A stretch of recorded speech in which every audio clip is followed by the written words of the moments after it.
Evening all. I hope we are all doing splendidly.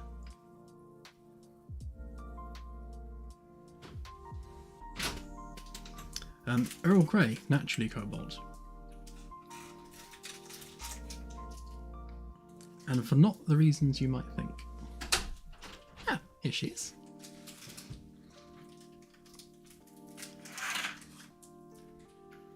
She also brought snacks.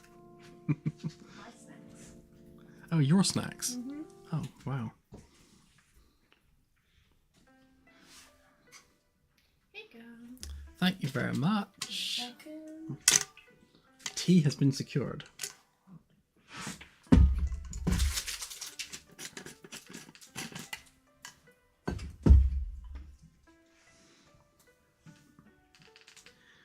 Yeah, it's actually just a massive coincidence that Picard drinks Earl Grey.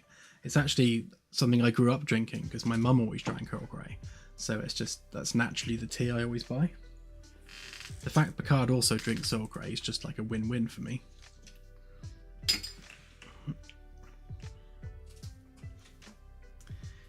Okay, so now that Claire has arrived, we should get on with our competition. To lock the channel, unless you can do it for me a second, please. Sure.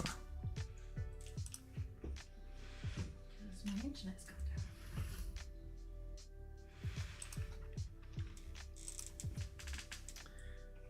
down. Dooby-dooby-doo. Okay, the channel has been locked down.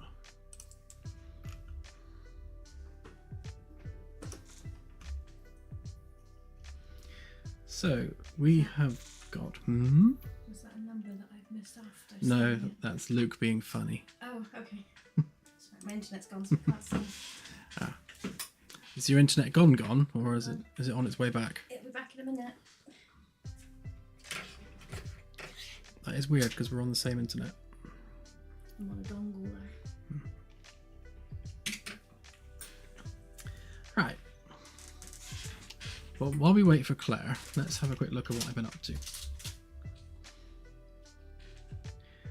Zip. So I did a thing. As we've covered a few times on previous streams, one of the quickest ways to flesh out the geometry of the ship is to use a plugin called Snapping Tool, and that just allows you to snap geometry to sockets in the game world. Now the prerequisite to that, of course, is that something be covered in sockets. So if we take this bit of geometry here, you can see that it's got sockets all over the place.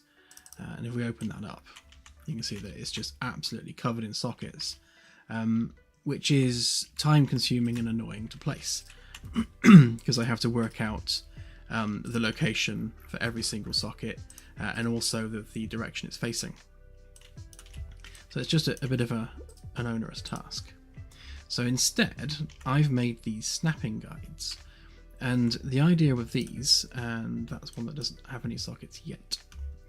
Let me pick one that does. That one does. So you can see here we have far few sockets required, and in fact just 5, although the reason there's 10 is because I've got them facing both directions just to make my life easier. So it's far less sockets overall, and because the ship is fairly consistent in its size and structure, I can reuse this piece across pretty much every deck.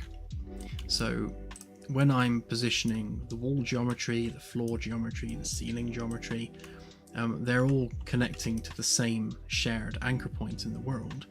And again, I can just place these deck by deck. So if we load up F deck, for example, like so, you can see that these are all the snapping guides for F deck. And again, you can just set up a few anchor points and you're good to go. And again, you know, you still have to go through the pain of actually placing the sockets, but there's far less sockets to place, and it's all copy pastable. So again, this could be used, you know, across other decks as well. So it just makes my life easier and quicker to flesh out the ship interior, which is always a good thing because it takes ages otherwise. are you back? Yes. Okay, so Claire has returned to us, so let's go ahead and do the competition.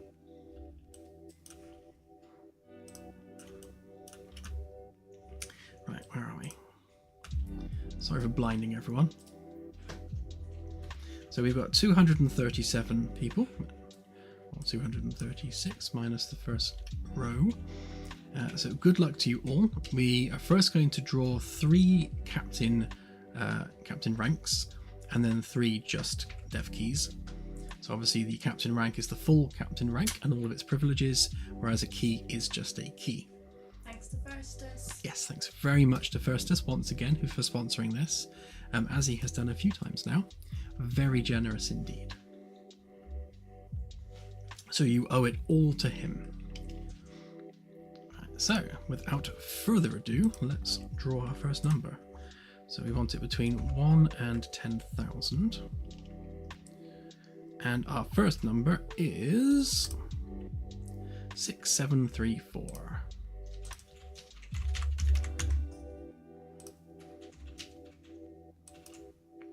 And that is Salaman Aussie, who managed to nail it exactly.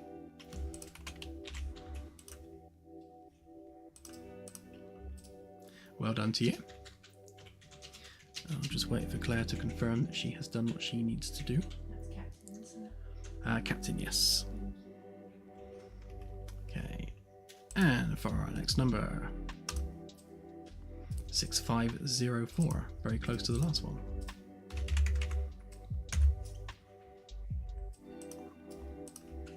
And that is Spy Killer 45. Congratulations.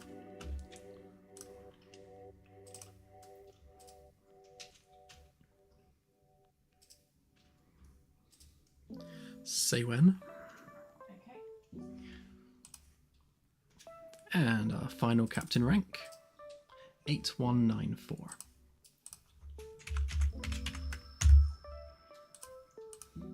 And that is Joe Plains 7378. Congratulations. You are now a captain.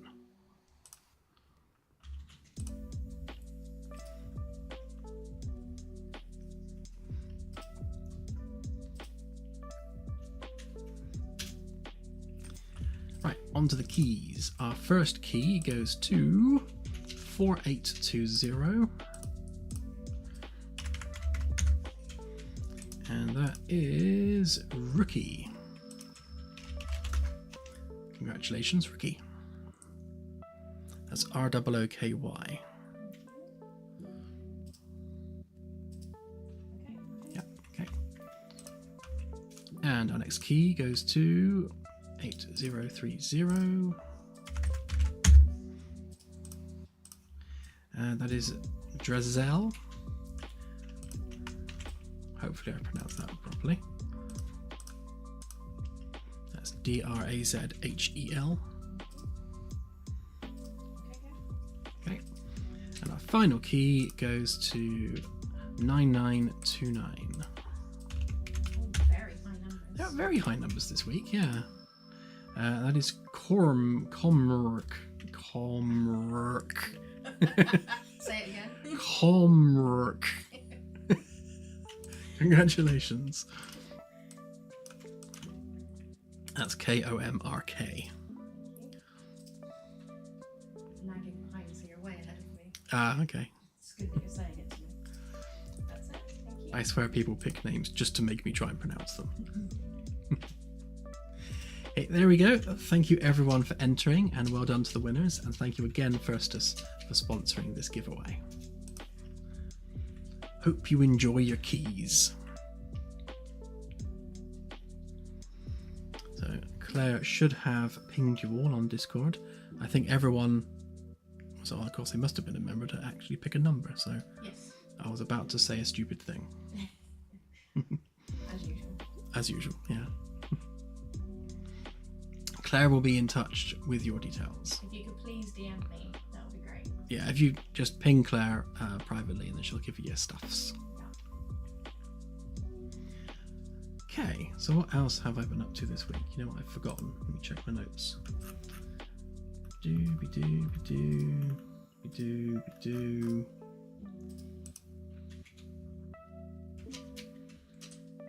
Oh yeah, so on the last stream we had issues with the game crashing a lot, and the LED strips weren't working as desired on BDEC.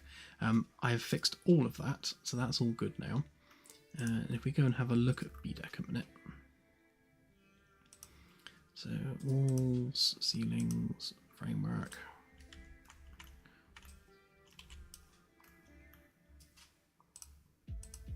Now, turn all this stuff on a minute.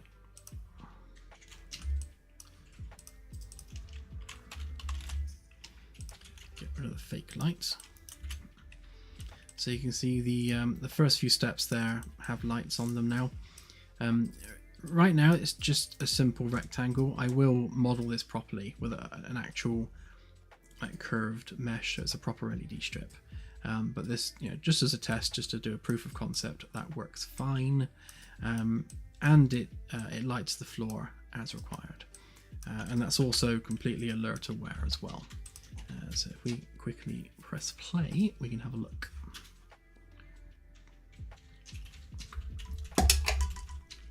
Shall pour myself some delicious Earl Grey while we wait.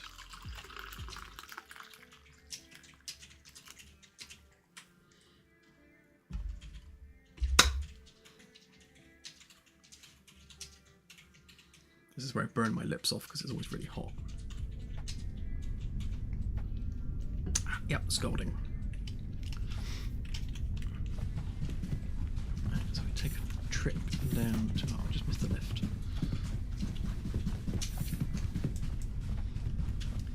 Oh yeah, so I've put in some little balustrades here as well. I'm undecided whether or not to extend the railing out to say here and have the balustrade embedded into the carpet area, or whether or not we have it attached to the white panel. I think I'm more inclined to bring the railing forward a bit. What are those props doing?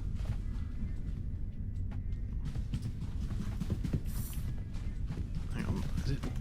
Oh, it's the cat. Wow. Cat's doing cat things with the vegetables. Yeah, you just take a nap there.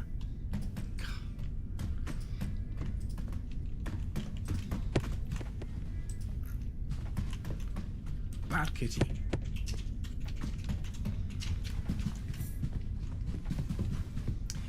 Yeah, so I'm more inclined to move the balustrades out into the carpeted area, and I can just cut some little holes in the carpet to attach them to the floor. And then it's not sort of messing with the white edge that will be around there. I still haven't managed to get the carpet to be clean. Despite every bit of code telling it to be clean, it refuses to be clean, so I need to look into that some more. But these work good, and if we turn on disco mode just to test it, you can see that each one changes colour independently, because they're all separate isolated objects, which means they'll have their own health values, their own electrical connectivity, and can be damaged independently of one another. If I was to make it part of the stair geometry, then all of them would be the same colour at all times, even on disco mode, and they would all go off together if the stairs got damaged. So I prefer having them independent so that they can be damaged independently. But yeah, so that they work nicely. I've had to fudge it a little bit in that the light source is shining down rather than forwards. So you'll notice that it's not lighting up my shins. It's only lighting up the floor. And that's because it's not using a real light source. I don't want to add however many steps there are worth of extra lights to the game, because it's already quite performance heavy. So these kind of fake lights are free. They don't really cost any GPU time. So that's just the trade-off we're going with for now. Once we move to Lumen, it won't matter. We can have an infinite number of lights if we want to.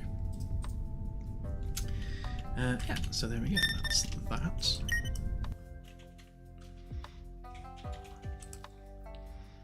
The other thing I fixed, you'll notice that all these lights are on now when the game's not running. They weren't previously, so when the game wasn't running, all these lights were off randomly. Like these ones were still on, but these ones weren't. And Epic changed something recently with how custom mesh data works. Now, I don't know when this changed, but now you have this node set default custom primitive data, whereas before it was just set custom primitive data. In fact, that one still does exist. So if you do set custom primitive data float, so the previous node does still exist, but you've got this default version now. This one specifically only works at runtime. Now I'm pretty sure that in 5.3 that wasn't the case, because all of this started going wrong when they updated to 5.4. So I think 5.4 changed how these nodes work, but having now gotten to the bottom of that, it has fixed all the issues. And it's also fixed the issue where sometimes in a multiplayer game, when you join the game, all the lights are really, really bright, like blindingly bright. And that was related to the same thing, where the custom mesh data wasn't being set properly on game start. But now we're setting the default values before the game starts. That shouldn't happen anymore. So that should be all fixed.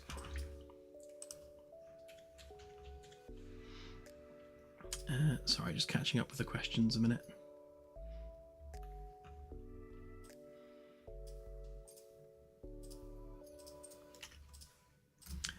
Cobalt, yes, milk and sugar, like a proper Brit.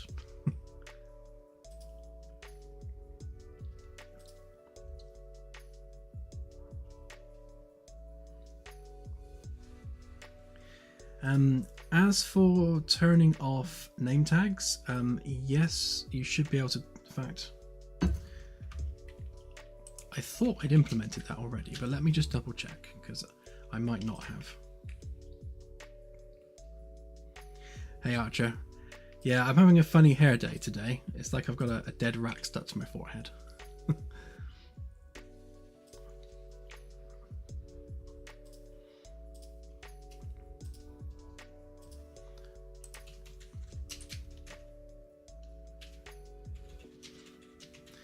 Cobalt, Lumen is basically Unreal's real-time global illumination solution, whereby it bounces light around the scene. So if you've got a red carpet, then red light will be reflected onto the white walls. It just makes the lighting that much more realistic and less gamey. But it also look, there's a weird problem.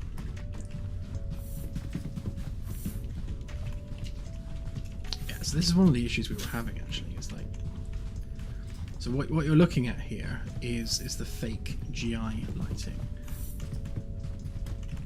which is the ones coming from the rooms there. Need to have a look at that. If I turn that back on a minute.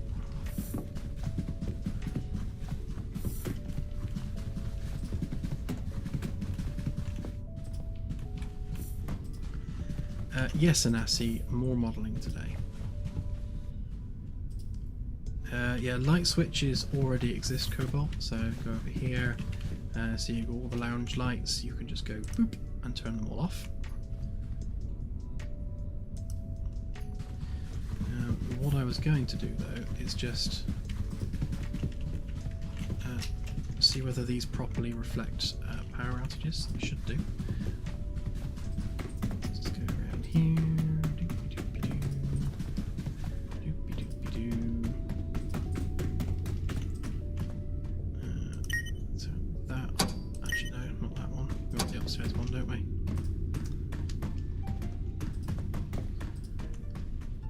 Ports. No, we don't want port, we want aft. So B-deck aft off. And I think, is it connected to that one? I never remember now. Looks like it. Depends which cable they're connected to. Because I think I have multiple inputs. Yeah, because it's got the port one as well. Right, let's go turn off the port one as well.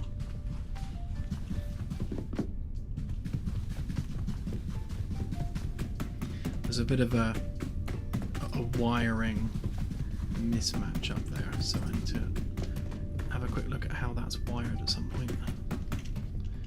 Let's turn off the port one as well. So we should have no power going to any of the B deck lights at all.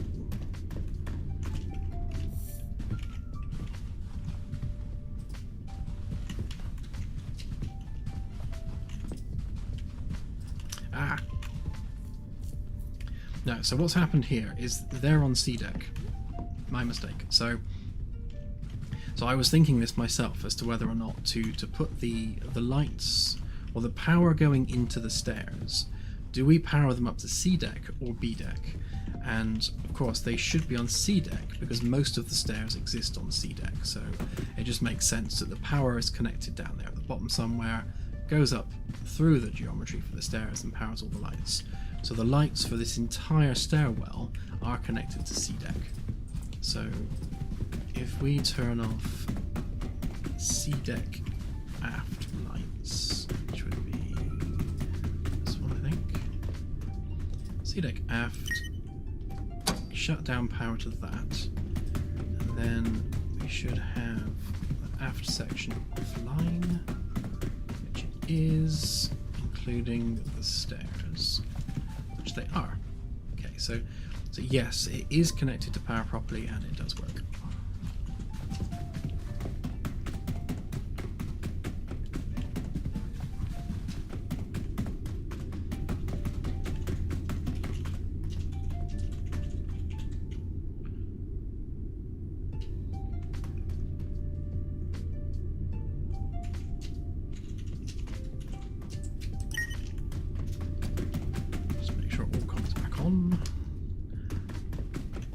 I haven't run any tests on the electrical system for like a year, so it's good to just give it a once over, make sure it's all working. For anyone that hasn't noticed, oh my god, that's bright. We now have 3 little server boxes in the data center. So our texture gen, our galaxy gen, and our SQL server. So these are all actually performing work within the game world. And again, I thought it was really funny if they existed as actual physical servers within the data center for some kind of weird meta reason. Just a bit of fun.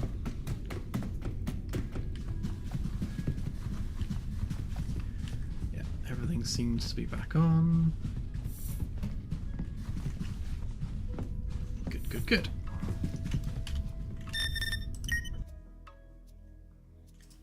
Yeah, they'll actually be proper Dell servers.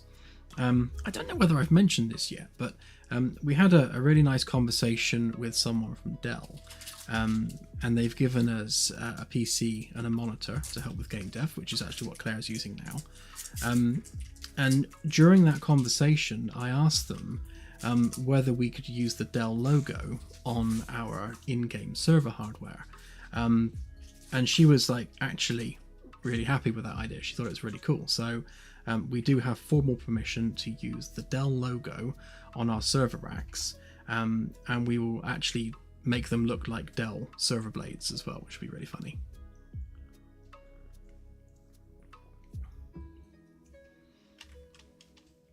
So yeah, we'll have actual Dell branded servers in the server room, which is kind of like a nice tie-in with the game in real life.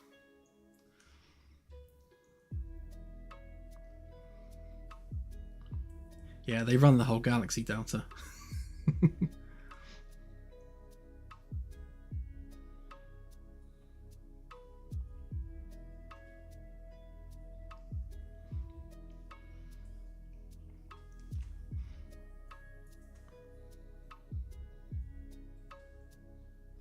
Yeah, I think it would be fun to use some of the the real world corporations for some of the hardware on the ship, because the idea behind the ship is that it was built by multiple nations and multiple private contractors. So, you know, if Dell are still around in 200 years, then there's every chance that some Dell computer hardware made its way onto the ship. So I think that's a nice little tie-in.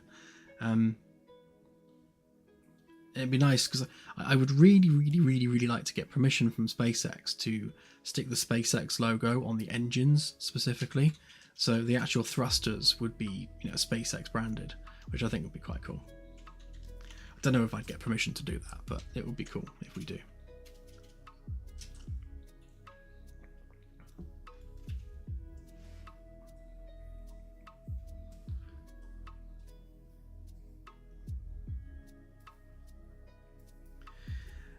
Yes, Oni Nani, we will have a quantum computer, and we'll have that probably as the main computer core, which will run Ava and do things, you know, like managing the FTL field and, you know, managing the fusion reactor and that sort of thing. So all the really high computational tasks will take place in the quantum computer core. All the other less important things will just be running on their own servers.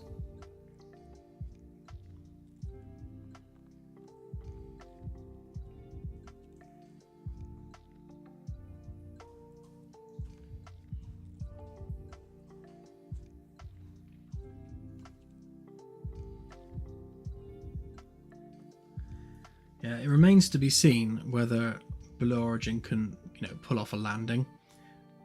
I'm sure they will eventually. I mean, it's only a math problem and a bit of an engineering problem, so I'm sure they will achieve it at some point. Maybe we can have like the main engines powered by SpaceX, and then like the RCS thrusters are Blue Origin, just to keep it balanced. But you know, SpaceX have made the smallest and most powerful rocket motor ever, so you know, it's good to use their logo for that reason alone. Bragging rights. Anywho, let's build some stuff.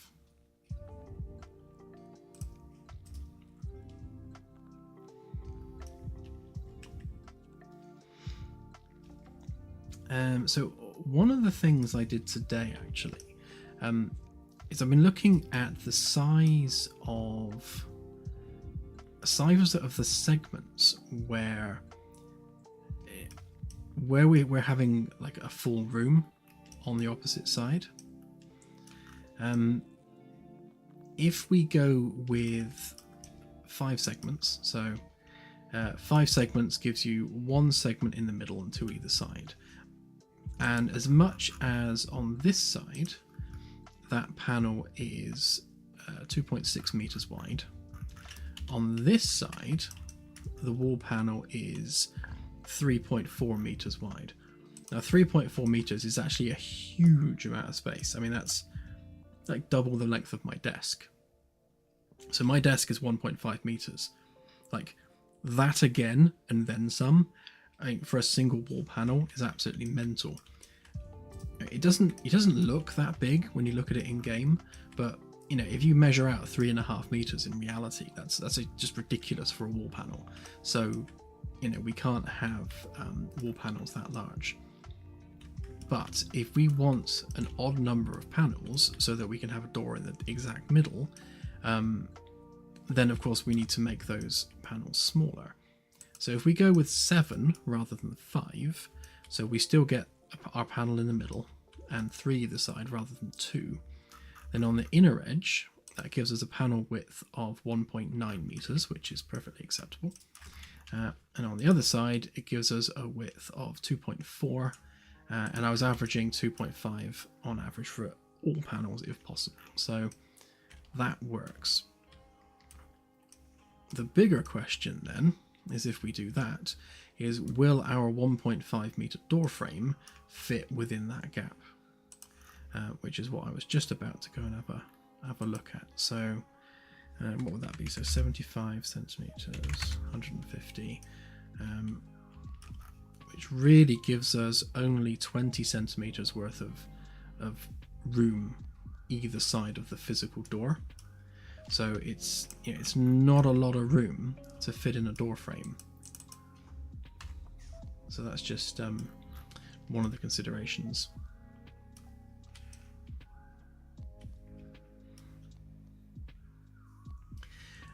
No, Anasi, this is just like one small area. As we go through and obviously refine things, sometimes things just end up not fitting, so small changes are needed. And this is one of those occasions where having a 3.5 meter wide wall panel is just monstrously large and just too big for the game.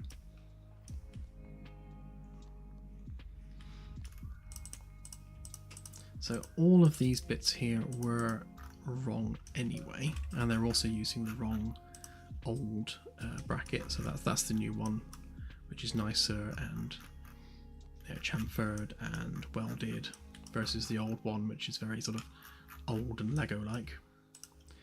So if we get rid of all this lot,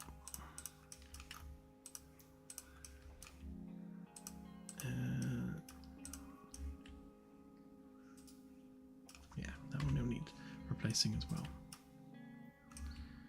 Okay.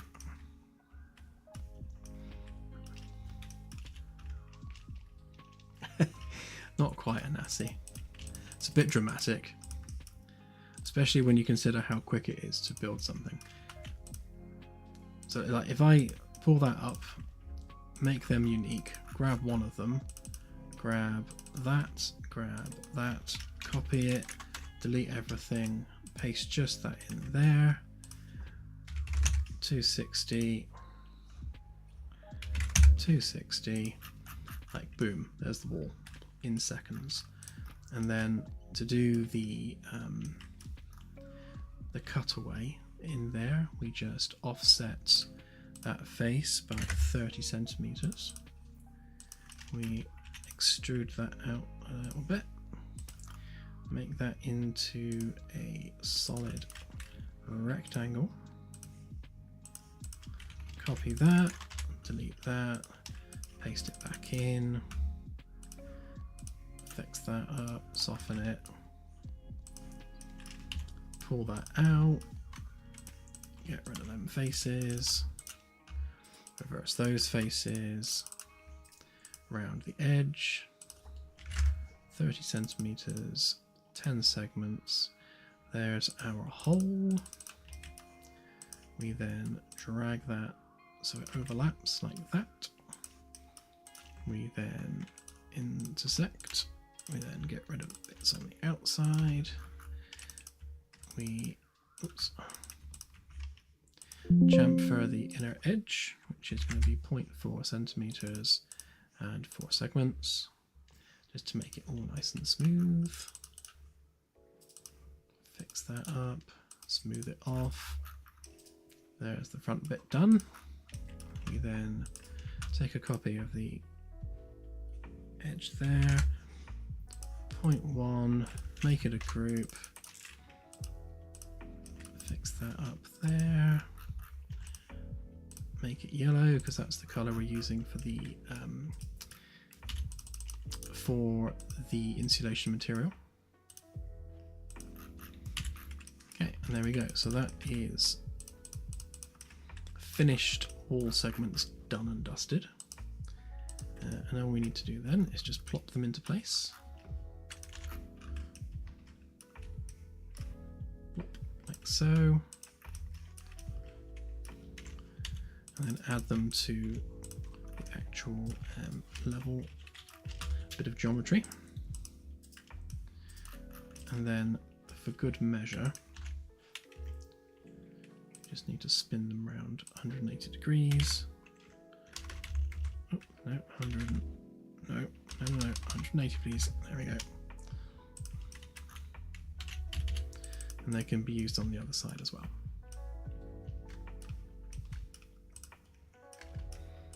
And of course we need to split this as well and make that into our battery backup room.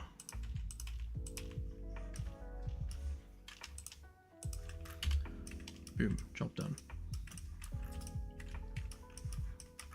So there we go. That's how quickly we can knock out wall panels if need be.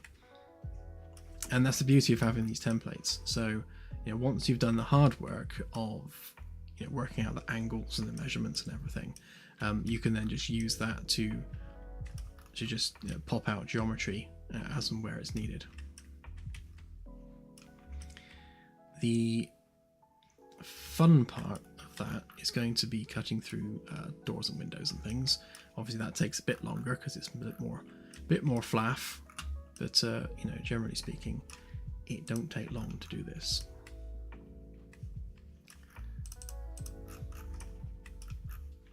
So I also need to make sure that we've got those braces lined up.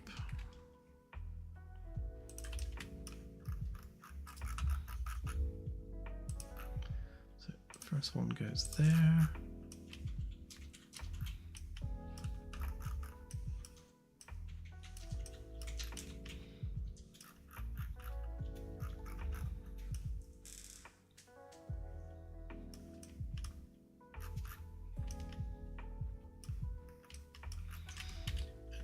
Scratch that. I'm going to delete those ones, and I use these ones instead because these ones have all the weld lines and things on them already.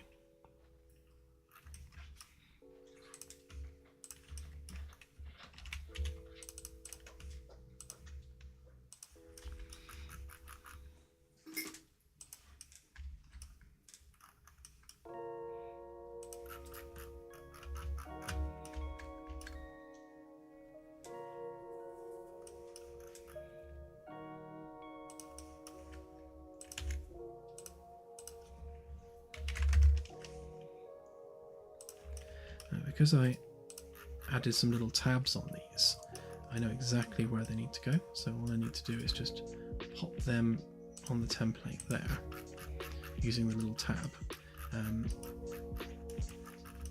they then line up perfectly like that. So you can see for me, I always use the presence of Z fighting, or Z fighting if you're American, to indicate whether or not it's perfectly lined up. So if those two faces are fighting for the same pixel space, then you know that cannot be more perfectly lined up than that.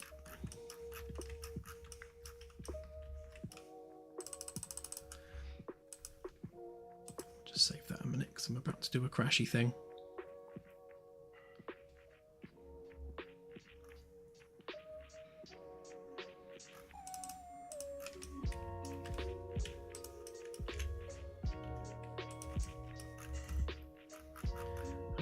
Copy that from there to there. We need 1, 2, 3, 4, 5, 6, 7 of them. There we go. That's all the middle bits done with all the bracing for the corridor segments.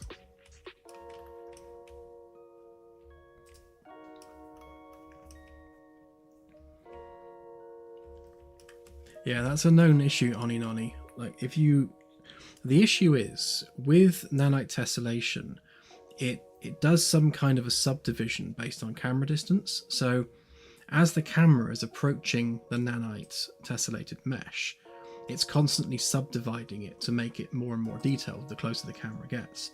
But there doesn't seem to be like an upper limit on how much it subdivides.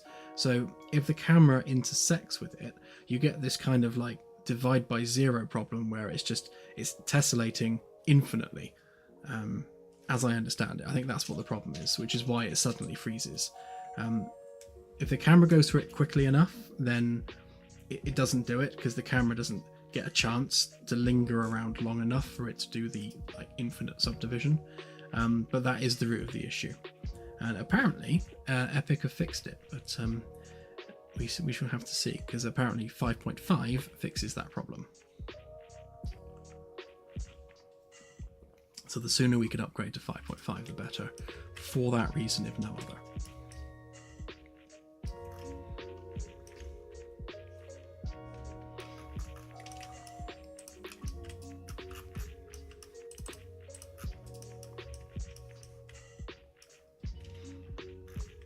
Yes, Scotty.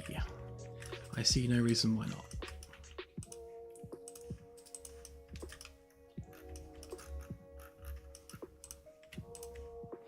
So again, using our templates, it makes the creation of geometry really simple. So we just grab the bits of the template that we need for the geometry we're making, which in this case is just those bits. So copy them, delete the rest, pop them back in. Get rid of those bits. And again, because these are grouped and made into components in SketchUp, you'll see that it's also doing the same thing over here. So whatever I do here also happens over here, which means I don't need to go through the effort of moving this, mirroring it, lining it up. It's already mirrored and lined up because that's where the template is.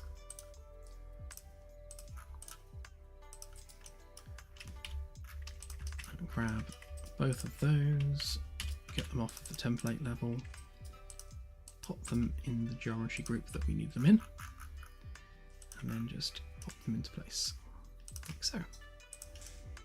And that means they're automatically lined up there, there, there, and there on both sides.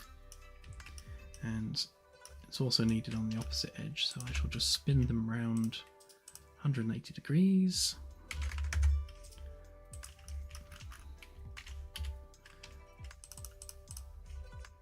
And now they're on this side as well, just like that. So when I do the inner edge there, I'll probably just straighten this one off.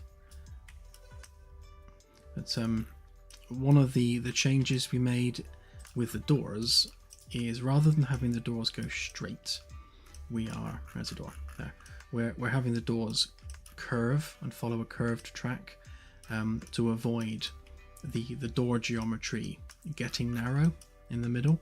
Because if you look at this one here, if you look down from above, you can see that the door geometry gets fatter as you move away from the middle, because you've got the curved edge on one side and the straight edge on the other. And in extreme curves like you've got here, it gets thin to the point of almost nothing in the middle, which just looks crazy. So curved doors are the way to go, even if that's more work, because then, you know, ultimately it looks nicer.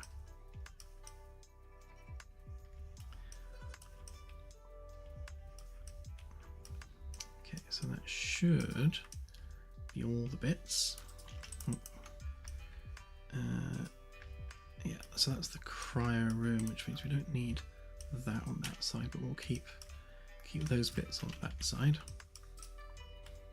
Eventually, the pipe from the cryo coolers will go through here, and it will be piped to where it needs to go internally. And now that we have an actual sort of refinery room down below, that pipe work's going to have to follow a track downwards somewhere. So there's probably going to be an extra staircase or some such at some point leading down into the neck from up here, but that'll be after the demo. So for the demo, it will just be a maintenance tunnel through there, but there will be some more work in the future. Same in here as well. We'll probably have some stairs going down from the reactor all the way down. Right, I think that should be that.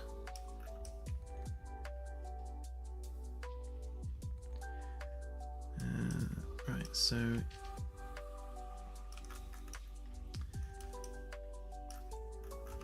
again, I'm happy with the size of the panels on the outer edge.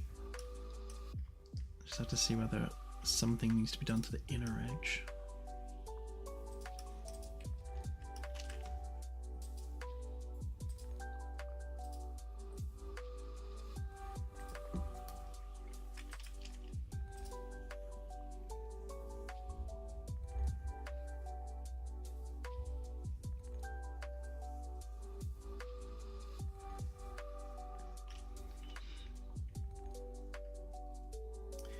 Yeah, exactly, Anasi. Most of the time, that's not an issue. So, camera keeps getting stuck in stuff. So the door track in this case actually ends level with this, which is fortuitous. So this segment actually contains the door in its entirety. So obviously you've got, you know, a half panel for the door, and it only slides as far as here, so it doesn't actually intersect with the windows. With a smaller door, obviously that is then a problem, where you do potentially get an intersect with the window. Depending on the size of the window, we can probably still squeeze it in, but yes, that does become an issue. Again, if we say that's the width of the door, 150, then one door panel is obviously going to be 75. So the maximum that's going to slide outward would be 75, which takes you to about here. So it's not super beyond there, so we can obviously cut through that for the door track. That's no issue. So as long as the window frame doesn't go any further than this, we should be absolutely fine and not get the door stuck in anything. Again, the joys of building this thing sort of engineering wise as if it were real means that we do have to think about, you know, where's the door going when it opens? Is it going to collide with anything?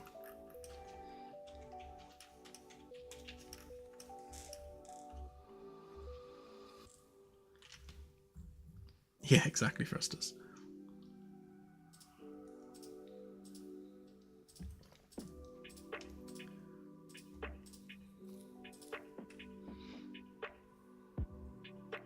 That would be very cool, AJ.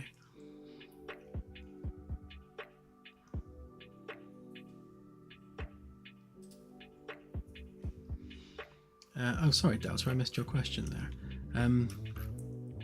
Yeah, if you're talking about here,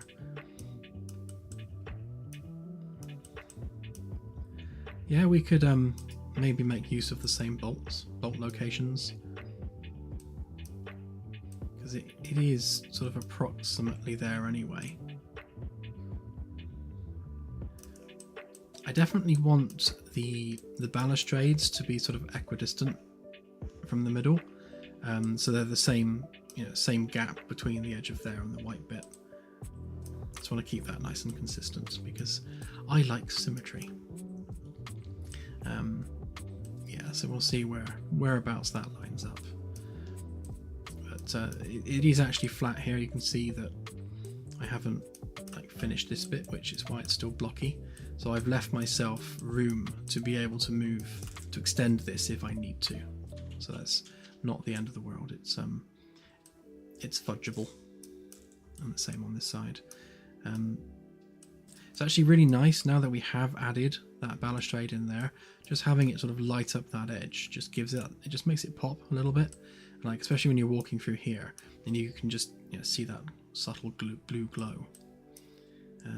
Yeah, it just kind of helps to set the scene a little bit more.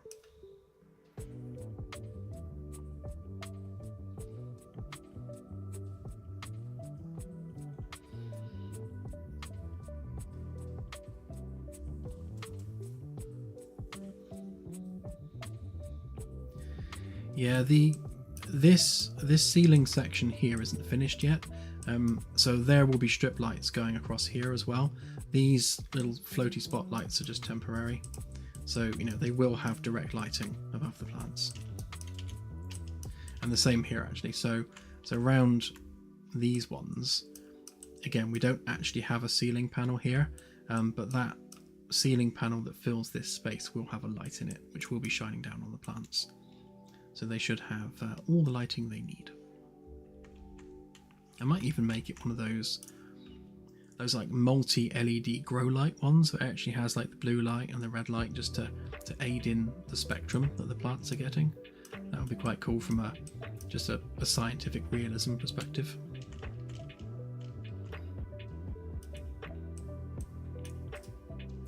I expect so, Cobalt, yeah. Lifts wise, so you've got the main crew lift here. Obviously that goes all the way down to F deck. On C deck, which would help if I actually turned on the levels. C deck. D deck flooring on there. So on the outer edge of C deck on either side, you've got this giant spiral staircase, and that goes all the way down to E deck. So there's one here and one if we fly all the way through on the other side as well. So, and that's going to have a lift running down the center. So the same as it is in the VIP lounge, it'll have like a glass lift with a staircase spiraling round it, and that'll go all the way down from C deck to E deck. So that's three lifts there will be fairly large in this area. That aside, it's not a lift, but you do have a staircase at the back, which I can't find. So around here somewhere. Hang on. Let me turn the light back on so I can see what I'm doing.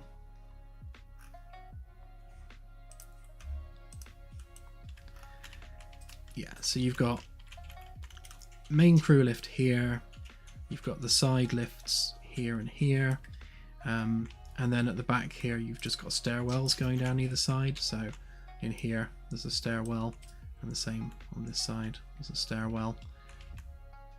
Those are the main ways in and out of F deck. So you've got 1, 2, 3, 4 and 5 ways out of F deck, and all of those 5 go at minimum down to E deck.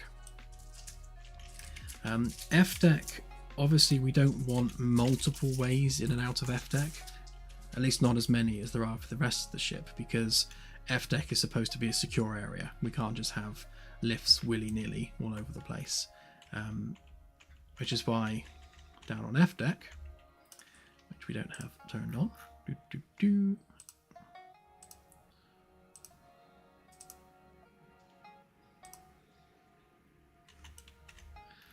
So here on F deck, you've got obviously a security desk there, and this is also where the main crew lift terminates. And the reason for that is that, again, F deck is a secure space on the ship, and we want to make sure that any crew member entering F deck does so past a security officer. So there will be someone stationed there at all times to make sure that we don't have any unauthorized personnel wandering around engineering. Again, because you don't want people just poking around in the critical areas of the ship. Towards the aft section of F deck, however, where are we? This way is this corridor. And this corridor goes out into the cargo holds. So that and that are going to be cargo holds, and there'll be a couple more as well in this direction. Either we'll have one giant cargo hold or 6 smaller ones. I haven't quite decided yet. But obviously as we go to the back of the ship here, there will be a cargo lift that leads down from the shuttle bay into where the cargo holds are. So that is actually another way of getting lift access down to F deck if need be. Generally speaking, that's for cargo, not so much people, but obviously people can use it. That is not a controlled access point, so this doorway into F deck will be sealed and secured for the most part, and this door will only be opened by authorized personnel. So if you were going to be sneaking your way into engineering, then this would be the way to go. So you've got a door here, it's not security controlled, as in there's no human being watching it. So if you could get your way past this door, then you've suddenly found yourself, within engineering, kind of this far from the nearest security person, which would be here.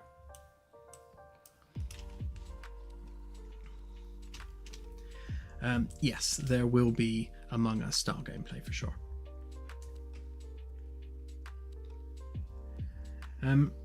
Yeah, CSI, I'll see what I can do with that.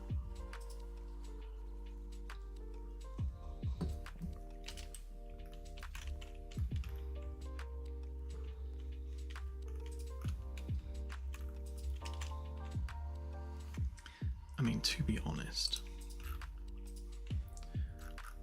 do that now. Just quickly knock it out.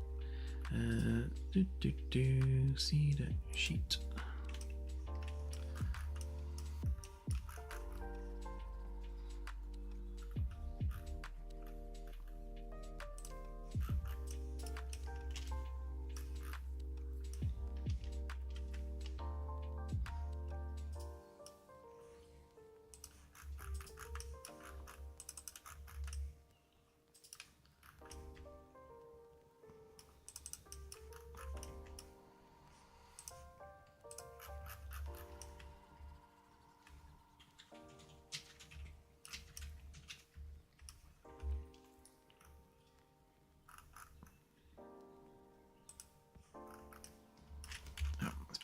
Flat version.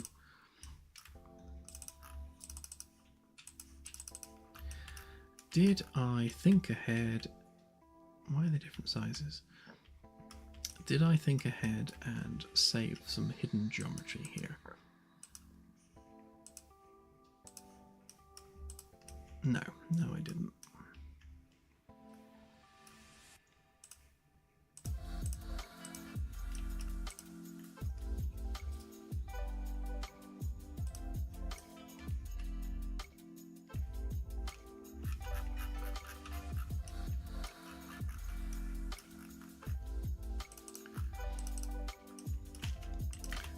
Take a copy of this a minute, just make sure that fits that gap. Okay.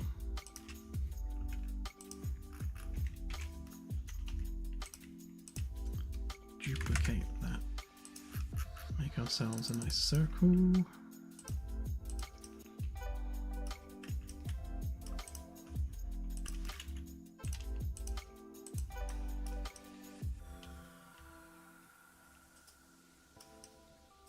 I'll recut that hole, make it the right size.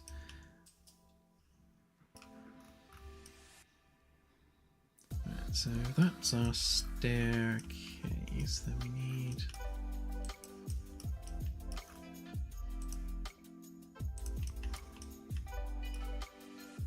how high of a dome should we go?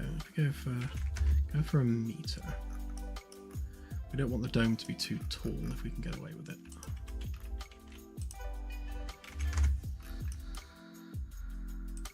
Even that might be too tall, to be honest.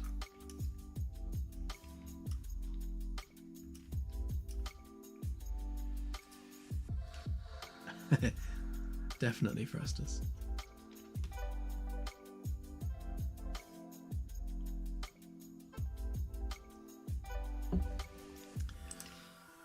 Right, so if we... Obviously, we don't want a solid glass dome. We need it to be segmented in some way. So how big should we make the middle bit?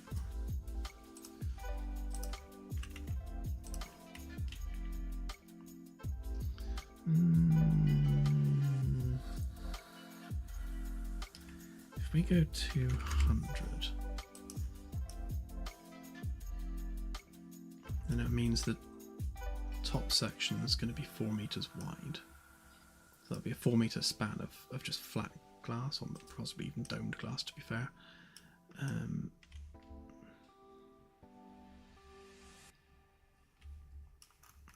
Yeah, and then this bit can be just a nice Bezier curve like that.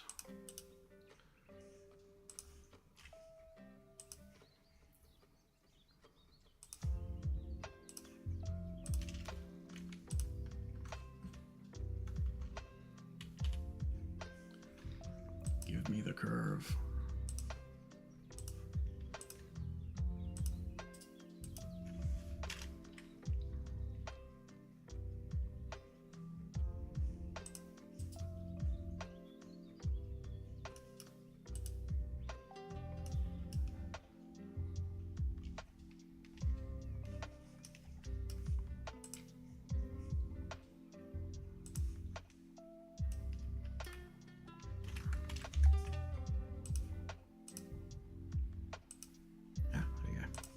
To tell it how many control points it wanted. Right, so that would make the dome something like that.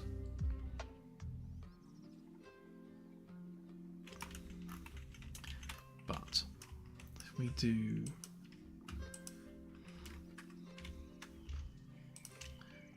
that instead, and then make the glass itself domed as well, rather than flat on top.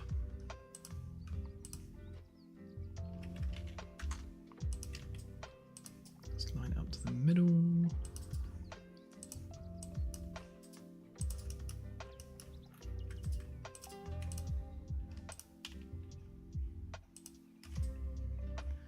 We can do something like that.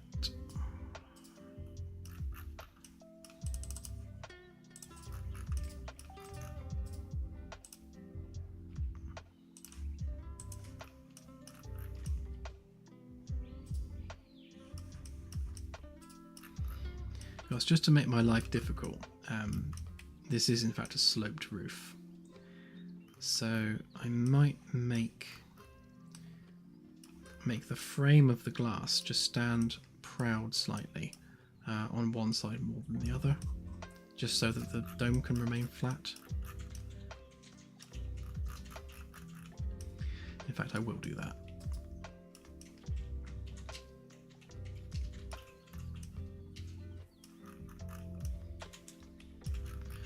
What is it doing there?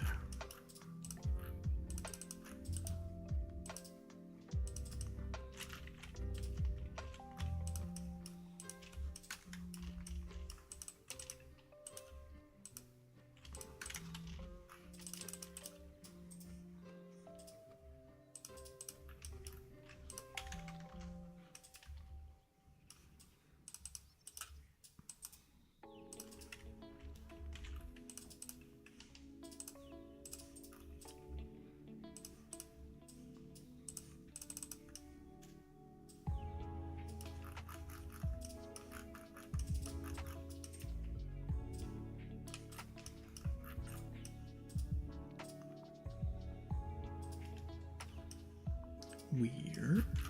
Why is it doing that?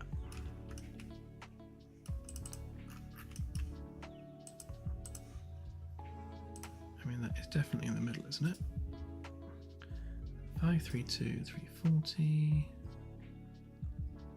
532, 501. 532, 501. No, it's not in the middle. That would be why.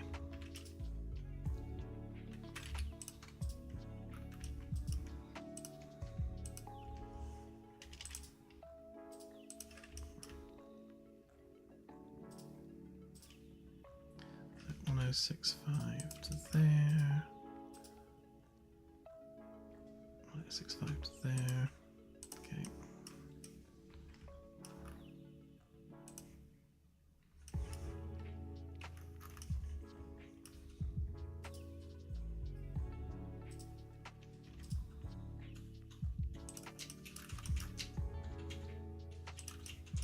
So to make sure this is perfectly central, otherwise bad things happen.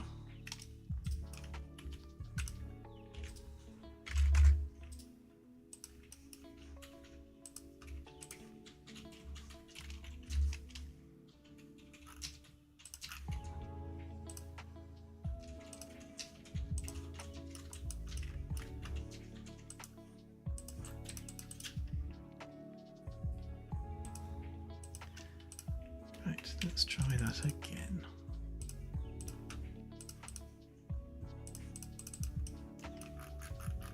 Bad things are still happening.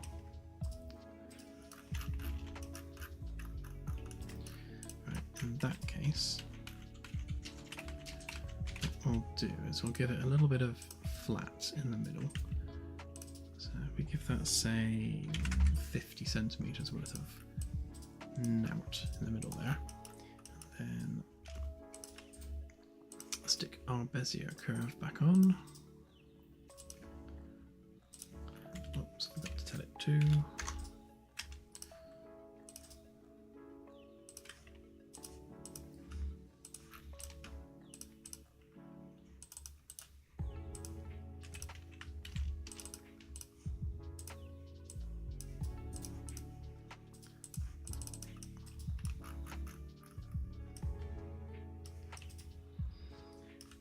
that is really weird that it's getting that geometry from somewhere. I think what I'll do is rather than use this specifically, I will make a new guide. So that's 532.5 to there, and then 532.5 to there. So if we take that as our ground truth, 532.5.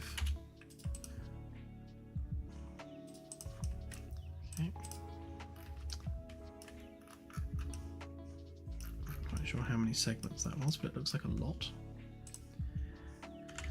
Let's give it 512.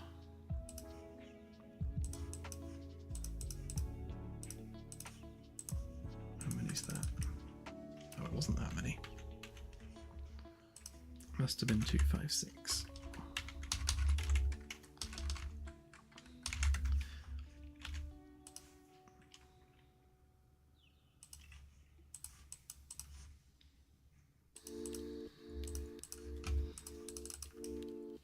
Yeah, that looks about right.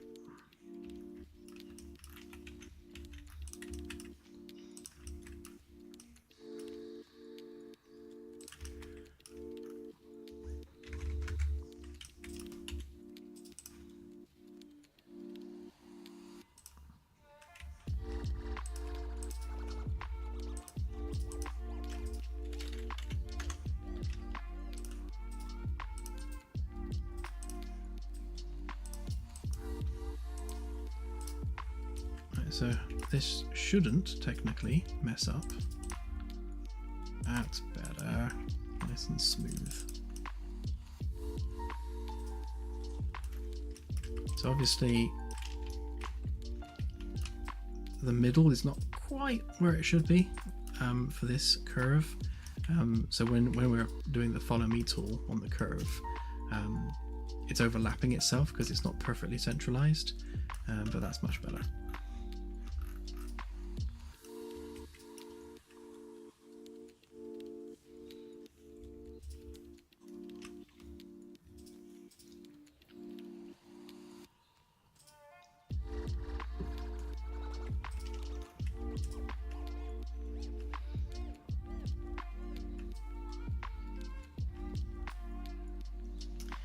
Yeah, well, what I'll do now is I'll split this into sections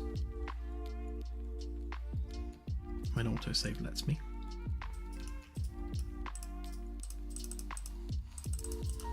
So if we group that up,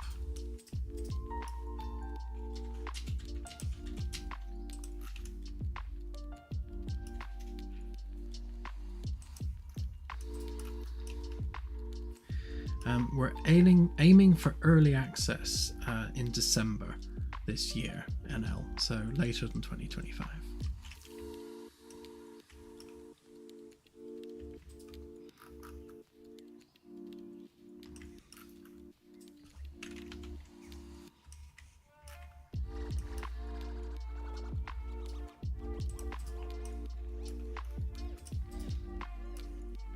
Although yes, when it's done, it does very much apply.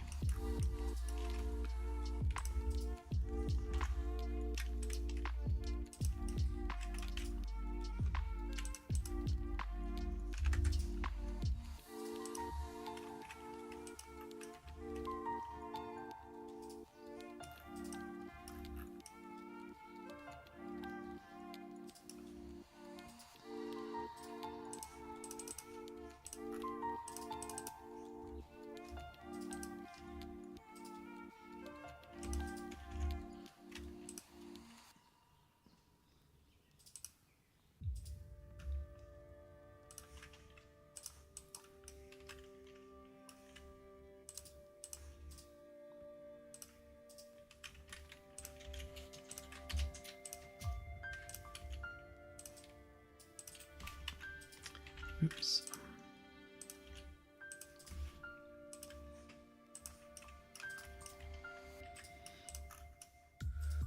So I'm thinking something like that, obviously with a central area as well.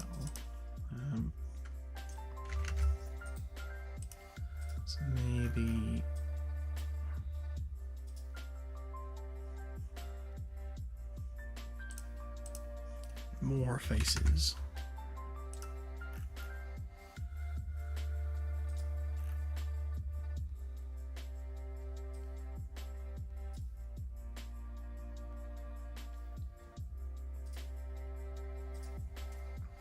So we go 150 maybe. It's gonna turn off my Discord notifications a minute, so just that's popping up. I always forget to do that.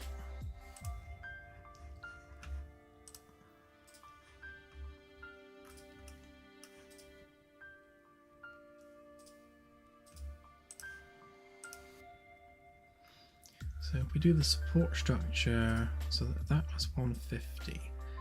200 would be that big, which is perhaps, I was going to say a little on the large side, but maybe not actually. Let's see how we get on with that. So that would be the glass bit in the middle.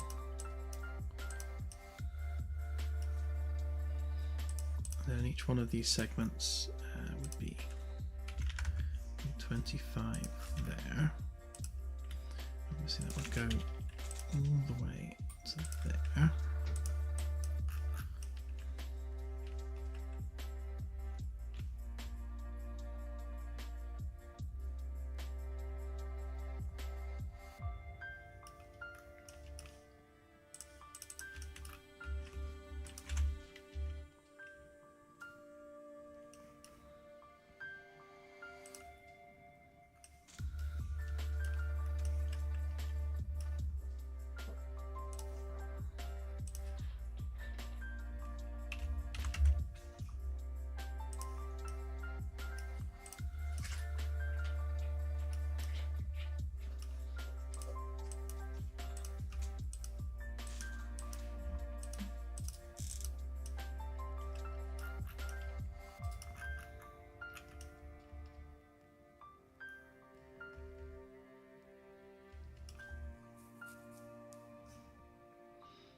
Ah, welcome, Brian. Glad you finally caught one.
Okay, I reckon that will do. And then, oh, SketchUp, why do you do this?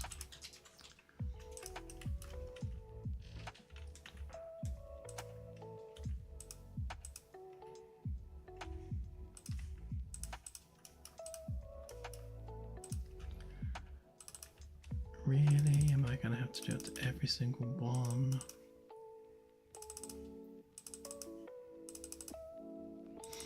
Actually, I'll take advantage of that, and if I want to around the edges on this. So if we get rid of that and that, and we'll do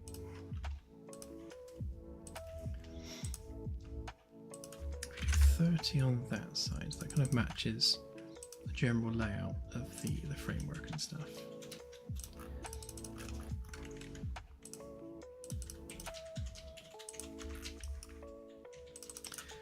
Fix the overhangy bits. How big's that gap? So that's 14. So if we do maybe 10 there.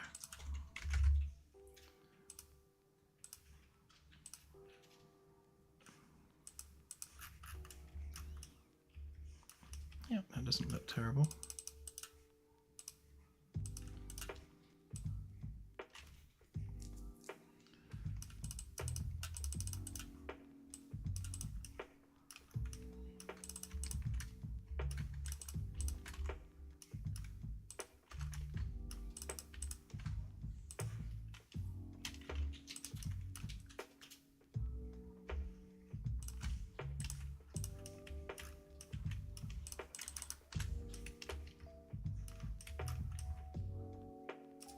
Reminds me of one of those old tape reels.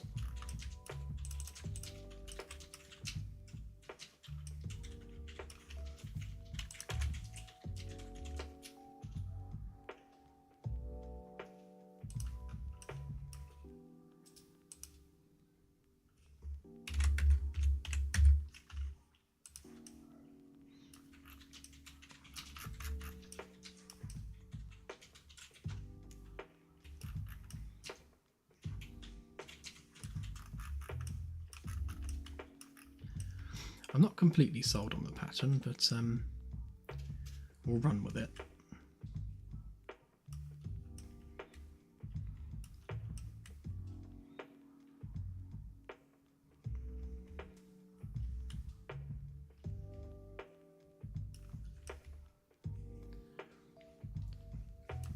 I am thinking though that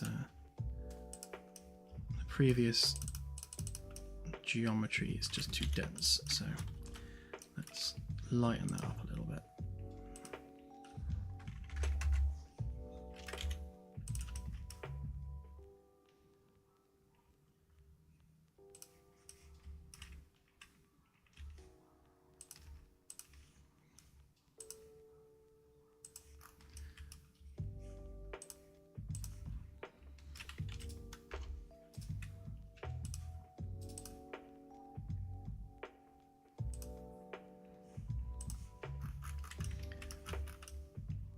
See, the other thing with this is if I explode this, it's probably an unnecessary amount of geometry on here as well.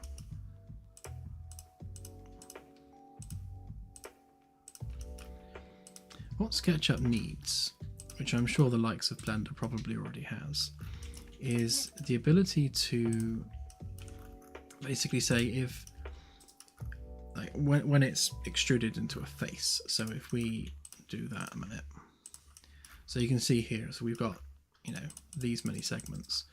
So I want a tool where it says if the angle between this segment or this face and this face, if that angle is below a certain threshold, then merge that into a single face so that we don't end up with unnecessarily smooth curves. Because I would say that there's perhaps double the amount of geometry there than we actually need, which I can fix manually, but it would be nice to not have to do it manually.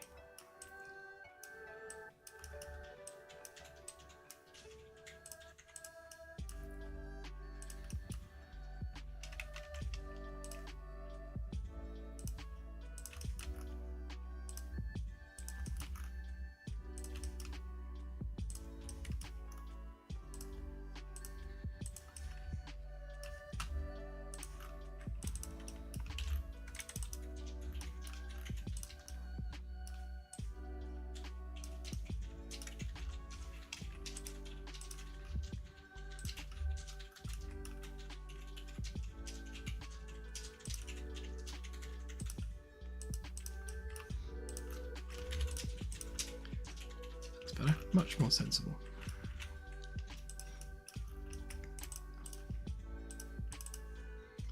Right, and if we do,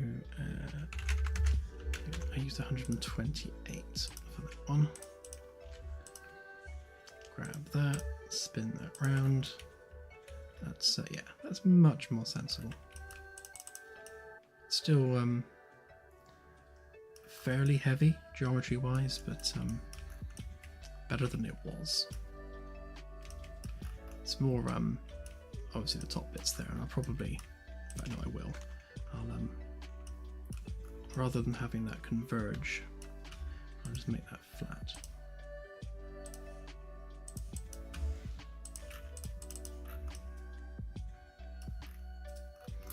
Although it is going to triangulate it anyway. So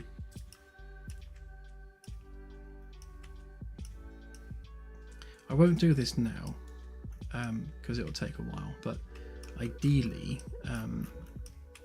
these need to be reducing as they go. So like the number of segments here needs to be half the number here, and this one needs to be half of that one, and so on. So we're constantly reducing complexity as we go towards the center.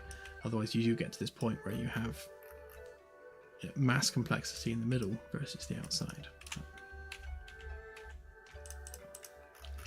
Given that it's going to triangulate this anyway, I might as well just leave it like that for now.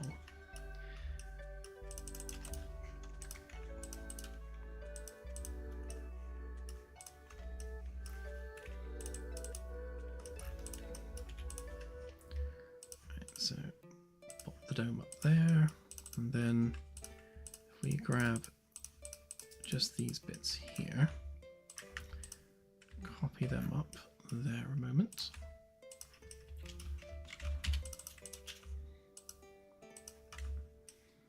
Then we'll use these to cut out our dome.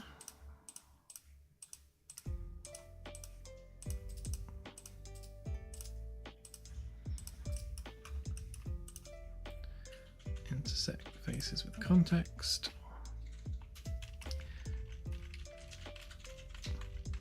Hang on.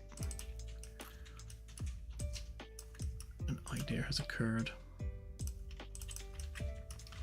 If I group them first, I don't have to then try and cut them out after the merge.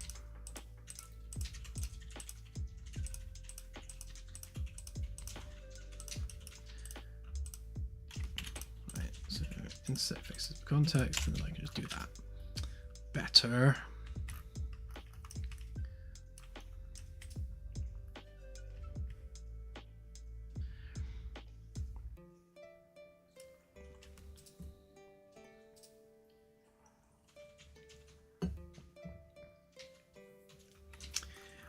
You do CSI, yes. So basically, using vertex tools, you can define a tolerance of how close you want vertices to be. So if we were to say nothing closer than 1 centimeter,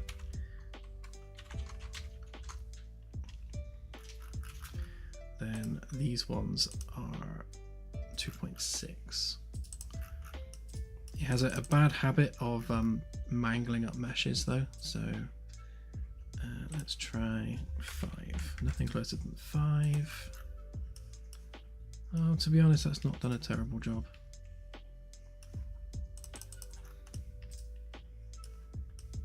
I think we can live with that. Although no, tell a lie, it has mangled it up.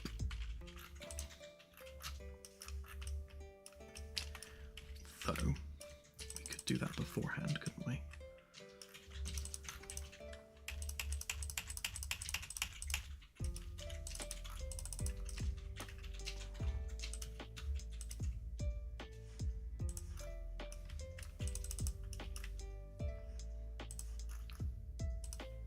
What's that gap? That's 7. Let's try 10. Oh, it's looking better already.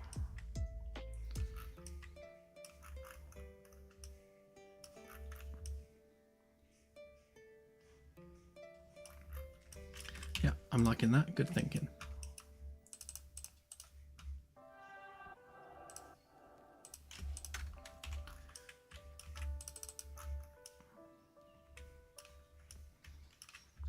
Now we are going to get some weirdness with this when we extrude it properly, because obviously we've got intersections now running between the existing geometry, which is always what happens when you intersect one set of geometry with another. Invariably you have some cleanup to do. So to make my life easier, what I'm going to do is I'm going to extrude vertically only. So rather than doing it by face so that it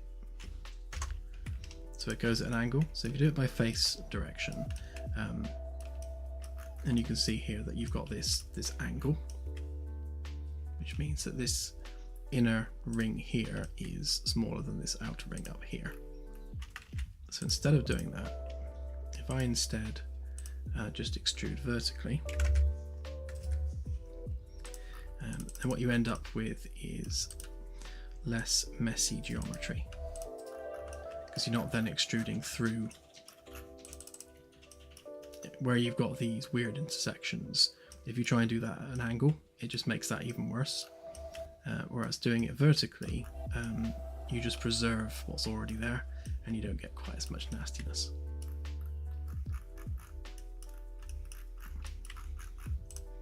And that also means if we make the glass a group like so, we can also vertically offset this as well.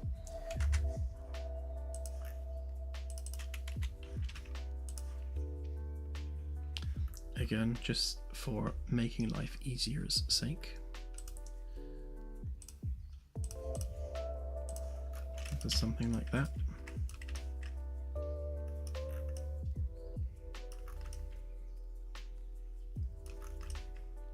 Obviously we then need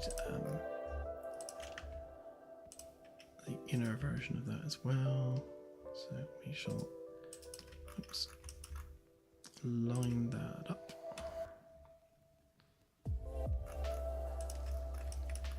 I'm going to get this perfect. So line that up there. Give it 5, and then flip all those faces.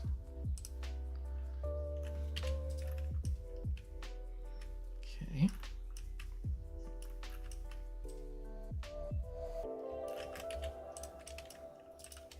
Let's hide our template for now.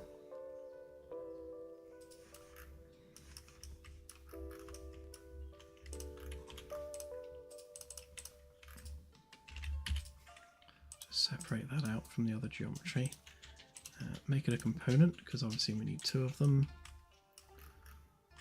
Because we need one over here as well. So how far is that? That's 5237.5. 5237.5. Just make sure it's the same distance apart.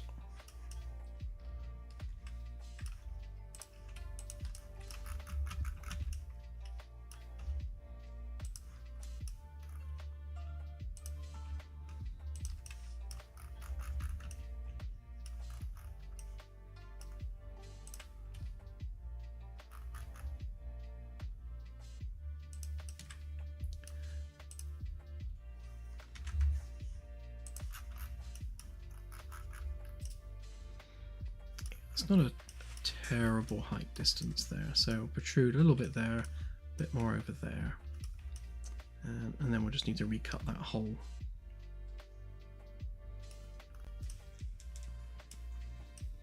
And then of course we'll join this up with the rest of the framework geometry properly as well.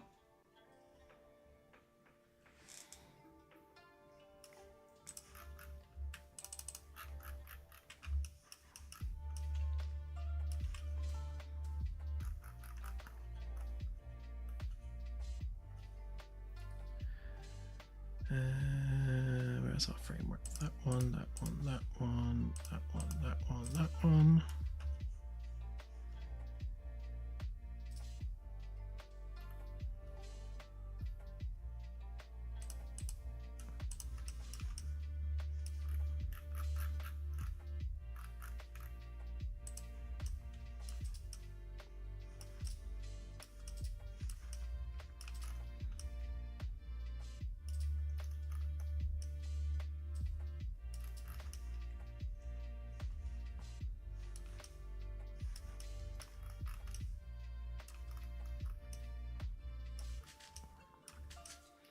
What I particularly like is seeing things from other places on the ship. So it's nice that from the bridge you can actually see the dome, and it just helps. It helps sell the solidity of the vessel, like the presence, like the realistic presence of the ship. When you're, when you can see something and then physically go and walk there and say, yeah, now I'm here and I could see that from the bridge. It just kind of helps sell the fact that it's a solid. Fully together ship. Right, so if we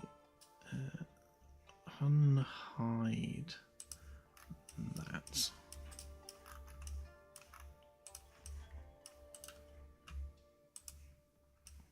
so that was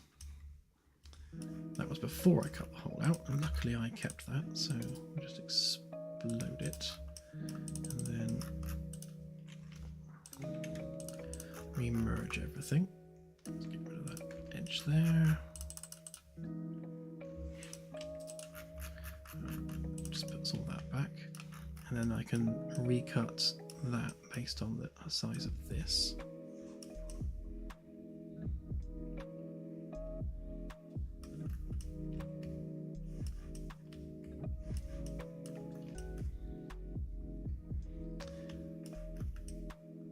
I am wondering whether or not it would be better to line that up so that the edge of the glass is level with the edge of the where the railing goes, rather than having a rim on the ceiling, but we shall try it and see.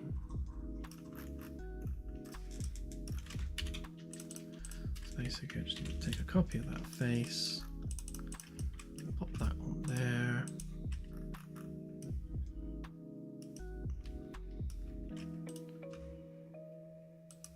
Face the other way.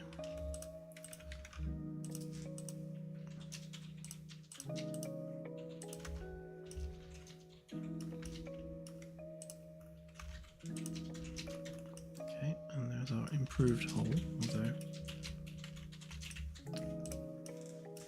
why didn't that merge?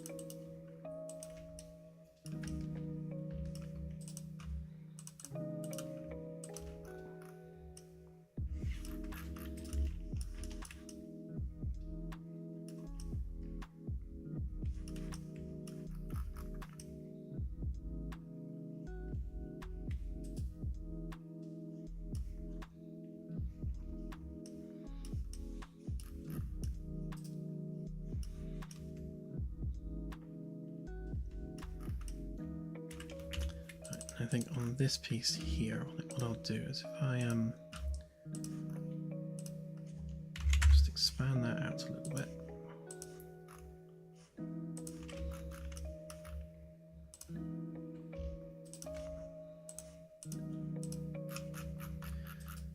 Make sure it lines up.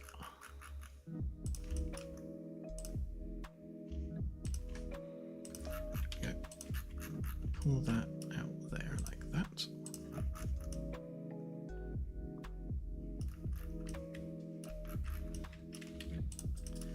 Right, I move that out of the way a minute. this might not completely work because it doesn't like intersecting if the faces are coplanar, which they very much are here because of the Z fighting. But we'll give it a whirl. Make sure nothing else is touching anything else. Grab that. Intersect faces with model. So yeah, that one didn't intersect because reasons. So what I'll do is, rather than deleting those two faces, balls, always the way it goes. Time for tea, I reckon.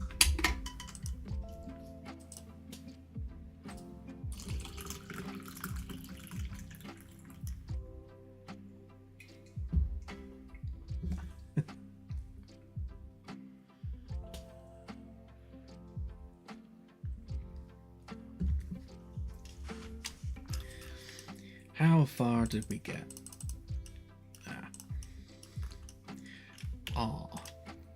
Yes.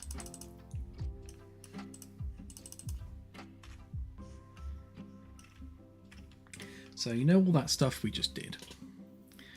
Why don't we do it again?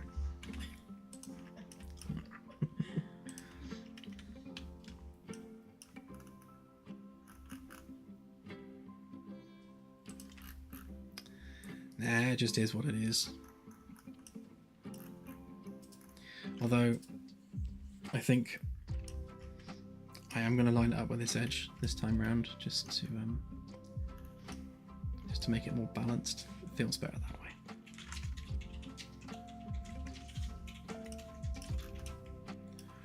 Yeah, exactly that. Just a practice run. This is the real one.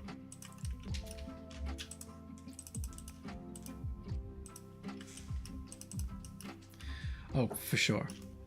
Like, with everything, like the first time you do it is, working out the size of things, where you want things, how you want it to go. And then the second time, obviously it's way quicker.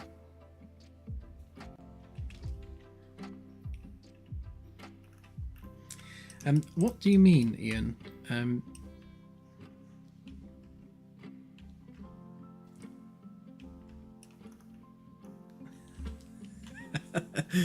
Yeah, exactly, Retia Callum. It's like, it's all gone pear-shaped. Cup of tea. And then do it again.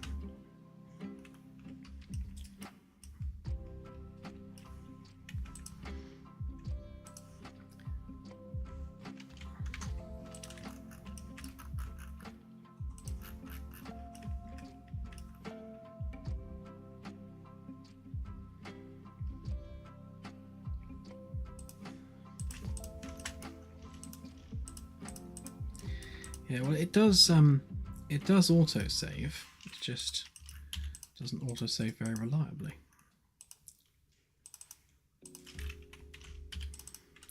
Well, or give it its due. I mean, I told it to not auto-save that often because auto-save always kind of gets in the way when I'm doing stuff.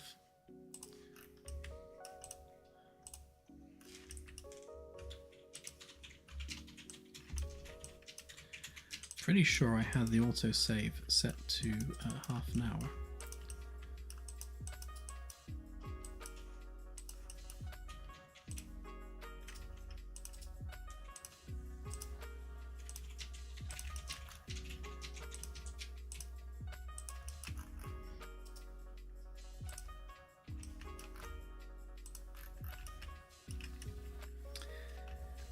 So polyhedron, then turn the vertices into a support lattice.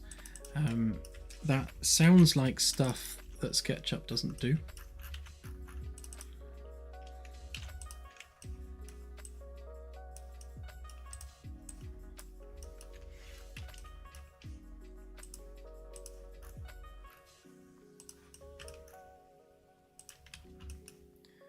So with SketchUp, in order to make something circular or spherical, you need to use the follow me tool on a face. So here's our face. I've simplified the geometry at the top there. So we take our circle. So I'm defining how many sides this has. So you could go with a 6-sided shape like that. And then when you use the follow me tool on it, you end up with something like this. So obviously you have control over how many faces it has. In this instance, I'm choosing to use 128 faces, or 128 sided circle. And then when we use the follow me tool, we get something like this. And then as CSI pointed out, we can actually just merge vertices. So if we merge anything closer than 10, then we get something that's less polygon heavy. And to be fair, I think this is, I would say this is an acceptable polygon count. Remembering, of course, that with nanite, polygon count is kind of irrelevant anyway. Although you cannot use nanite yet on transparent materials. So as much as this is fine for the window framework, the glass itself cannot be nanite. So the glass can't be too heavy. But I'm happy with that. I think that's not too heavy.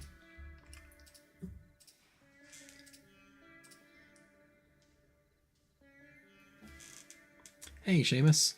Oh, getting Claire on the camera. Wow.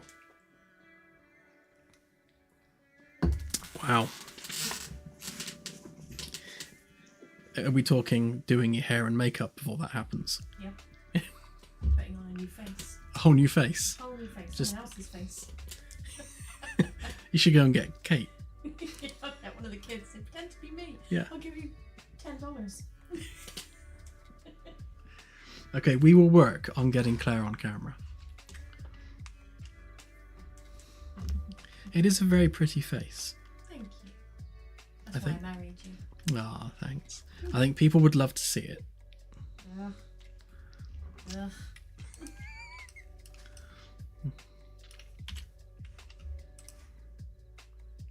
I mean, they've got to put up with my face. Why not yours?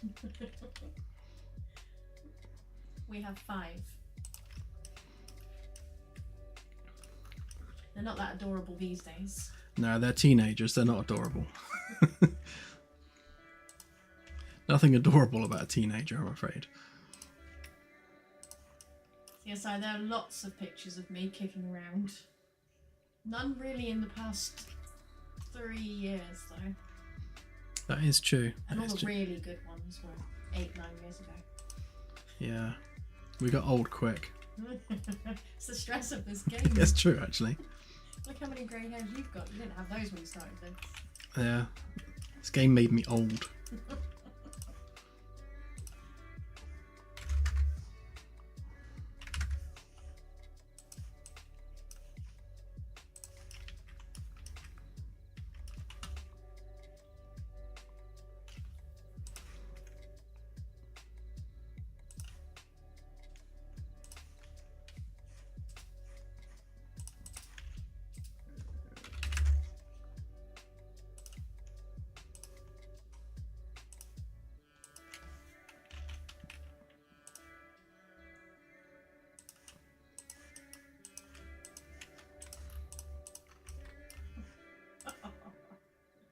Take it back, Cobalt. Take it back, quick.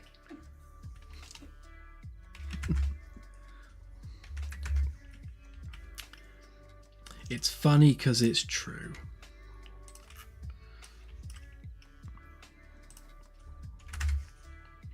Botox first is... that would do it. Oh, that's true, yeah.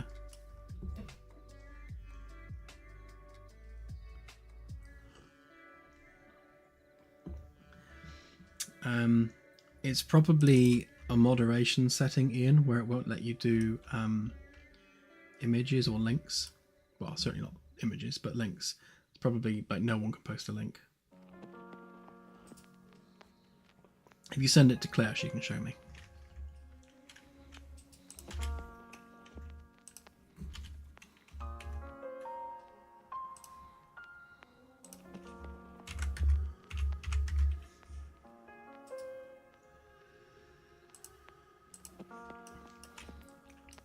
So you might notice that I'm doing something different compared to last time.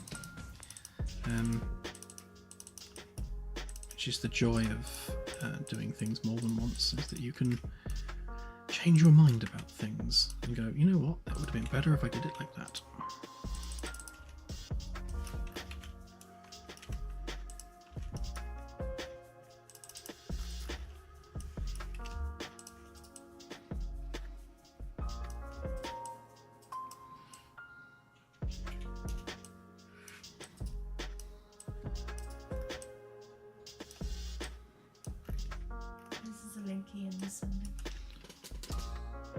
Oh, like that. Yes. So that would be complex to make. Like a geodesic dome that's made of polygons. Yeah. You would have to... Just trying to think how I do that, to be honest.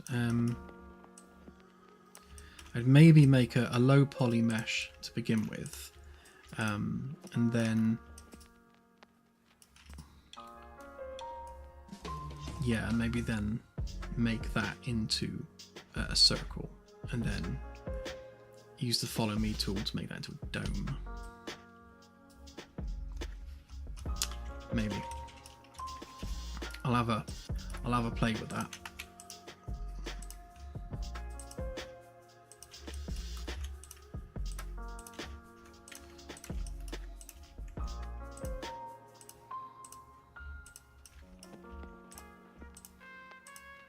Give me the edge.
Deja vu. Been here before.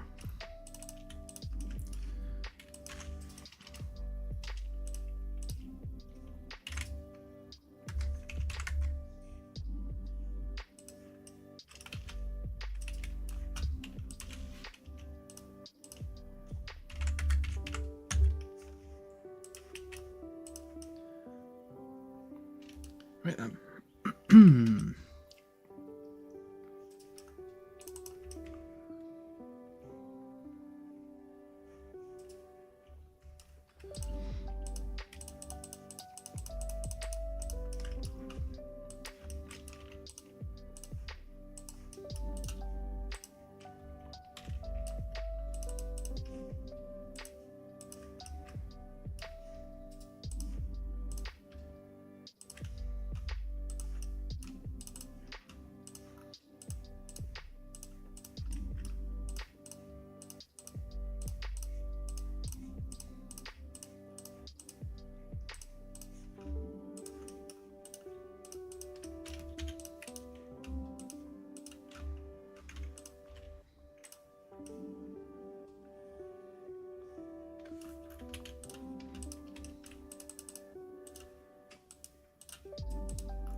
Yeah, the reason I do that, Oni Noni, is because in SketchUp everything's connected. So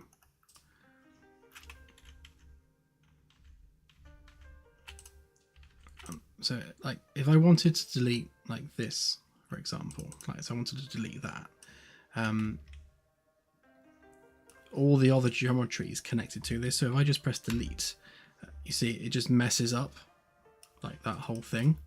Whereas I make it a group and then delete it, it preserves the geometry that's there. So basically what you're doing is you're separating this from the rest of the geometry to stop it garbling stuff up.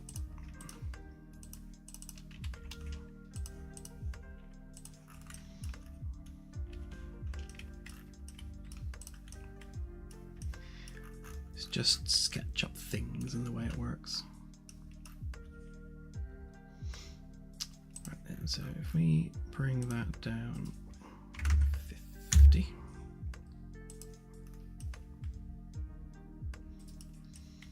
Ah, right, yeah, it definitely deletes the vertices as well. Very much so.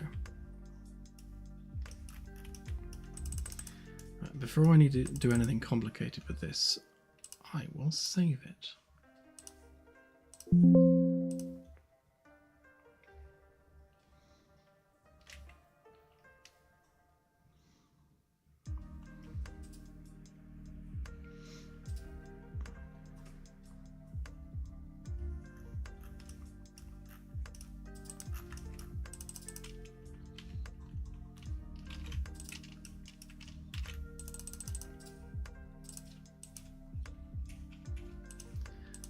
Move that out the way a minute.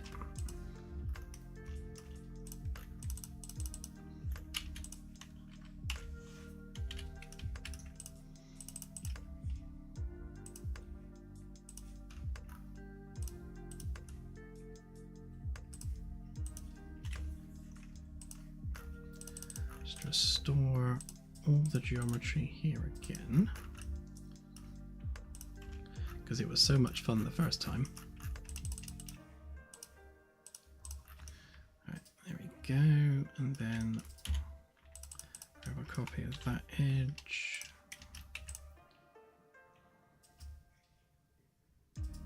Just to intersect that in there.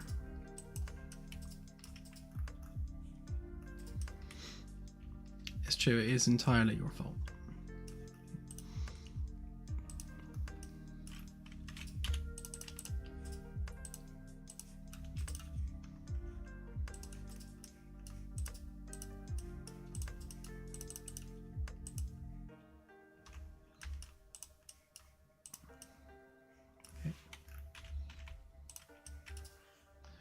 So yeah, same thing here is, so there's a couple of things. If I just select this face and delete the face, then obviously you get all the edges left behind still, which means I then need to go and delete all the edges. If you select the face and the edges, and obviously it's picking up the edges that are part of this geometry, so if you press delete, then you've now removed the cutout that you did, or in most cases it will just then delete stuff off of this geometry as well. So by making that a group, you get the best of both worlds, where it deletes the stuff you want whilst leaving the stuff you don't want, leaving the stuff you do, because English is hard.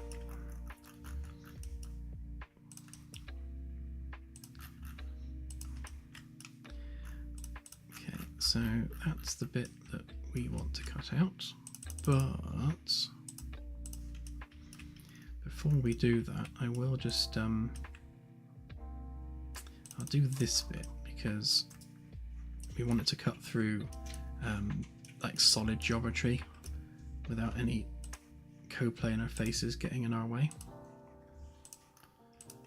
So again, that is 1 inch. So I'm making it so that all of the steel work on the ship is 1 inch thick. Specifically, it's 2.5 centimeters, which is not quite an inch, but for argument's sake, it's all inch thick metal. Right, so we then smooth that off. Intersect that with the model, then that's now cut to the right size and shape, which means we can get rid of that. And that's going to require a little bit of manual connection there. Again, because it's a coplanar face with the edge, and intersect really doesn't work well with coplanar faces. Hopefully that did the trick.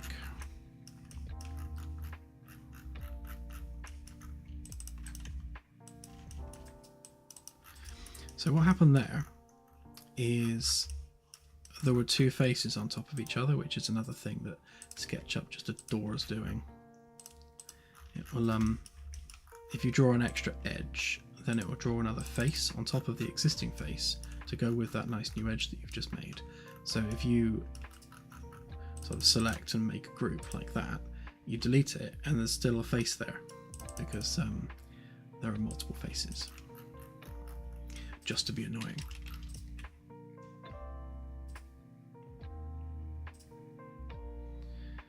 Right, okay. So that is that bit. And then on this one, we can just grab the geometry, group it up, and then hide it, because I want to keep it there in case I need it in the future. And then this one can just drop down into place, like so.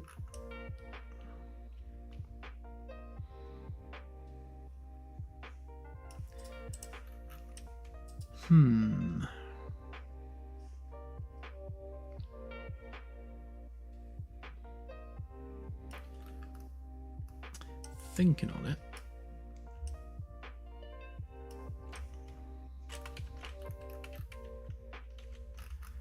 Having just done that,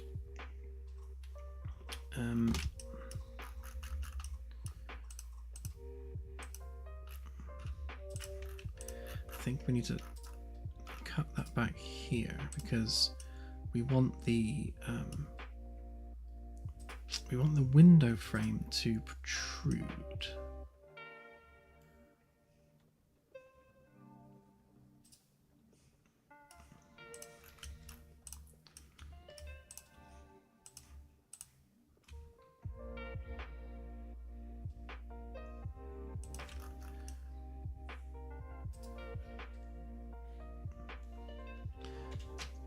I think what I'll do,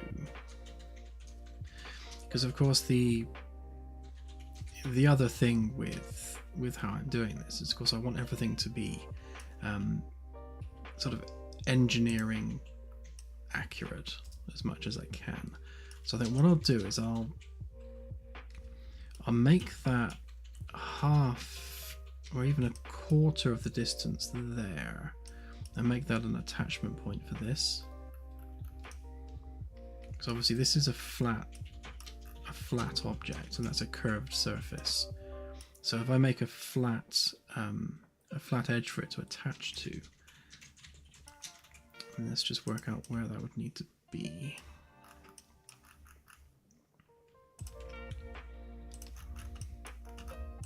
So I want to put a bit of a curve on there. So let's go ahead and curve that.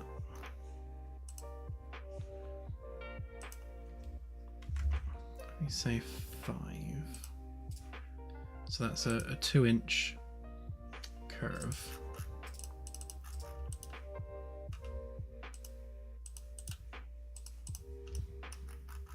And then of course we want the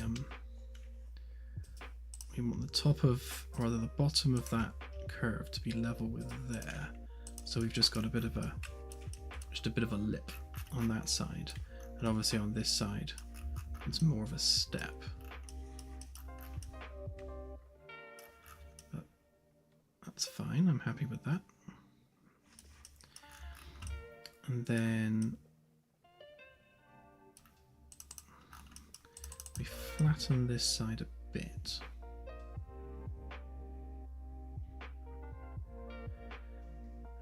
think what we need to do,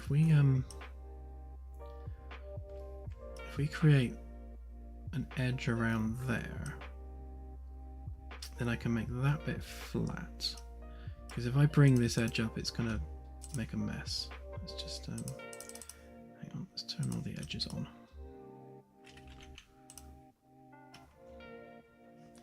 Let's not turn them on yet. So if I do that, it's probably messed up this bit here. Yeah, you can see that it's made that kind of indented. So it needs some support geometry around there to stop that from happening. But then I can flatten that bit.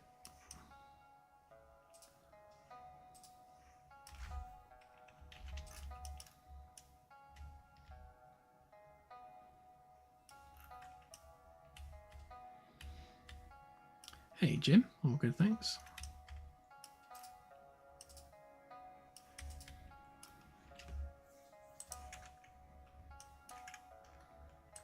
Right, so we want that there. And if we draw 128 edge circle right where it intersects, that should give us the bit we need. And then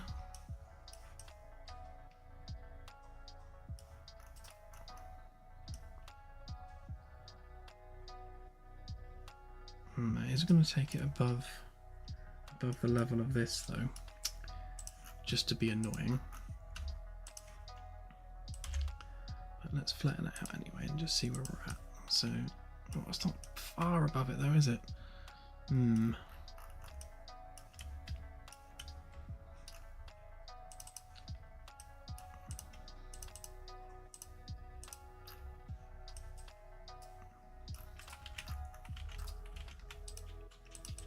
Right, so we bring that down a bit first then. Maybe to there, and then make that our lip that goes all the way around. Actually, how far up does that need to go? Further than that, it would seem. Okay. Let's give it another 10 then, another 15.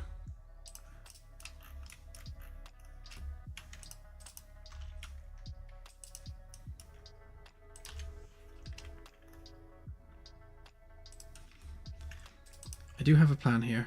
It may not look like a plan, but I do have a plan.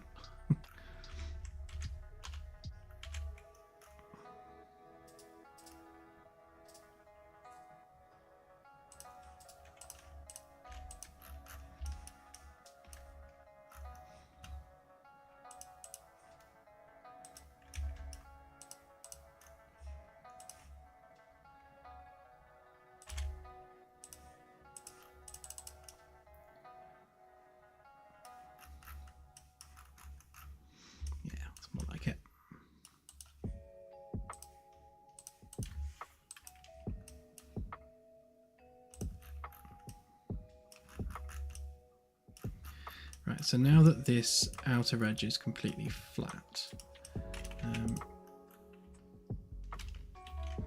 it opens up the door to a few possibilities. And I think I will just how best to do that. So we want to unsmooth that edge.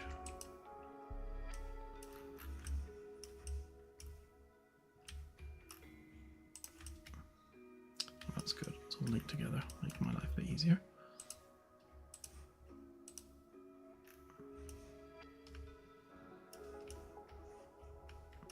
There, so I can move that up and down in unison as needed.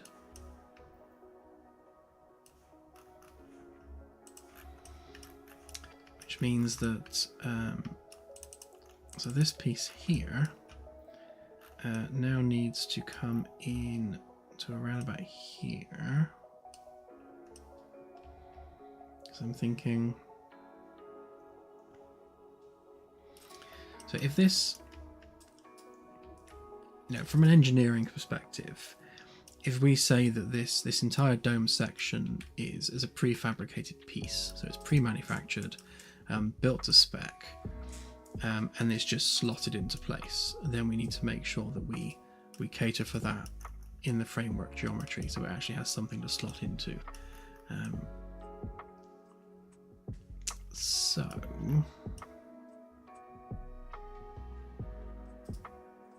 if we pull this back 25 centimeters, I reckon.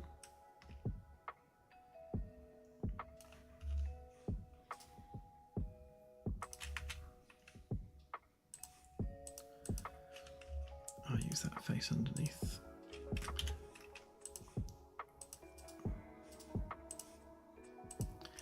What do you mean, no? Alright, do it the other way.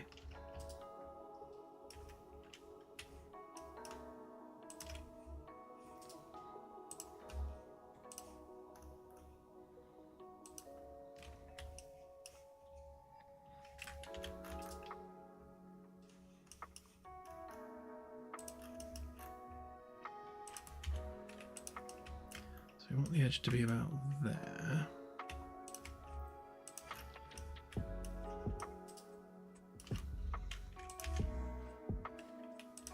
So if we draw that to about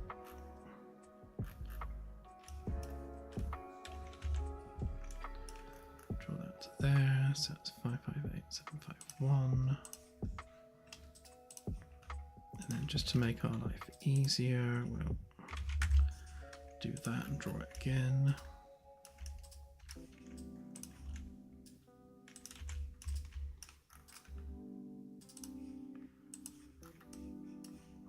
Okay, we don't need that anymore. We don't need that or that.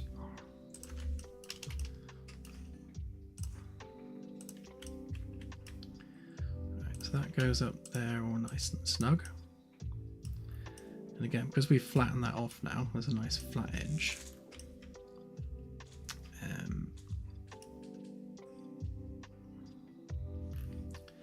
I suppose ideally, we also need a top piece to that as well. So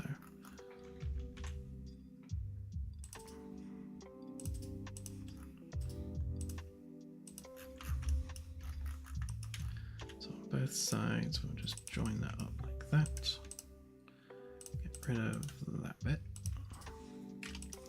Bring that bit down.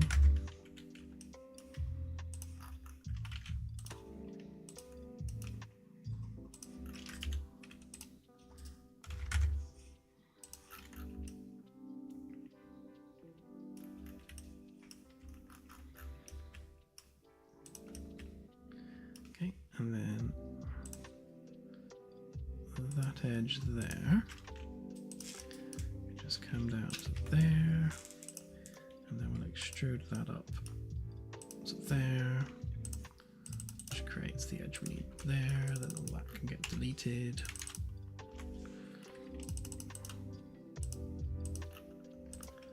Right, that gives us that.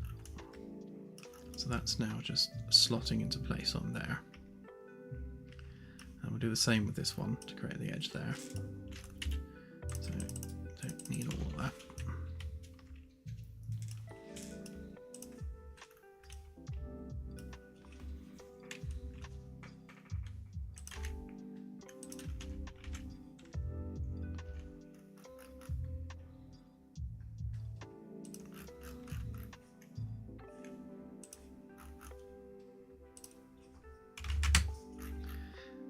Bit of a guide for the edge.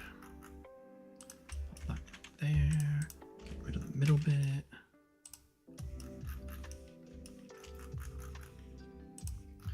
Chop it in half. Get rid of that bit. And then that bit needs to be cut through there. And that gives us the edge. I'll move this piece out slightly so that the top's sitting on it rather than the other way around.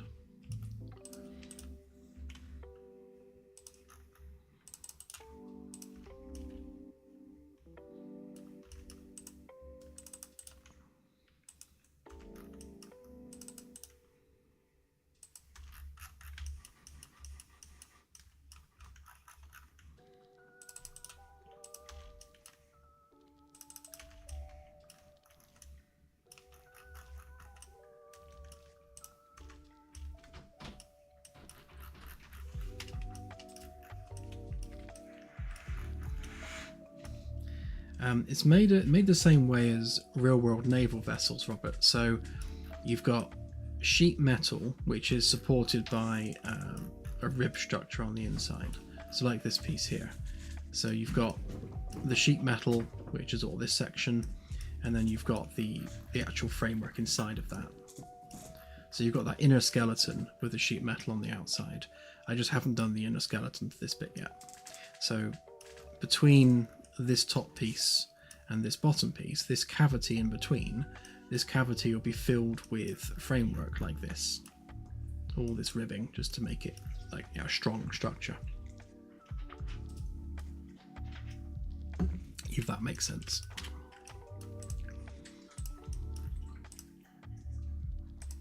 Oops.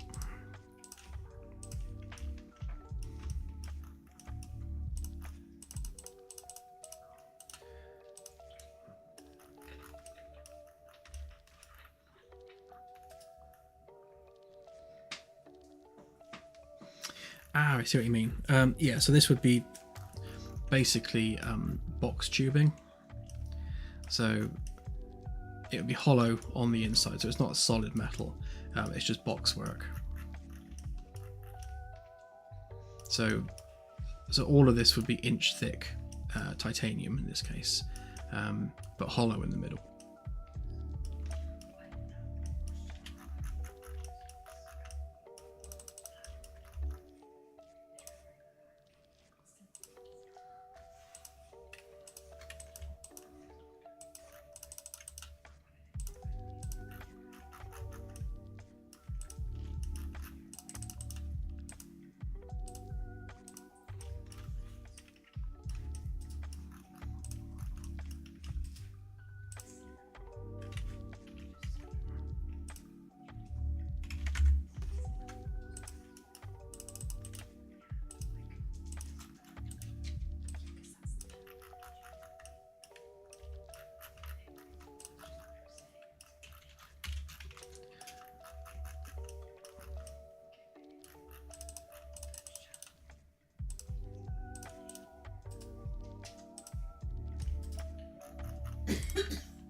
Extra face there.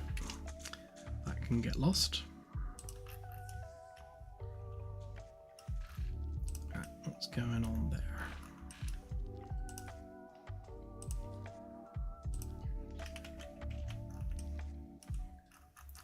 So basically something's not quite lining up there. It's ever so slightly out.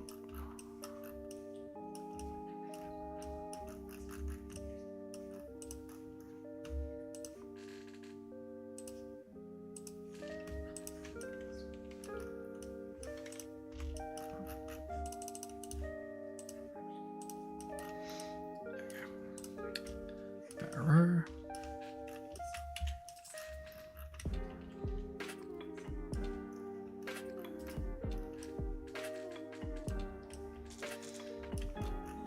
There we go. So we've got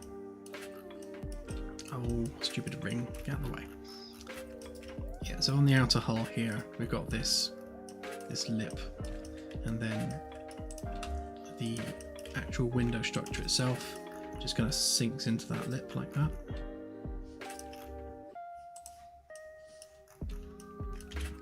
And then that would be welded into place. So I'll do a weld line around there, I expect, and probably on the outside as well.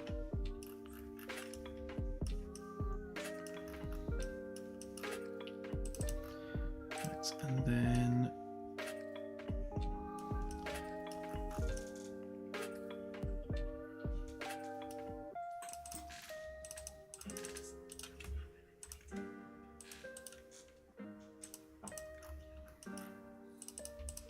so I also want to add some smooth edges to here.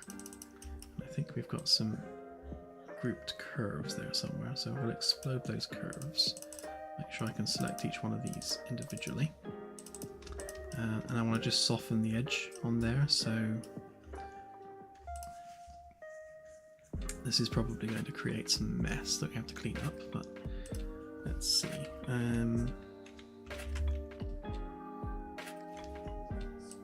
honest, a 2-inch curve is probably going to be quite nice. Oh no, it definitely doesn't want to do that.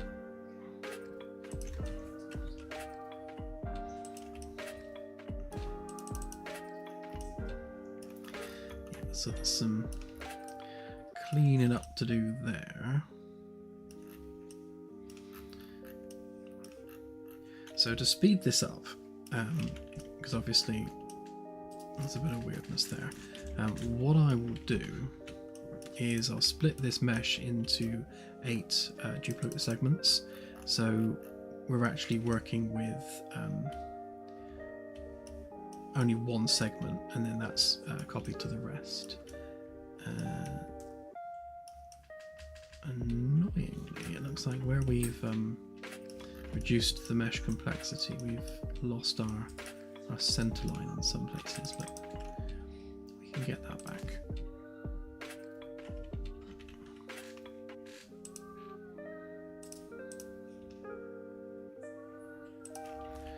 Right, so we want to get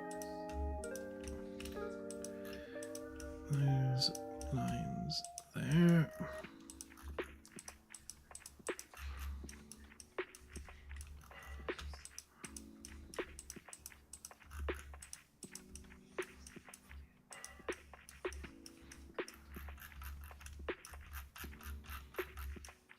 And the same on this one. We'll just do that. And I need to create a cut through there just so it joins up equally.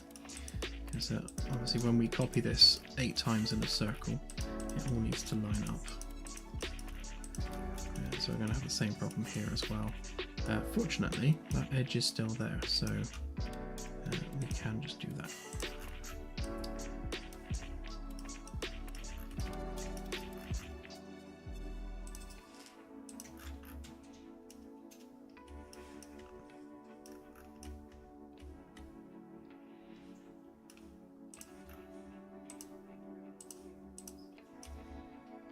Okay, so we've got that piece. Yep, and of course I need to join it up here as well.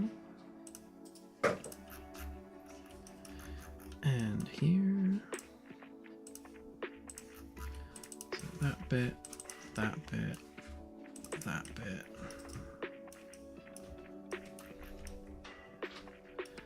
Right, so if we make that a group, and then also a component, and then delete all of that.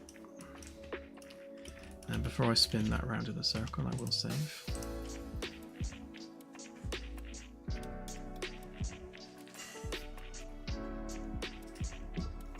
It is saved, it is saved.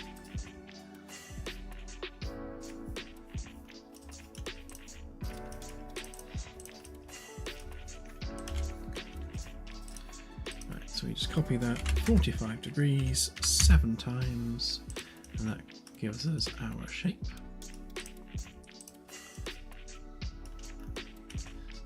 So the beauty of having done this is now, if we come in here and we want to add detail to that geometry like this, then it does it to all of them all at once, which means it screws them all up equally.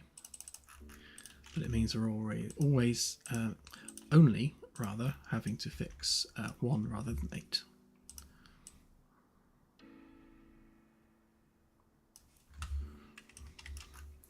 So we've got all these stray bits of geometry that just need cleaning up.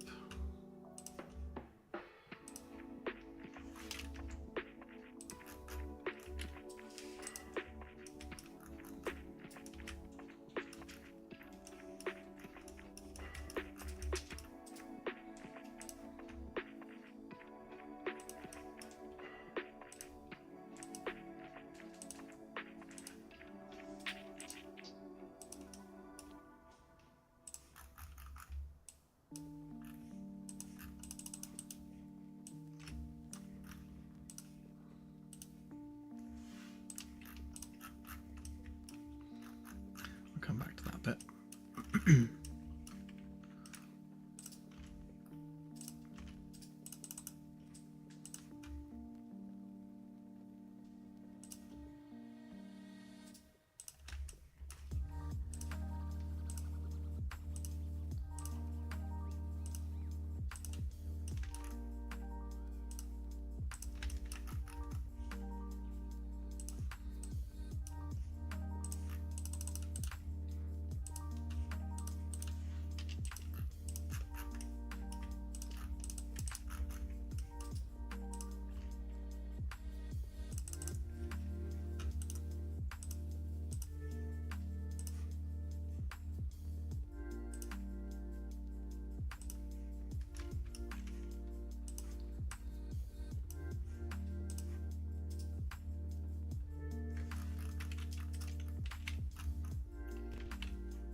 done, and as you can see, all 8 segments are equally cleaned now. And let's move that down a bit too. So that was our 5.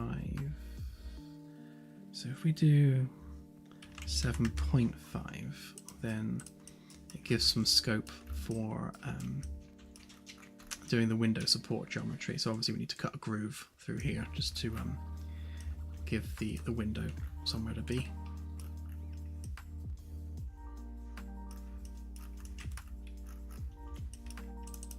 And of course we need to do the same here as well. So that edge also needs a chamfer.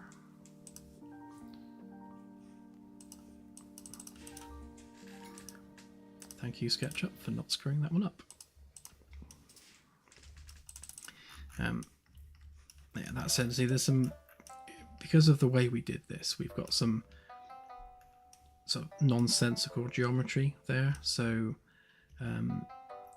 off stream, I will tidy this up so that we don't have these stray bits of edges like this, because obviously that's poor geometry and we don't want that.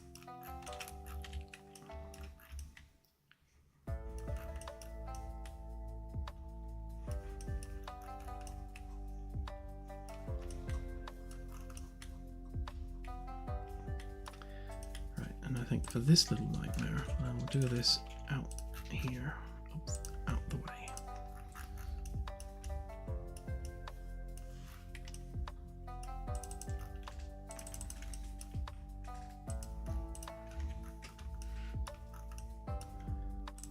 Oh, I made a right mess of this.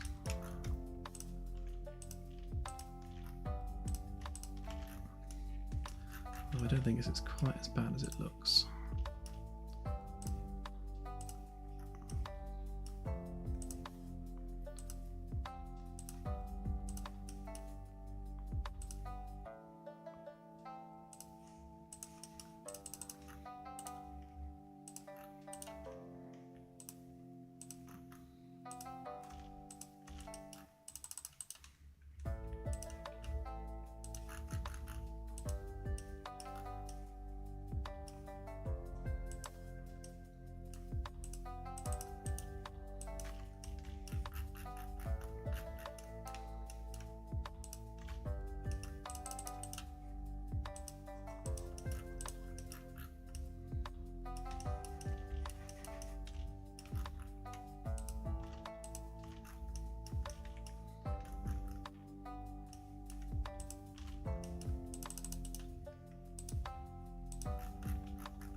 Yeah, basically the way that it does the curvature of the edges is it tries its best to calculate the edge based on the size of the curve and the existing geometry.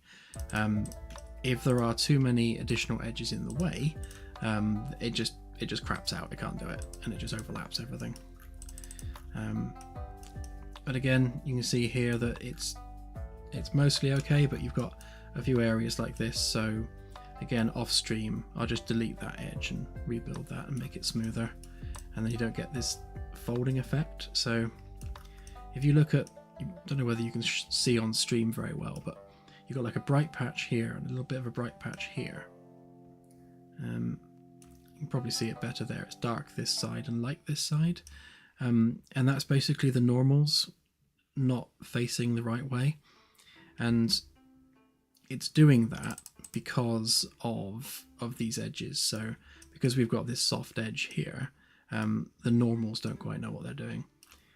Most of that you can fix with face weighted normals, which SketchUp can't do, but Unreal can, so I just do that in Unreal. But you can fix it in SketchUp as well by fixing, NAF geometry like that. Yeah, this side's got a little bit of a problem, but not as bad. Yeah, you can see it there actually. It's not great on this side. but we'll see how well Unreal fixes that. Where are we? There we are. What's going on with this edge?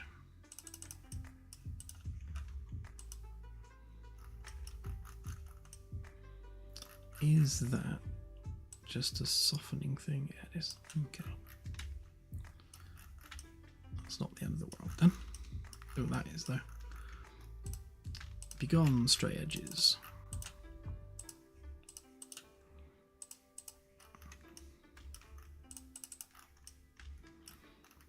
So yeah, looks like we've got just a little bit of a duplicate edge there.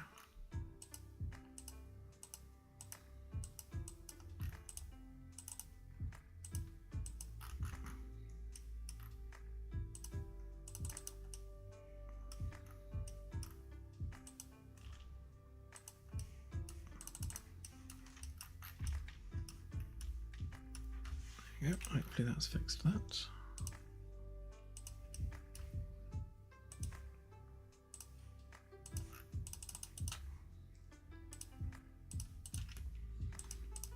There you go, that's better. Right, I'll remove the end caps on this because obviously this is connected to duplicates. Same problem here actually.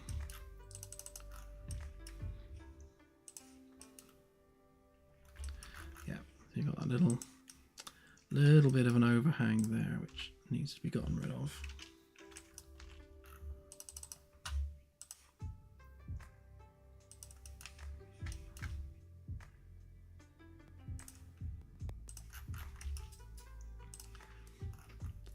So the question that's on all of your lips, I'm sure, is why don't you use subdivision to do this? Would that not make more sense?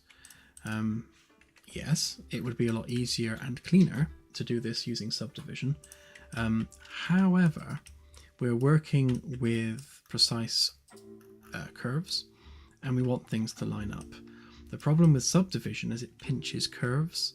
So, where we've got this geometry here, we want a perfect curve there, we want the perfect curve around there. We want this to snugly fit in this space. Now, if I was to do this with subdivision, then with the Catmull-Clark algorithm, what it does is it actually pulls these curves in, so you lose this precise alignment that we need. So subdivision modeling is great for organics, where precision's not needed quite so much. But when you're trying to line things up precisely, I find subdivision kind of makes it a bit of a pain.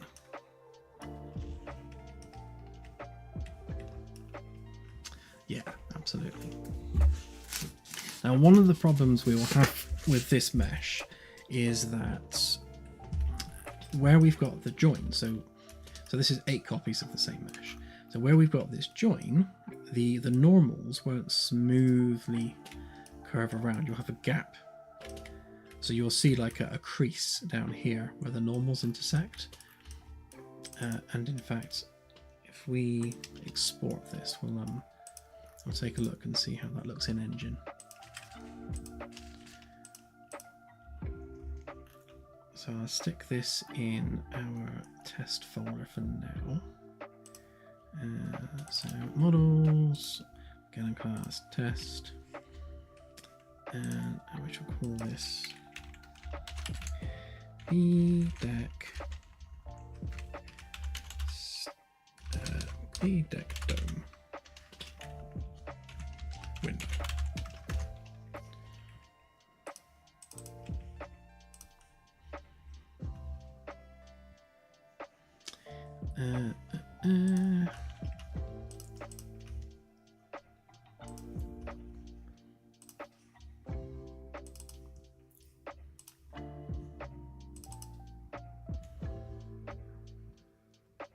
What?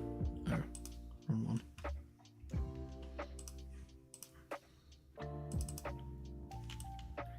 Right, so there's our nice dome that we've just made.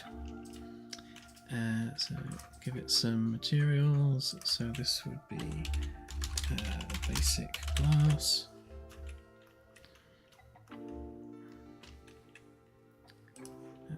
for now. Oh look, there's a gap that needs fixing. Oh no, that's because nano's enabled. So it falls back to the nano fallback mesh if there's a transparent material, which there is. So that's what did that. And then we want that to be our steel framework 100.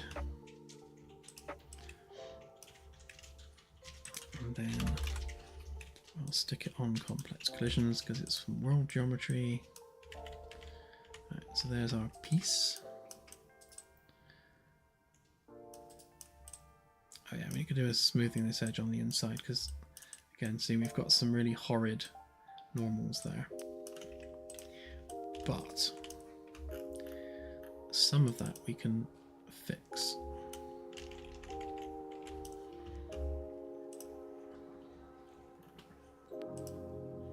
Yeah, it's like a flying R2-D2 head, really. Pop that in there.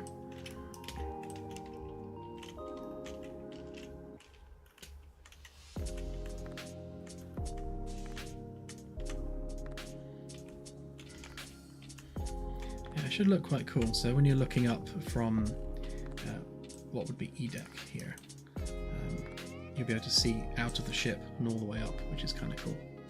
So obviously the lift will be running up through the center there. So to be honest, if we make the width of the lift equal to this circular piece here, then the lift itself can have a glass top to it, but it should be kind of cool. So as you're going up the lift, you'll be kind of like going up like that. It should be really, really awesome. And then from B deck, it looks like this.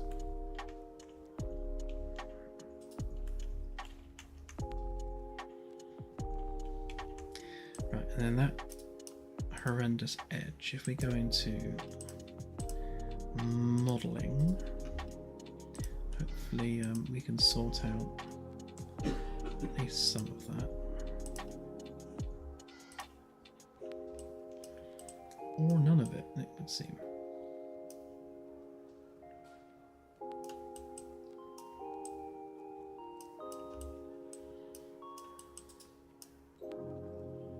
Let's fix the bottom part there.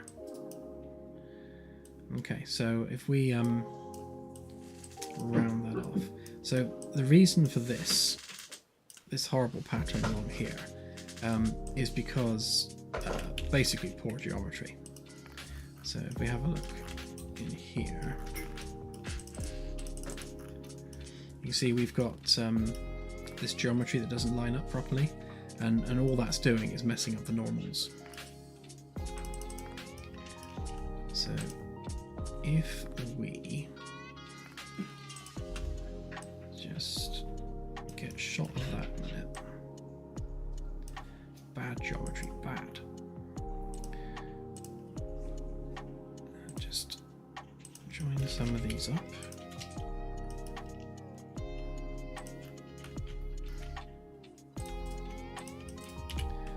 And what I'll do is I'll just do the standard 2:1, just do that. Oh, that's interesting. Why is that not? Oh, I see why. Because it's a rubbish edge, that's why. So I'll just do that all the way around. And that will fix the problem.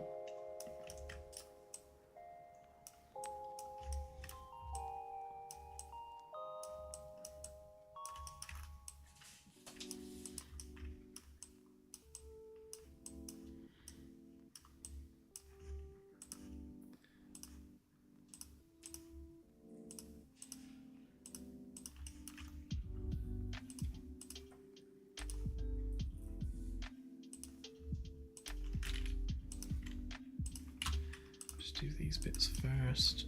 Hang on a minute, going a bit awry there.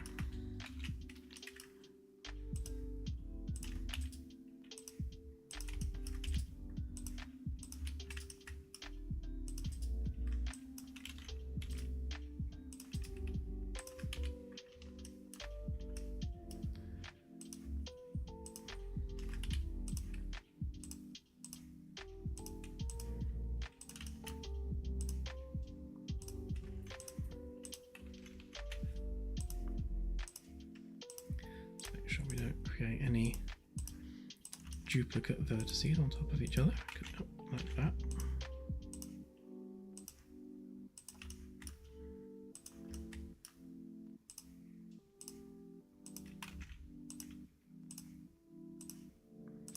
We demand precision.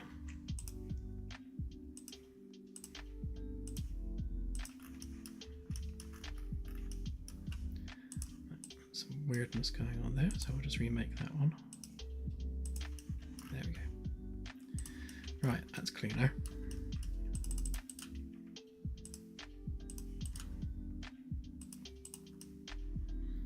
Right, so see, we're getting a little bit of the problem at the top because basically same reason.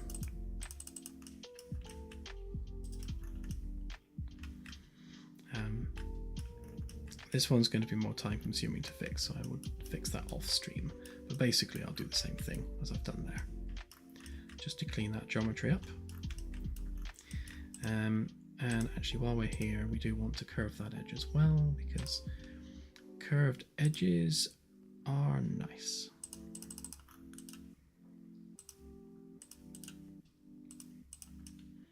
You see, this time it was intelligent enough to move this geometry round into this position. It's not always that clever though. Most of the time it just screws it up. Okay, let's re-export that a minute.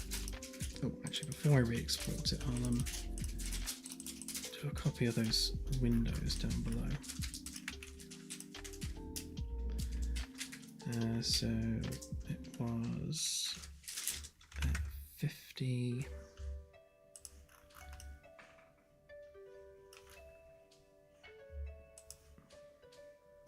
Actually, no, it wasn't 50, was it? Because we added a bit. So we want that to line up with. There's our edge. Can't quite see it out there. Then we've got the 5 for the curve and an extra inch, so 7.5. And we need to reverse those faces so the glass is facing the inside.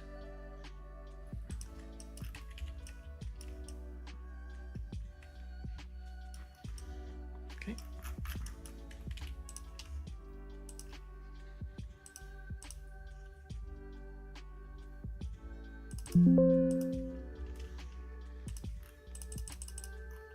Right, I'll export these two bits in a sec as well. Make sure that those bits are neat.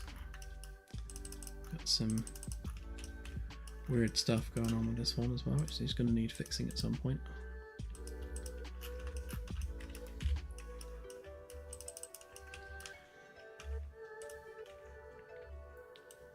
Right, so if we now re-import this, hopefully that nastiness will go away.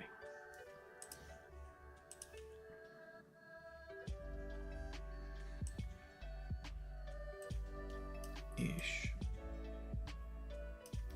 So this, right, so this hard line you see here, that is because these are separate objects, and you can see it really strongly there as well.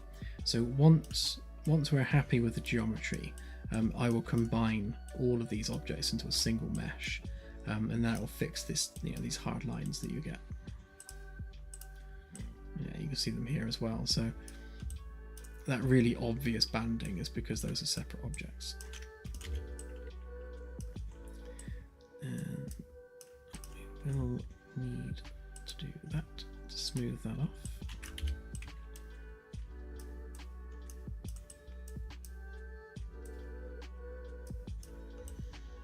Yeah, it's not terrible.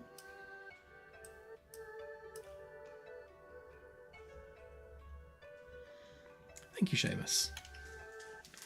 Yeah, obsession to detail is kind of our thing.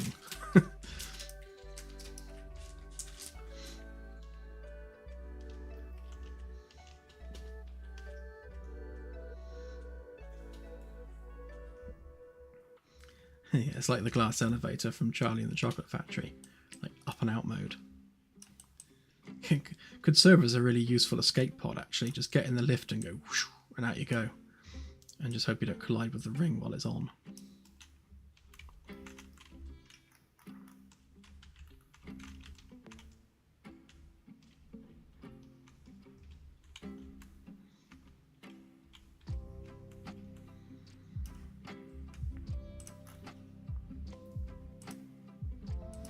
Just turn on ADEC a minute to get a comparison between the size of these windows and these ones, because so an interesting visual consistency is that the ceiling of the bridge is going to be the same as this. So this ring of lights is staying, but the centerpiece here won't be a dome. This is going to be an actual window in the top here, with just sort of white paneling around there. And then the space in between the window and the lights is where the holo projector is going to go. So the holo projector will be a ring that goes around with like spotlight looking things attached to it that are all shining inward towards the middle there.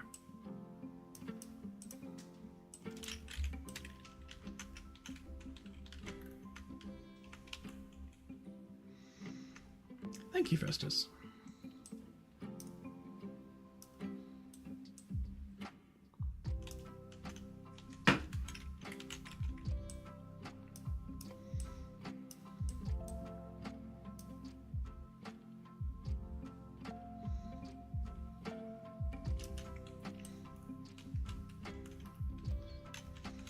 Yeah, potentially. Although, to be fair, all of the life rafts are going to be underneath the ship, so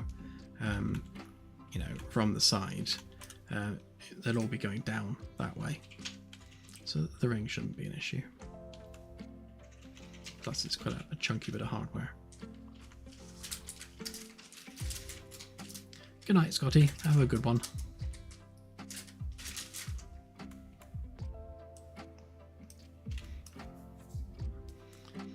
Zip ties, you say? Well, funny you should mention that.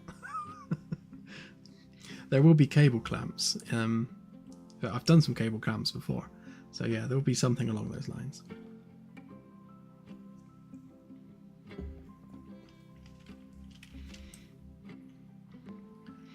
Yeah, exactly, CSI. I want to, try and shoot for some visual consistency, which is why the curve on that window is the same radius as the curve there. So, we're using consistent curves on the edges of things. Just to make sure everything ties together nicely.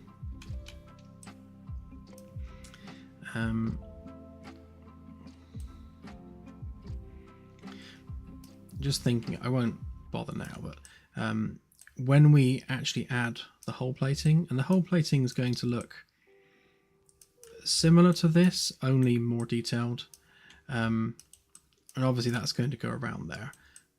I'll probably leave the window frame bare metal, maybe not. We'll see how it looks both ways. We could just put hull plating panels on it with a hole for the window, but obviously that's going to have a certain thickness to it, so we might need to lift this up a bit more just to cater for that thickness, but that will do for now.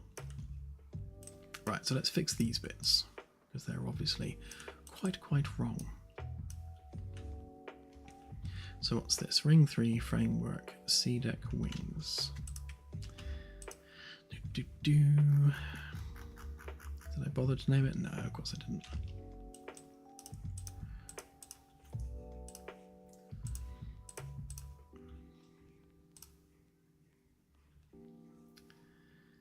So ring 3 C-deck framework wing sheet. Again on ring 3 C-deck framework wing sheet. Right, that should be correct, and I shall make sure I name the object that so that there's no confusion. And that should be the top for that.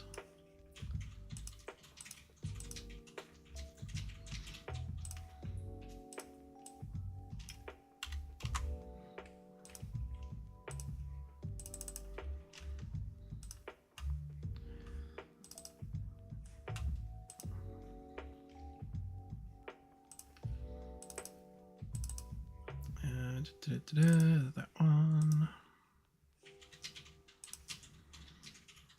Make sure that we sort the collisions out on it. This having to reset the collisions each time is fixed in 5.5, so we won't need to keep doing that, which is nice.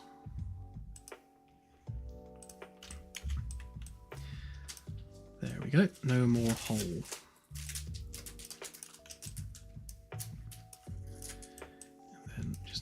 This one as well.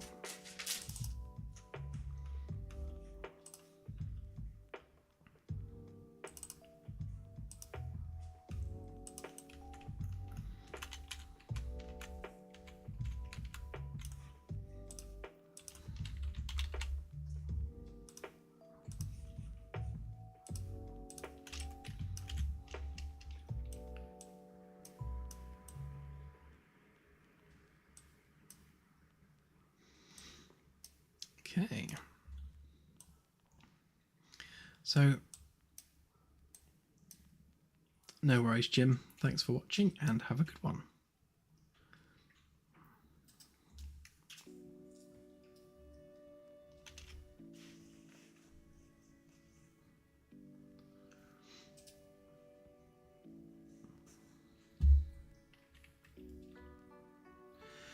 Yes, 3D Addict. So yeah, so because I did have that on here on a previous iteration.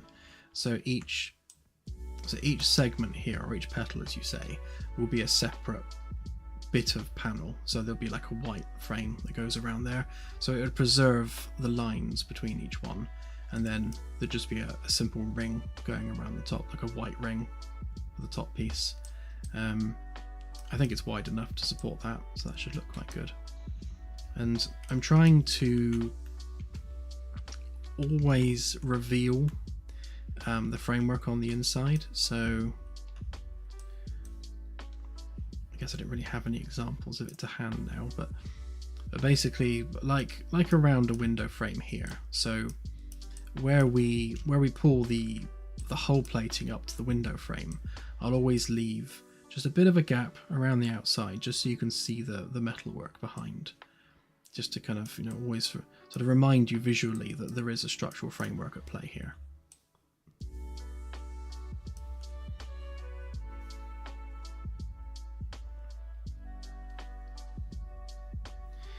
So when we do the damage state, each one of these hull panels will be a separate actor. Obviously they'll be the same class, but there'll be instances of that class. And when they receive damage, either we'll use we'll build into the material a damage state. So you can use custom mesh data for that. So we'll just have like a health value, and then the custom mesh data for the health value drives the material, and then we can use nanite tessellation to apply physical geometry changes on that mesh based on some kind of a noise function. So it means that this panel, although identical to this panel in terms of its class, will have completely different damage modeling because a noise function is driving the nanite tessellation.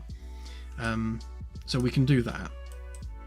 And then it means the damage will also be consistent across panels. So if on the noise map it generates like a scar, then that scar will go across the two panels, assuming that they were both damaged, which would look quite cool.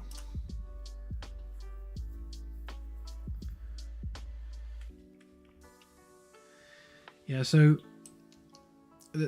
I was also thinking of simply swapping out the mesh. That's another way we could do it.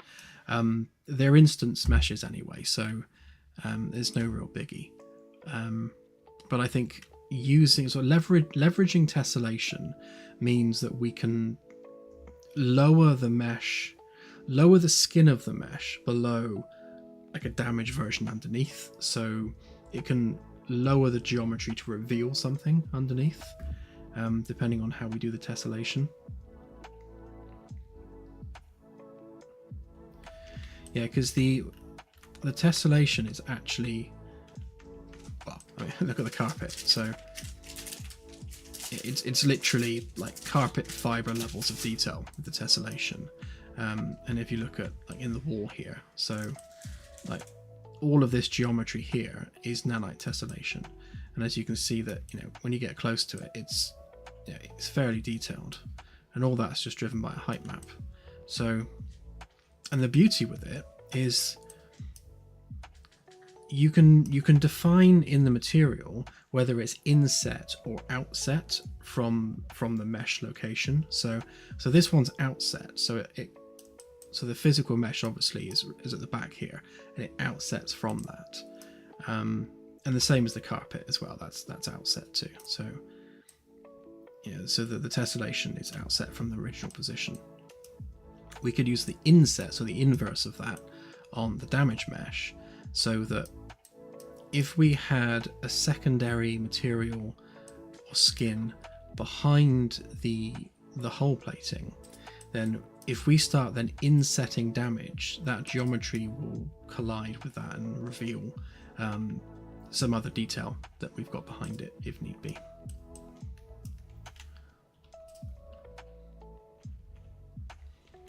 Yeah, exactly that. So we can have some damaged geometry underneath the actual hull plating itself, so that when we use the tessellation to drag that geometry down through it, then that reveals, like, you know, fibers and whatever else, you know, we want to show as damage.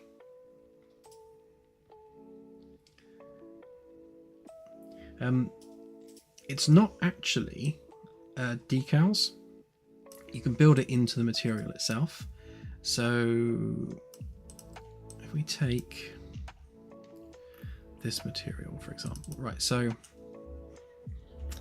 oh, I forgot I did a thin film iridescence.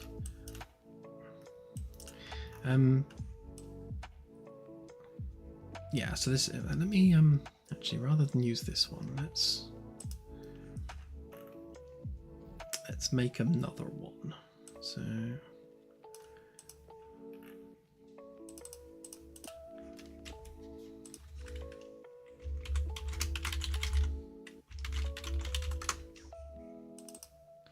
really simply, if we get a noise node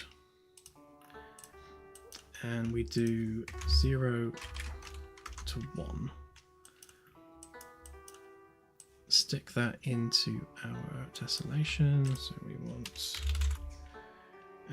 enable tessellation, set that as 0 so it just bumps out for now, and stick that on there. And then we just make it like white. Give it some bits and pieces, so we'll make it like, yeah, 75% metallic. Make it pretty smooth, so at 0.25, something like that. Maybe a little bit less metallic. Something like that. So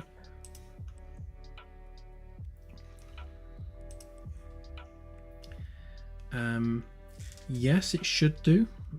Because what it does is it colors the mesh, or rather that surface, pre-tessellation. So the tessellation should inherit that, as far as I'm aware. We'll find out in a sec. Right, so if I do that, and we just do that.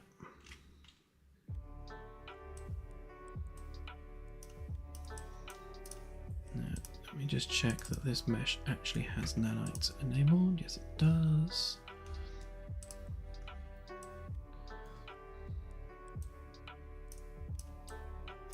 So So you can see what it's done is it's made really furry hull plating, which obviously isn't what we want.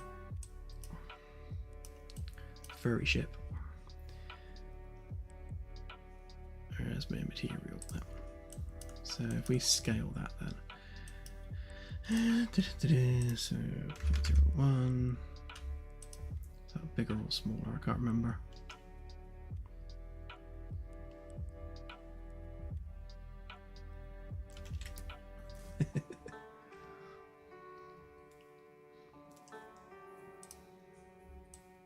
There we go. So you can see here we've now got physically deformed hull plating, which is done at the tessellation level, and we can actually emphasize that further, because if we go -1 to 1 on there, or maybe even we'll stick it at 1, and then on the displacement itself, if we take that up a bit higher, maybe just to like really emphasize the effect.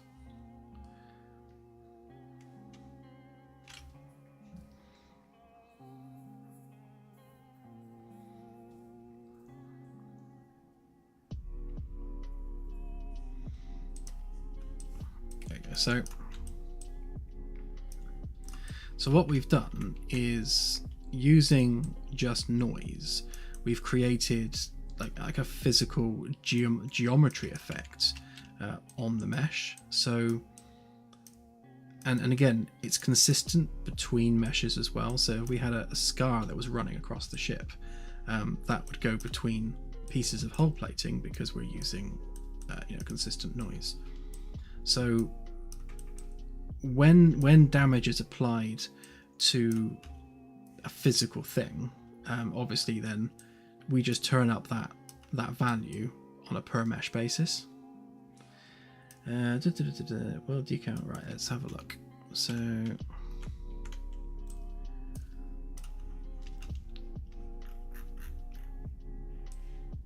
we should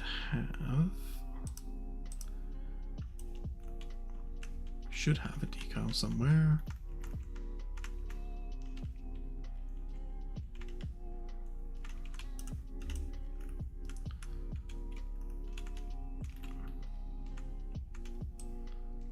We do have hull writing.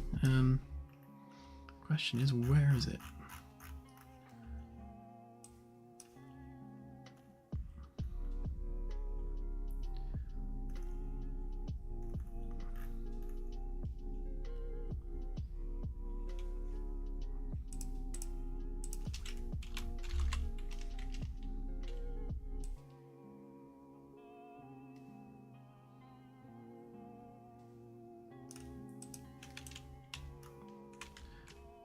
Okay, so there's a bit of it there. Where's the main hull writing?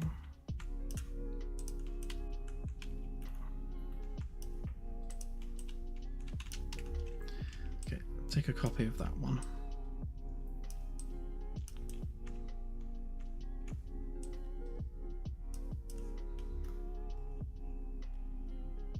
Oh. That's not actually a decal, so that doesn't help. Yeah, no worries. Let me just find a decal a minute. Decal, where's my decals?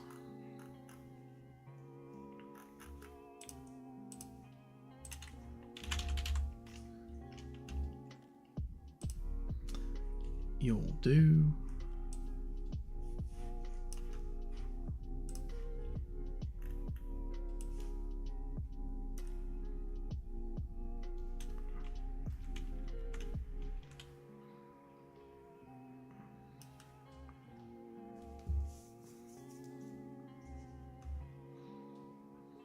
So I deleted the derived data cache on the last stream, which means every time I bring something into the world, it needs to compile shaders for it.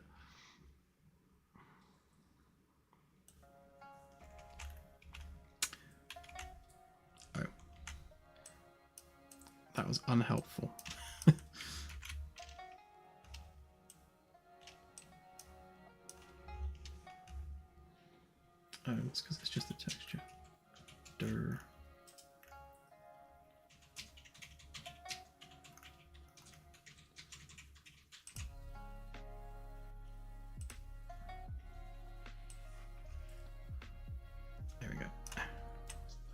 That's the one I wanted.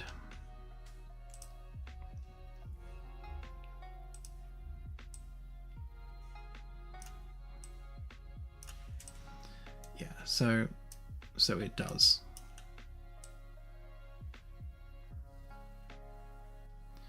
Yeah, because the way I understood it,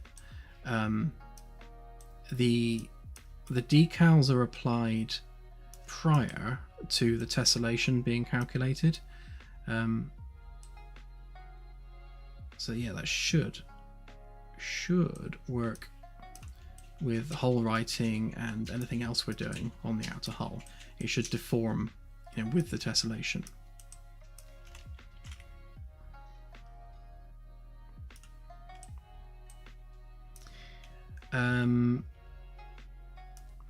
It would, but you can flag meshes to not receive decals. In fact, I think you can do that in the material.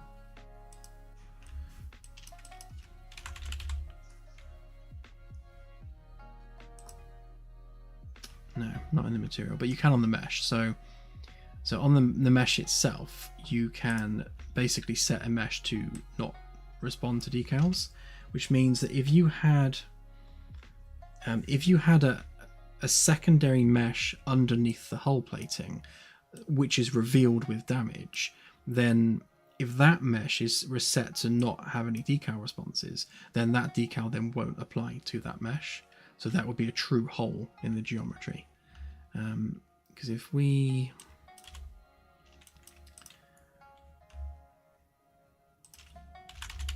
turn that off there, you can see that you can turn off whether or not that mesh receives decals. So you would have to have two meshes as part of that actor for that to work.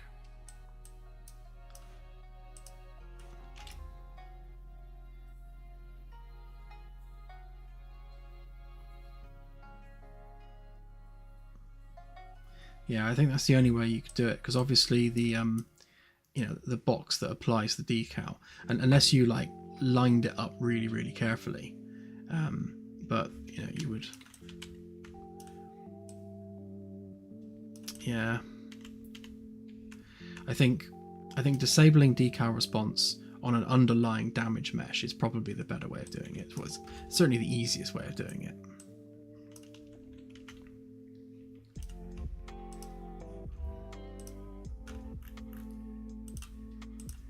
Right, let's remove our diseased ship.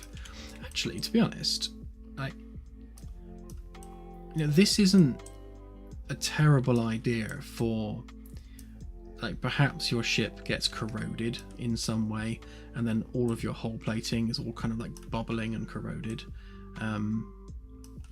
You know, we could have multiple different versions of deformation for the hull plating, you know, with different effects, which could be quite cool, you know, depending on the circumstance.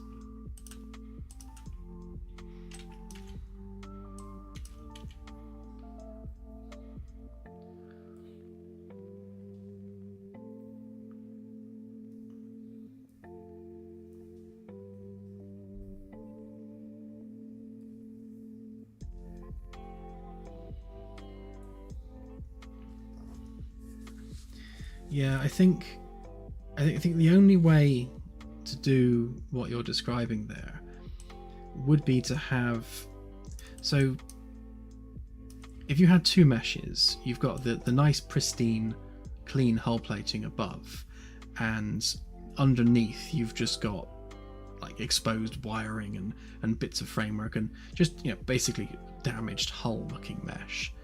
If you had the mesh underneath not receiving decals, and you inverted the tessellation so it obviously goes down below that, then where that mesh is no longer there for the decal, obviously the one underneath doesn't have a decal response, so you would have a hole in the decal naturally as a result of that.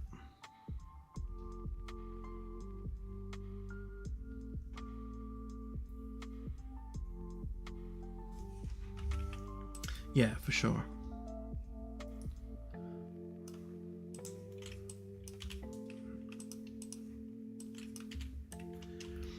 It's good though. I mean, nanite tessellation opens the door to so many possibilities, you know, with effects and things that we can do with it.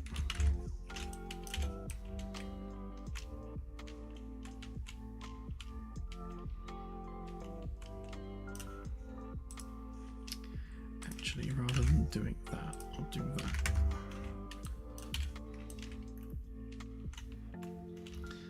Right now, for ease of placement, it's just using the world origin.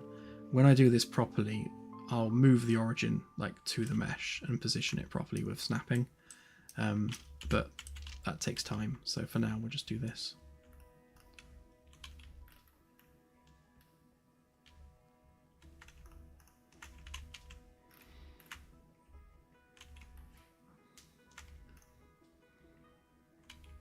I think I'm reasonably happy with that.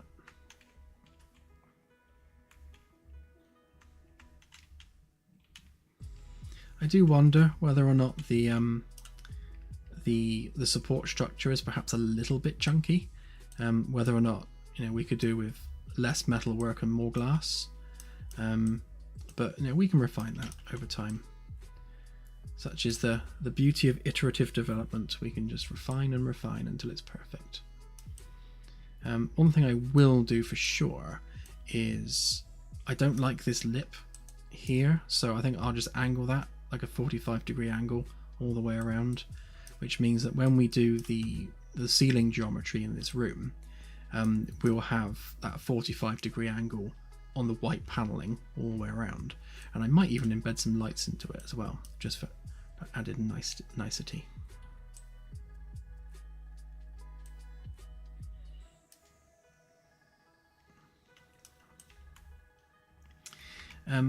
These stairs here will eventually be a proper gantry, so where we've got the dish and everything on the top, that needs to be accessible by the crew for maintenance, so you'll actually be doing EVAs out here to access that. So with EVAs in mind, there will be steps and railings, you know, all over the upper hull.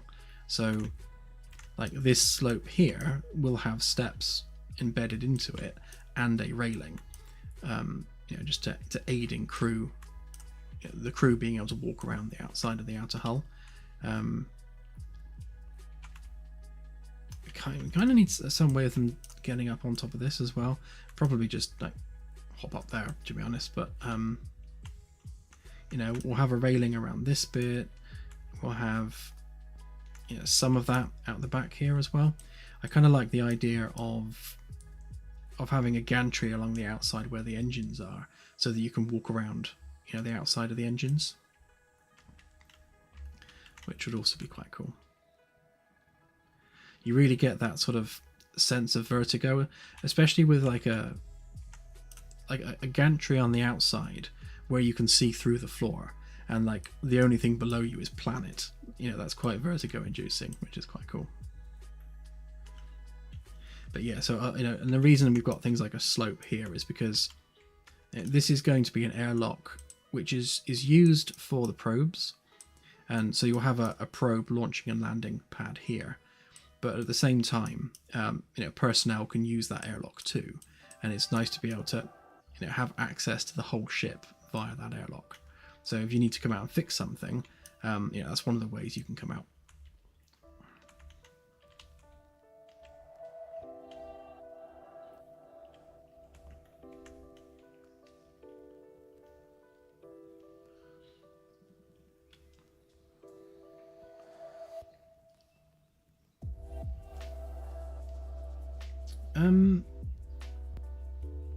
I don't know about external access doors. I mean, internally, yes, you'll be absolutely able to get to them.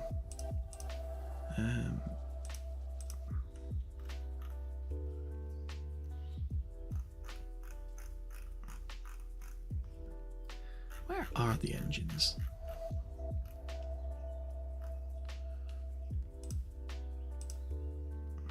Ah, there they are. Yeah, so you've got, so here, this is the beginnings of the access way into the engine pods, and then you'll have this stairwell here, which intersects with the upper level of D deck, and the same with E deck. You'll have stairs going down. In fact, here's a dude demonstrating the fact, and then stairs down, into the engine pod there. So that's going to be the main access routes into the engine pods. On the outside of the shuttle bay, there will be a little sticky out platform, like with lights and things on it, like a mini runway almost. But it would be nice to have, some kind of access gantries as well. Maybe a way, to walk between the supports there. But we'll see. We'll see what looks good and what doesn't. Ultimately, anything that's on the outer hull will need to be accessible by the crew, and that includes the weapons outcrops as well. So where we've got the turrets at the front there, if those turrets are damaged, you'll need to do an EVA to go and fix them.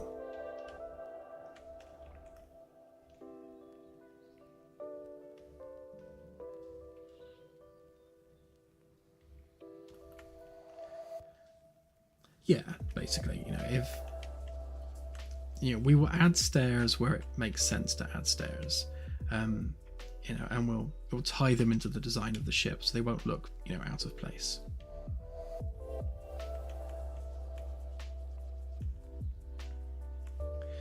Yeah, I mean, that is the other option, to have hard points that can be deployed. And obviously when they're not deployed, they're within the cavity inside the ship.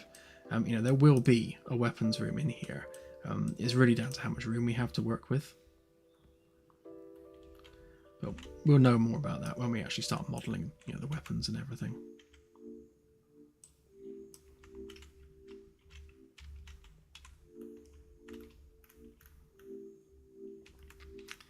Okay, so yeah, I think I'm happy with that for now, and that's definitely going to be a good view looking up there.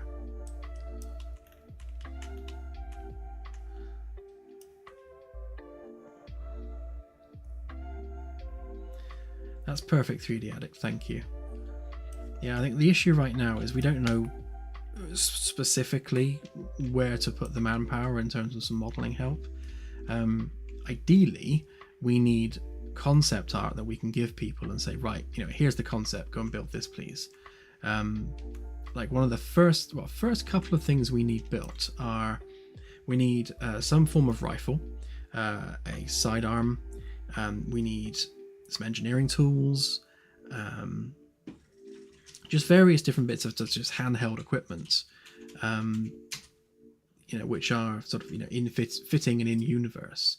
But we need a concept artist to design those things, and then we can hand that off to modelers and say, right, you make this, etc. There will be a lot of modeling work that's needed. So yeah, definitely expect some work your way.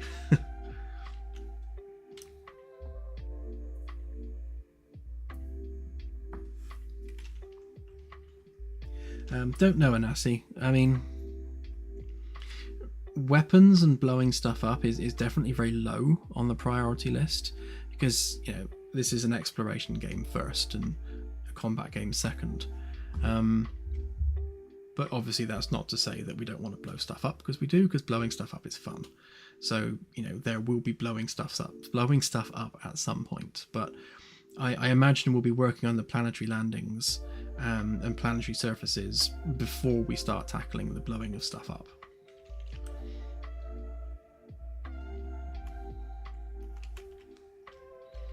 Yeah, no worries.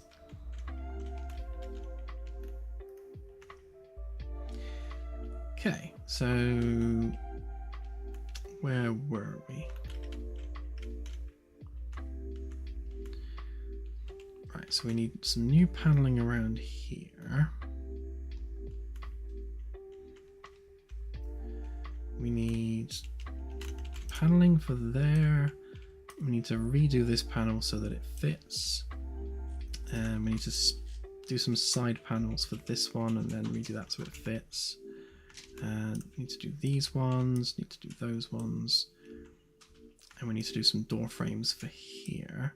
I think if I go ahead and do these ones and these ones, that at least gets these corridors filled out a little bit more.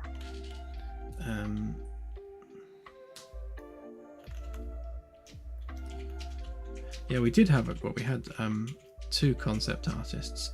One of them did the work that we paid them for, which was great, and the other one just disappeared on us and like just stopped responding. Don't know what happened there.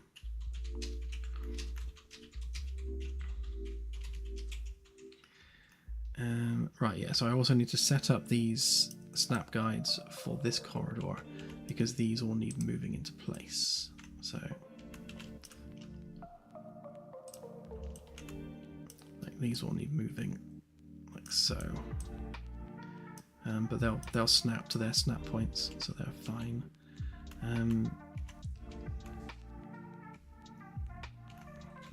Yeah. Actually, this is the first time we've actually had like insulation and stuff like properly in the maintenance tunnels, so that's nice to see. And what I need to do in here is, talking of like zip ties and things, there are going to be cable clamps and brackets on the inside of these, so all the cabling and pipes are going to be running alongside through here, yeah, in a location that can be accessed easily by the crew. Thank you, Grayson. Do you like exploring worlds in games that do not feature combat or any gameplay mechanics? I would say yes and no, because a game which is just focused on exploration and literally nothing else is only fun and engaging in the long term if that exploration is always new and always exciting and always presenting you with new stuff. If it's same old or gets old quite quickly, then you need something to spice it up a bit. At least I do. I need something to spice it up a bit. You know, exploring is the #1 thing I do in games generally. Like Skyrim. The first thing I did when I played Skyrim was try and climb the mountain because I wanted to explore. And you know, I tend to do the same in most games. I guess the Witcher as well. So you know, playing the Witcher series, I'm always just exploring the landscape and seeing what's out there.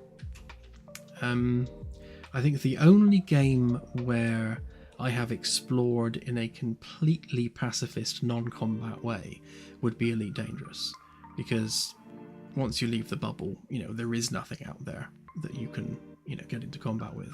So, you know, by nature of it, if just the game the way it is, you know, once you leave, you know, inhabited space, it is just non-combat exploration, which again it's great, and you know, that can be fun and engaging if, you know, when you go down to a planetary surface, there are, you know, things that are visually impressive and visually different to things you've seen before. Like if you come across like a massive mountain or a massive ravine or some geological thing that you haven't seen before, or you know, some planet which is in a crazy quick orbit around a star, just stuff that's new and different, you know, that keeps it engaging.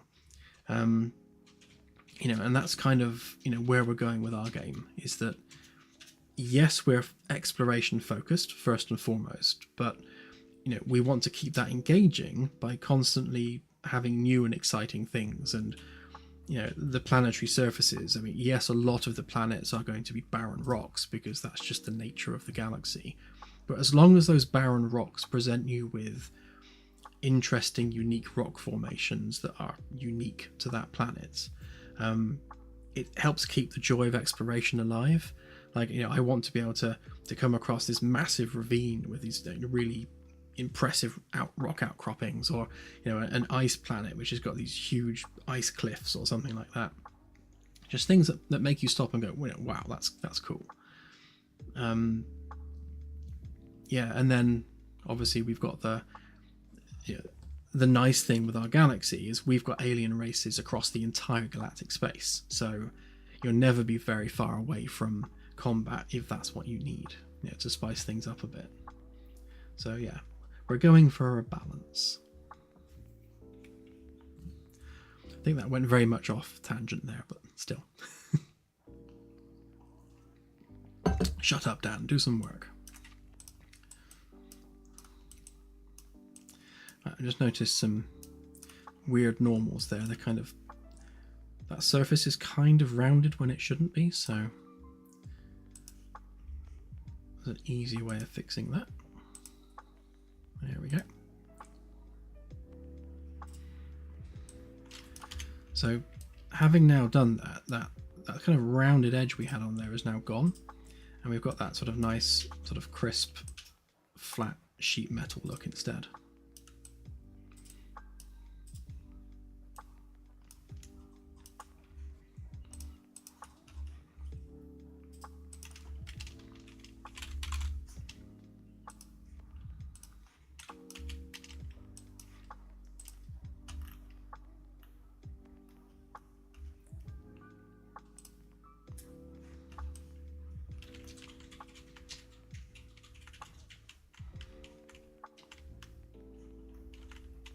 I think having the insulation material feature heavily in these maintenance tunnels is going to liven them up a bit, because before they were just really sort of plain grey spaces with some lights. You know, having this light pickup and this reflective surface is going to kind of liven them up a bit, especially when you've got pipes and cables running through. And then we'll have you know, this cavity down below will have insulation in it as well, as will these cavities here.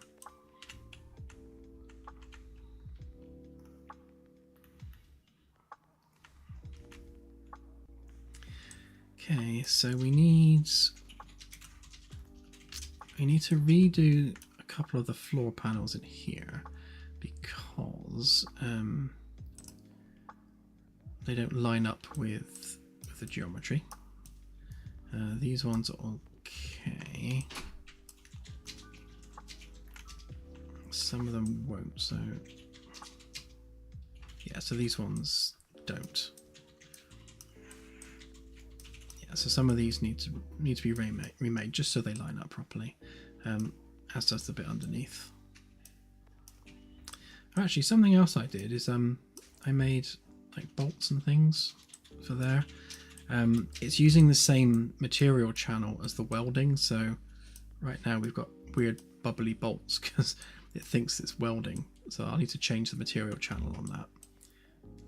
But yeah, just a bit of extra detail.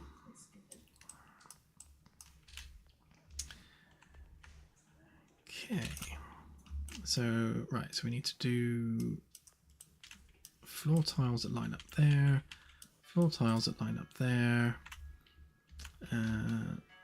They will need rescaling, but these are the same as upstairs, so they can be copied down. These and those. Right, okay.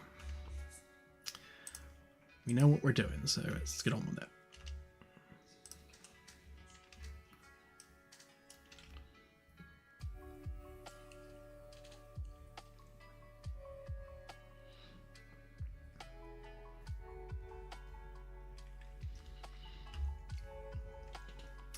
Just to expand on what Claire said there, Profane, what we really want from concept artists is, artwork which looks like a final product. So we're not looking for something which is too stylistic. We want something that's just fairly well grounded, as like an engineering piece. So we want to be able to give the concept art to a 3D modeler and say, right, this is what we want. So the concept art has to be fairly close to what we want the final finished product to look like, including like surface details, kind of edge wear and things like that. So the 3D artists have something really specific to work from. We also want to have like top side back, front views of concept art as well. So, say a gun, for example. We want to know what that gun looks like from various different angles, again, to aid the 3D artists in producing that object in 3D. Style-wise, I guess, if you look at some of the concept art for, Star Citizen, Elite Dangerous, that kind of style is what we're going for. Our style for our game is kind of retrofuturism and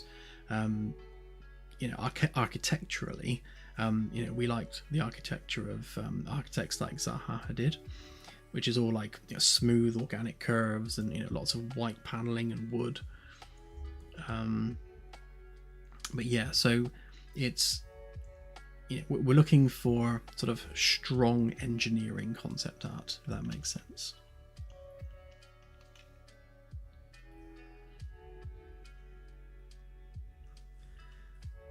Yeah, and don't just use Midjourney. We have actually had more than one concept artist send us a portfolio which was literally just Midjourney pictures.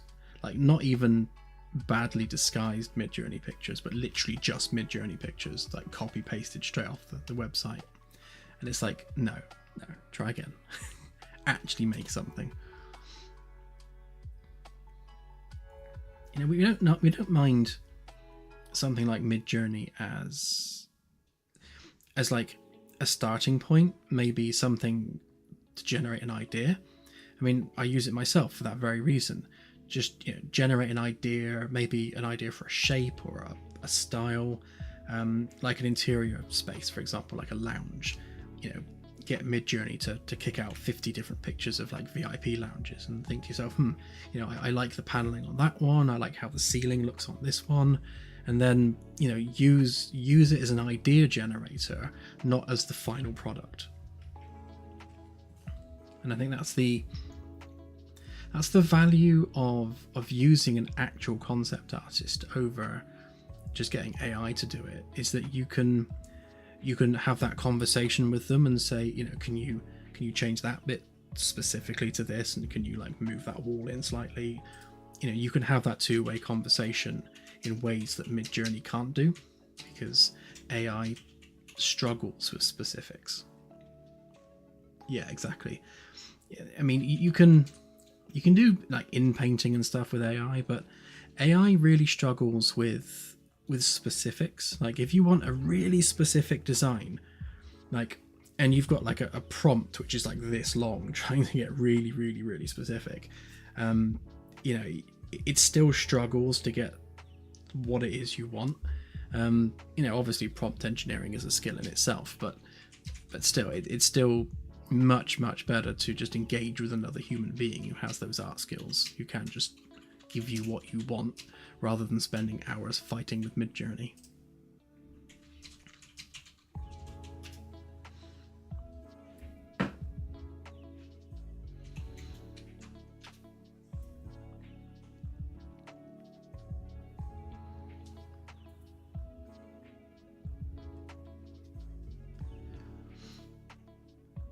And the weapons will be electric. Well, UN weapons will be electric. Aliens will use every type of weapon you could think of, really, both on ships and as handheld weapons. The lore we have behind how the primary handheld weapons work in the game is that they create an energized particle stream, basically a laser, as a track for an electrical charge. So it fires a laser which kind of ionizes, creates an ion trail, and then the capacitors just fire a massive electrical charge along that ion trail, a bit like a lightning gun, really, except it looks like a laser. And the beauty of that is that you can obviously turn the capacitors up or down to go from everything between stun and crispy.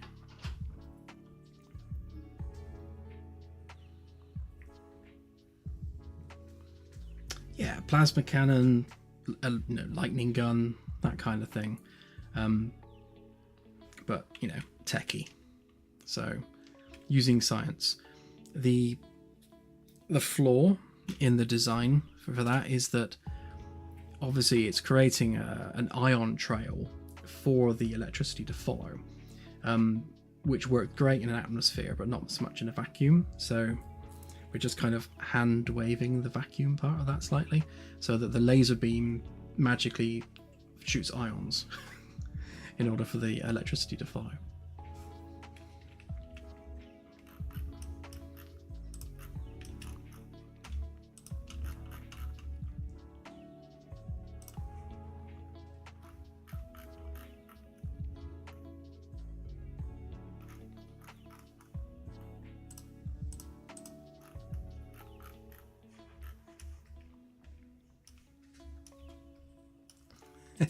Indeed, most ionic.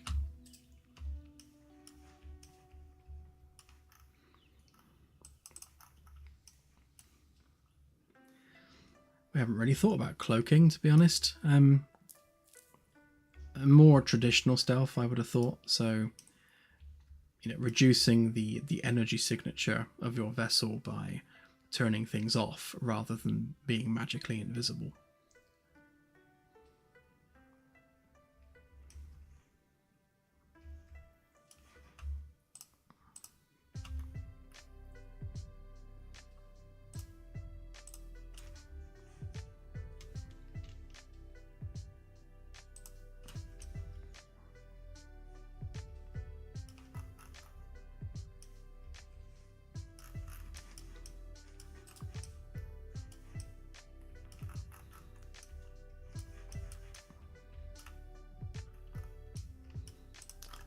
Okay, so let's make us a panel. So the panel making process is similar to how we do framework pieces, in that we start with a pre-constructed template. Let's make sure we get that in the right place. And then we rotate that at the right angle.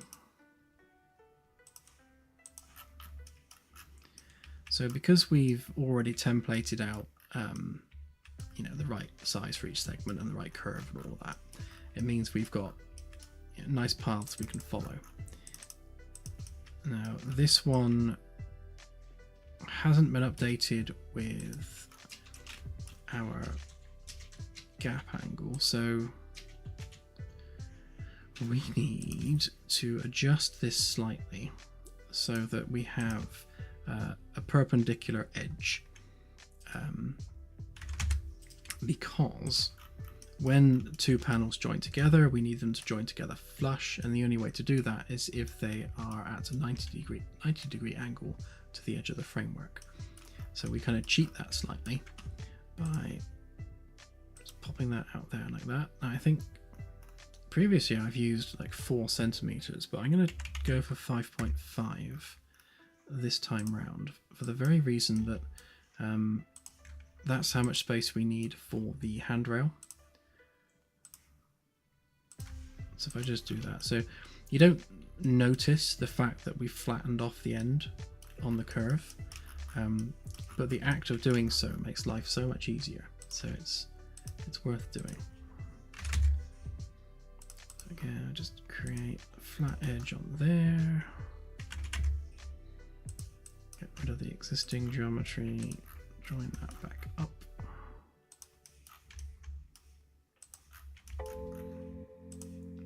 Right, so if we now weld that back together, make it a nice solid edge. So that becomes our path for the curve of the panel.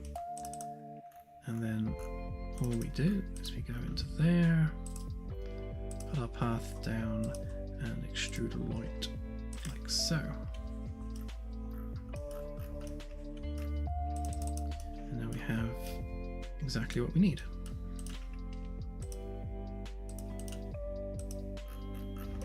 Let's make sure I copied that rather than moving it.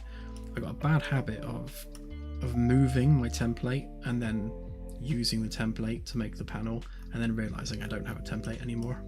So I always have to double check that I haven't done that.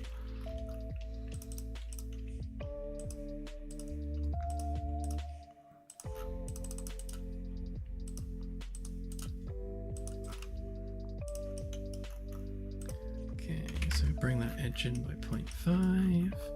Bring that edge in by 0.5. That gives us our 1 centimeter gap between panels. And you can see because we did that perpendicular edge, these panels now join up completely flush, whereas they wouldn't do if it was on an angle. Oops. Lost it. Where's it gone? Just make sure I got the right gap around there. Okay, and then we can just curve off those edges like so.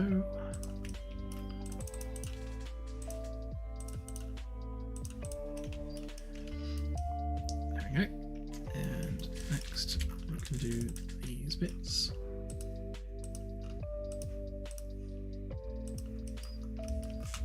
Right, and then that one needs to go 5.5. That one goes 5.5.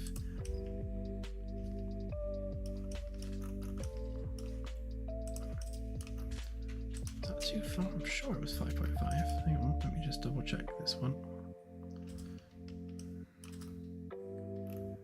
Oh no, just 5. Okay, that's good then. That gives us half a centimetre to play with.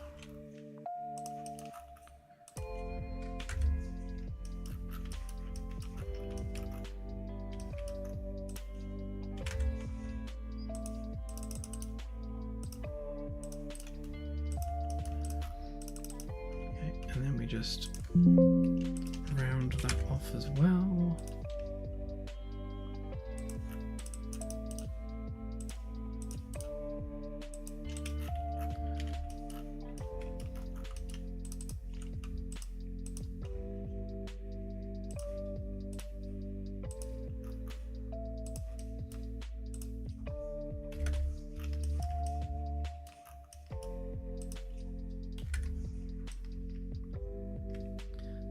Same distance as there.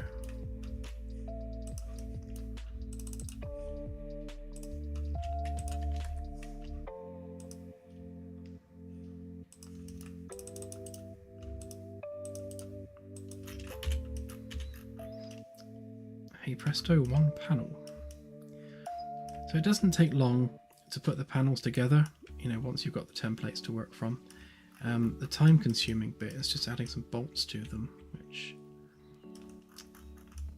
just requires copy pasting them. I've got some here, so I'll steal those ones.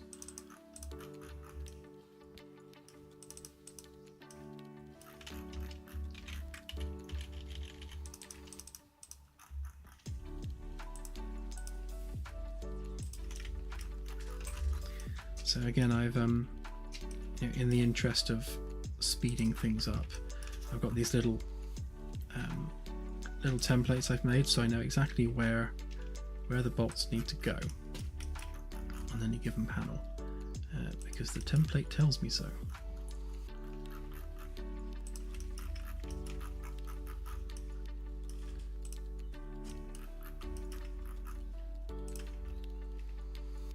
I find that spending that time doing the prep work beforehand, you know, making templates and what looks like wasting time drawing out all this stuff, is when it actually comes to implementing geometry on the ship, it just is so much quicker just to be able to just pull things out from templates, line things up, you know, where you've previously defined locations for things. It just makes it all so much easier.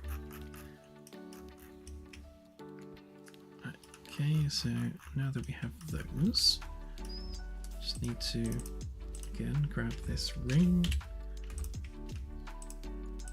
paste that there, give it a face, extrude it out.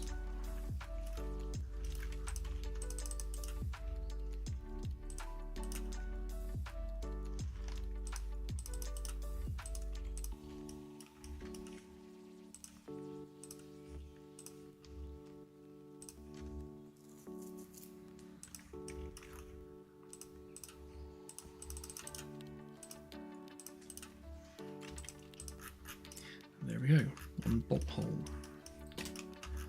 Just need to do that 4 times.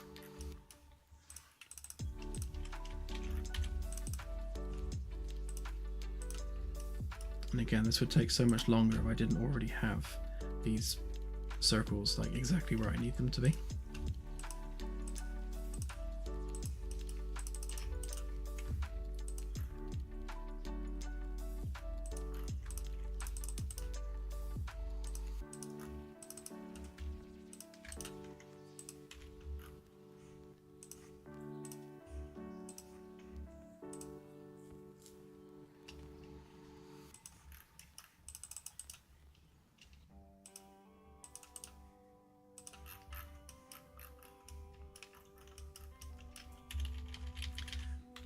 Save that a minute because it had a funny 5 seconds then.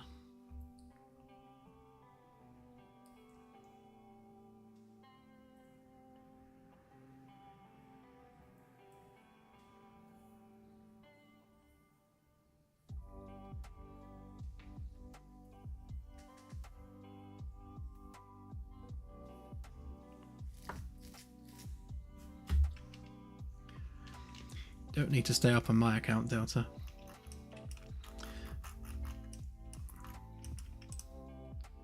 Do you want me to do some ASMR to send you to sleep?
I could just narrate what I'm doing exactly. It's like, and now I'm reversing the faces, and here I am, intersecting those faces with the geometry. See how the geometry gives way to this intersect. Or would that be too weird? Perhaps that's too weird.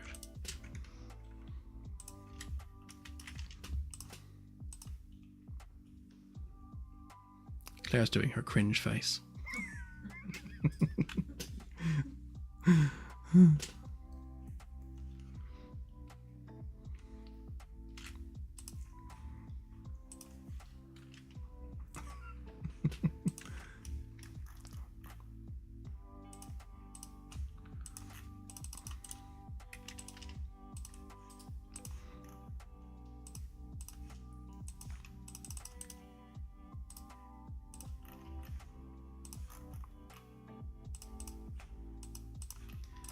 Come on, SketchUp, you can do it. There we go.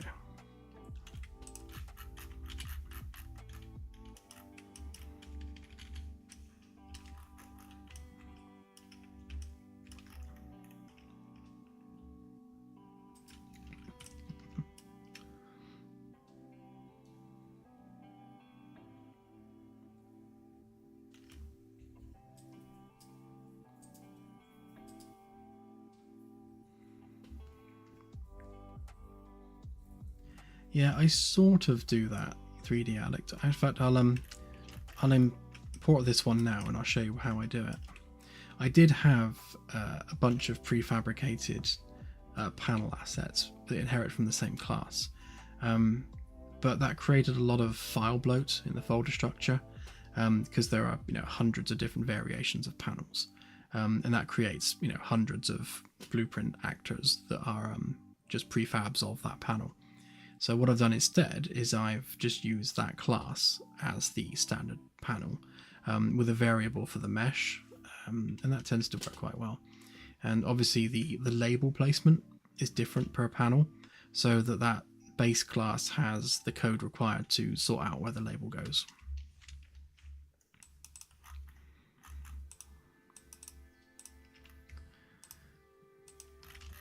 So one of the important things with these is the origin point, because without it the panel doesn't appear in the right position. So just need to make sure that we set our axes accordingly, and also make sure that that is a component, and that that also has the same world origin.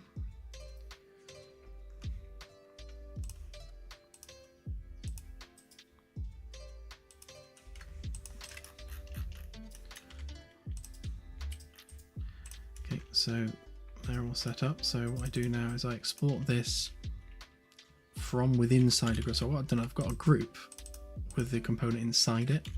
So if I were to export this, the world origin would be over there somewhere in the middle. But if I export it from within inside the group that has its own world origin, then the world origin for this mesh is actually there, which is what we want. So we export this one out. So this is ring to all panels. So fdeck all inner.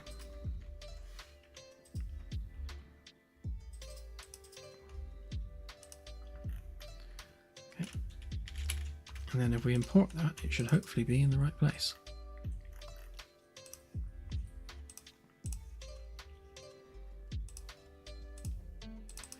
Into all panels, that one.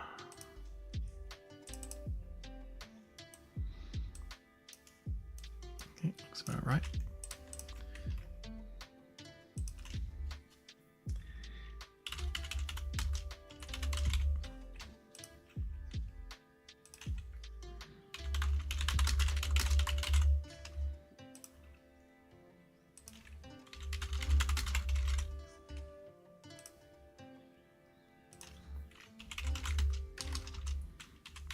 So I'm using material groups to determine what material goes where.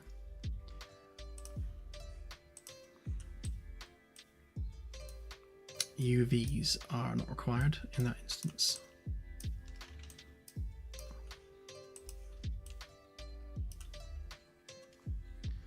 Okay, so there's the base mesh, and give it some collisions, and importantly, we need to give it a socket. And again, that's its world origin. So now that we've done that, yeah, in a sec, sure. So basically all of these panels are the same class. So in order to place that panel there, I simply drag out a copy of it, and you can see it's already snapped into place, but obviously it's the wrong mesh. So we just change that mesh to ring to inner panel.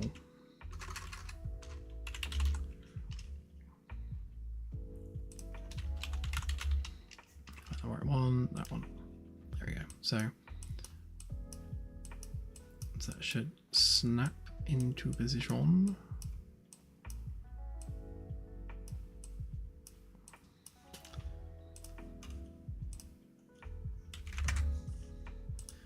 Anchor's facing the wrong way. Yeah, there we go. So snap. And then we need to position the label mesh where it needs to go. It's the wrong way round.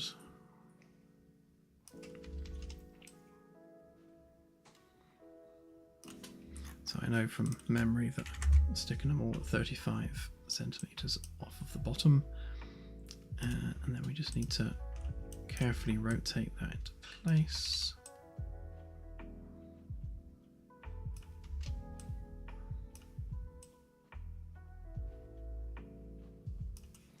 Okay, and then what I do is I save the label transform, because even though we can save that as part of this instance of the mesh in the world, when you copy that across like that, it loses the orientation of the label, it resets it back to its origin. So I just press that and it pops it back. Nice and simple. And then we just need to make sure we set these to the right location. So this is F-deck aft. I'll do the numbers from this side, obviously, because this would be panel 1, 1, 2, 3, 4. So once I've got them all in, I'll do the numbering. So do that. Actually, probably not. No, I'm not on the right level. So let me just get on the right level first. That would help. F-deck interior walls. Press Control M to put them on the right level. It's messed them up. Press that and it fixes them. Oh, no, come back.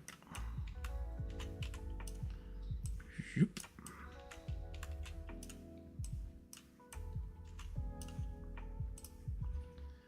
Let's turn off the ceiling a minute.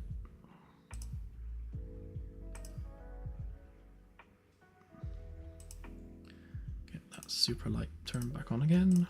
Right, see what I'm doing now.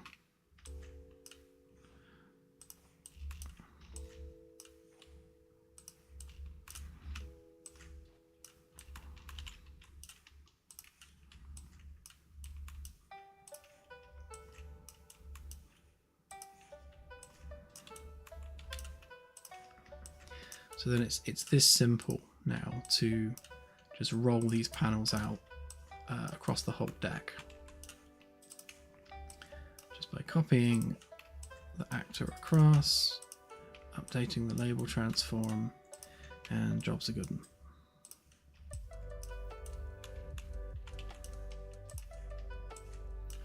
Again, the hard part was setting this up in the first place so that it is this easy to do. But now that the hard part is done, it's just a case of doing the easy part, which is nice.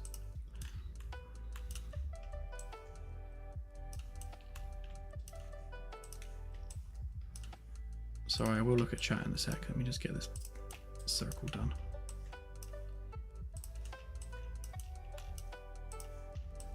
Oops. Come back. Oh, come back.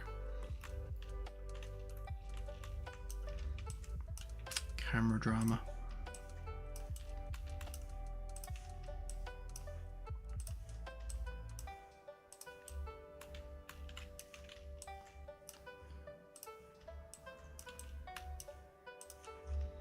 Can you imagine how much of a pain this would be if I had to manually position every single panel? And like, you know, perfectly line it up with the framework and everything. It'd be an absolute nightmare.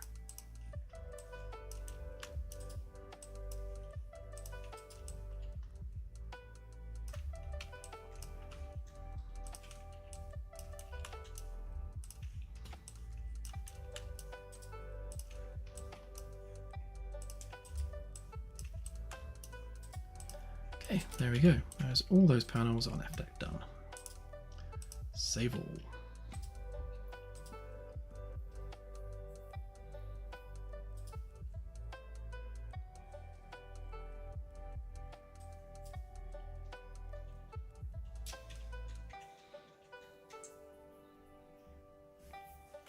Yeah, there's plenty of wall screens like these guys here, and these ones will have wall screens as well. In fact, if I turn on F-deck power, you can see some of them. Where are we? F-deck power.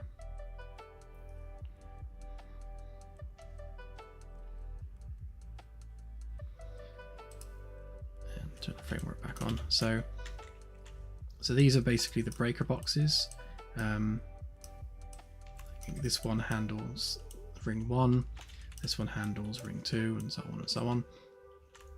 They won't be sticking out like this. They will be behind a glass panel that opens up. So you'll have, as an engineer, you will have access to the panel to be able to actually, you know, do stuff and turn things off. We'll probably also put like a maintenance code on there for engineering. so you won't be able to turn them off without entering the maintenance code. But at the same time, they'll also be behind a panel that needs to be opened. But we'll make that a glass panel so that you can at least see them. And then you have, screens everywhere, all over the place, lighting stuff up.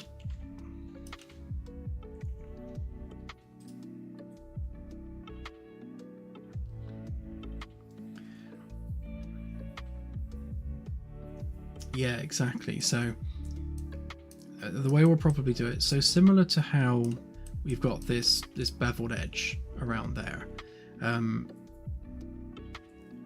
If we have a beveled edge, but with a glass panel as well, we'll probably have maybe the maintenance code on that panel. So rather than having it on this one, we'll have it on this one. So you would enter your maintenance code, and then the panel would slide open, which gives you then access to be able to press these buttons. That's probably a nicer way of doing it.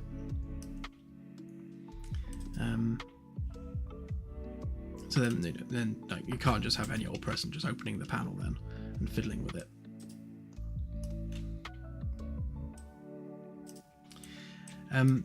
Do you mean these ones where you've got the insulation within the framework?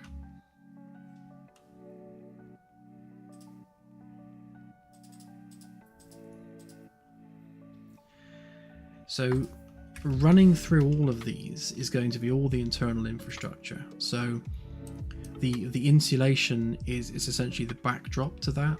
So you'll have like cable guides and pipe brackets and things inside this, in front of all this insulation.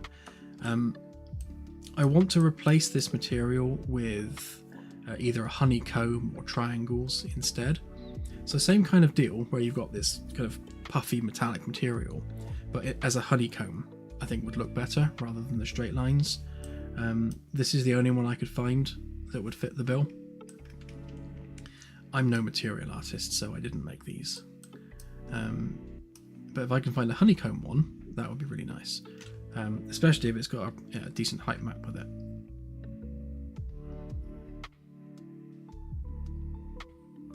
Sure, yeah, that'd be good. Obviously we can scale them as needed, but the problem with it being like vertical lines is it just doesn't look great.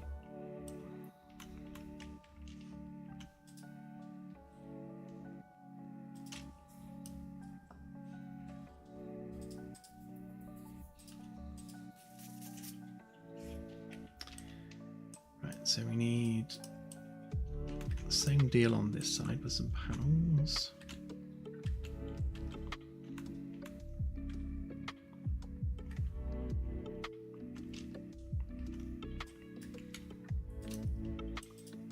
There's a lot of ceiling lights going on up there. Turn some of this stuff off.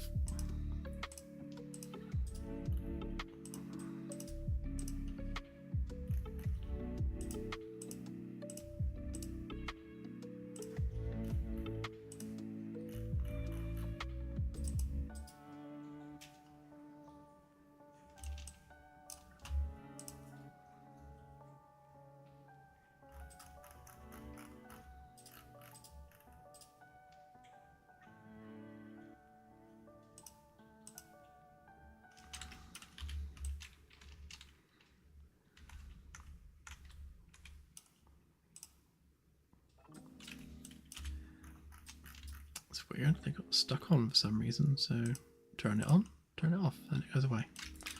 Weird.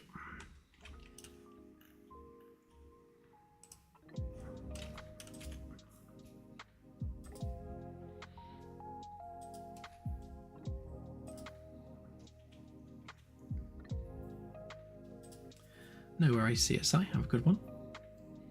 And then also Leo, enjoy your Star Trek Online.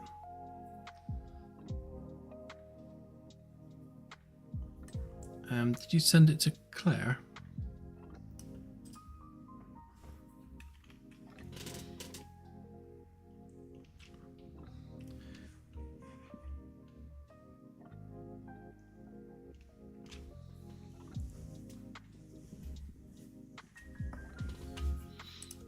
So I can find an example in a minute.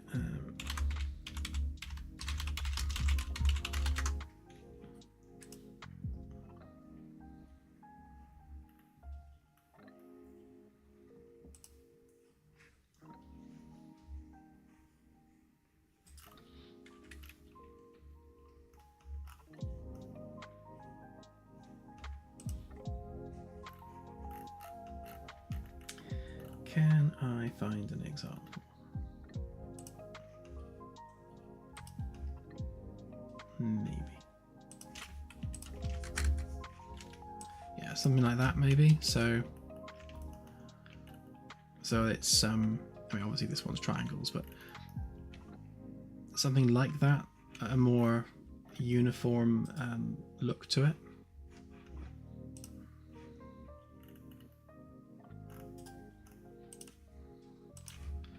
Like maybe something like that, but basically something a bit more sci-fi looking than just, you know, straight bits. Because lore-wise, they actually have a purpose. The idea is that... Ah, thank you. Claire, did you get the thing? Yes.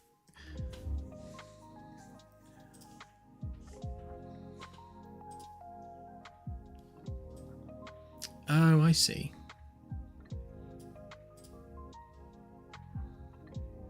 Yeah, something like that.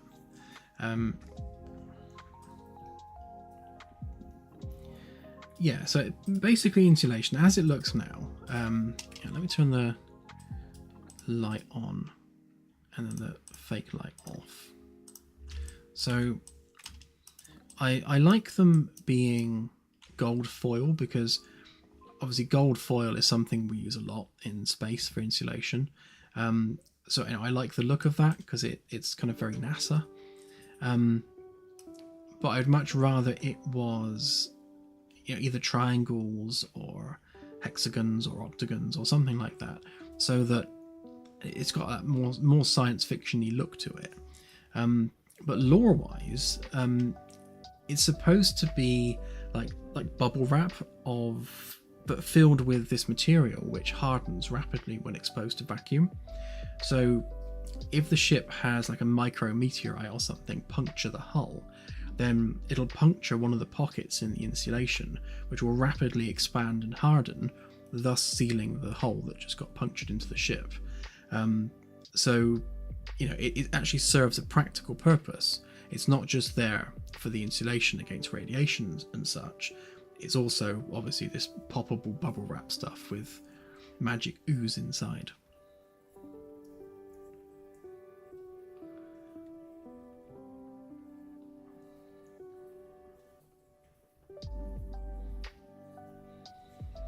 Yeah, something like that.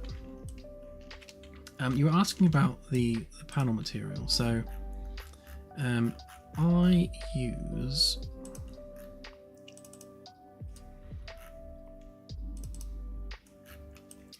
so this is the material I use for the wall panels. It's not complicated, you know, it's, you know, fairly straightforward. Basically we've got our grunge layer which we can turn on and off as required. We've got a material parameter collection for the customization, so obviously we can change the colors on the fly. We can use triplanar mapping or not with a static switch, and that's just the same across the board for the others as well. The normal has normal control, so you control how strong the normal is.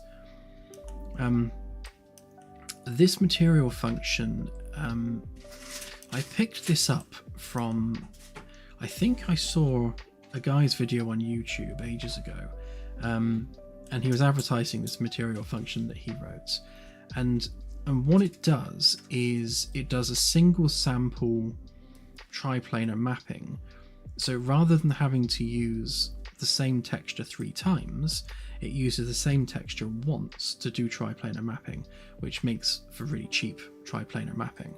And it can either be world world coordinates or local coordinates.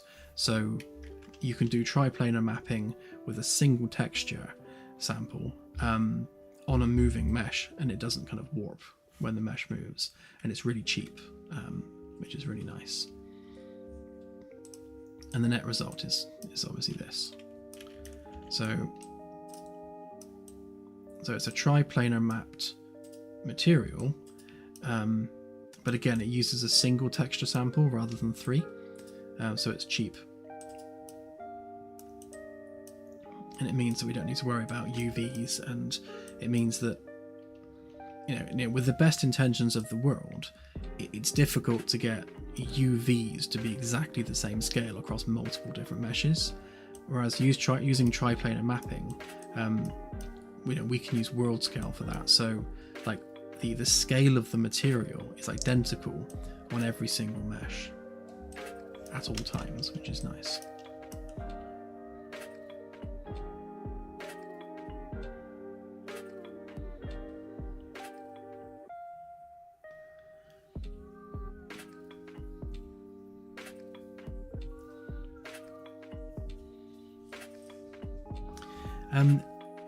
So we're not designing shields to be up at all times, Barry. The shields are obviously very high-powered things, using a lot of energy, and the capacitors that will be feeding the shields are something that will get very hot and, you know, damage over time if you keep them fully charged. So we're designing the shields to be something that you only turn on when you need them, otherwise you're wasting both energy and life expectancy on the capacitors. So, you know, the ship needs to be passively safe in a radiation environment. So every wall cavity is filled with this insulation material, so that, you know, even if the ship is completely dead in space with no power whatsoever, you're still, you know, very well protected from, you know, the harsh environment that is space.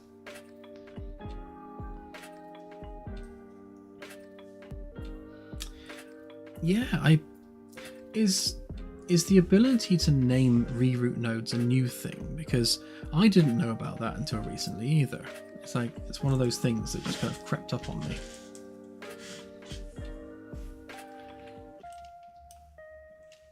Every time Epic put out a new engine version, they seem to add things that aren't in the patch notes.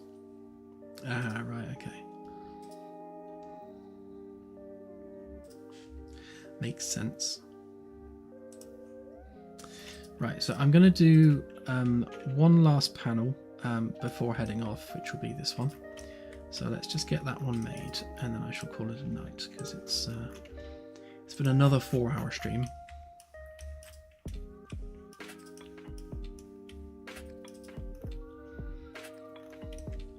Yeah, I don't think it was in 4. I mean, I started off using like 4.1 or something, and I don't recall seeing it before.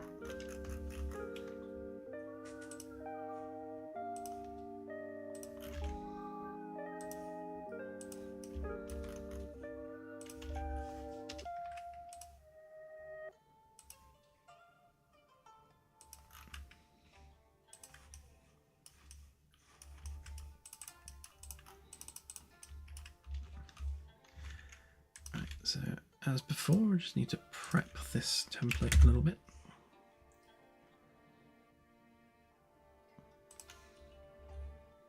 Yeah, definitely.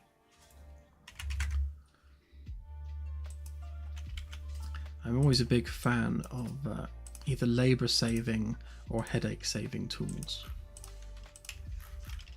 And there's an example of SketchUp adding faces just for the hell of it.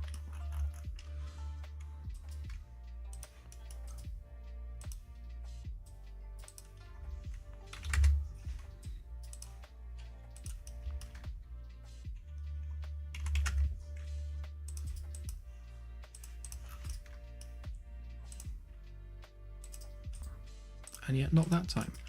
There's no rhyme or reason to it. Sometimes it just decides to add additional faces. Yeah, there's none there, so... Oh, SketchUp, why do you do these things?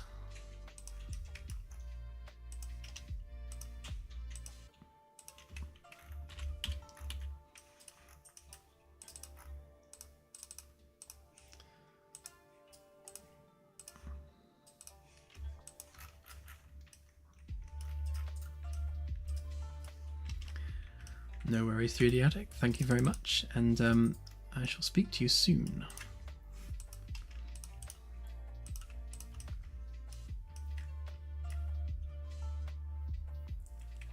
You're welcome, Firstus. And yes, I will definitely get a build out to you tonight. In fact, I will try and build it on stream just to make sure that it actually does build.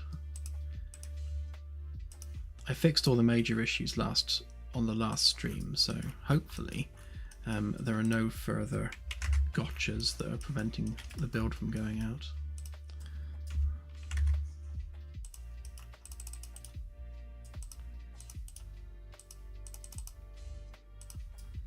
It's really annoying when you kind of, you're done building stuff and you think to yourself, right, I'm just going to put a build out, let's see how it plays, and it's like, package failed. It's like, ugh. Great, why is it failing this time?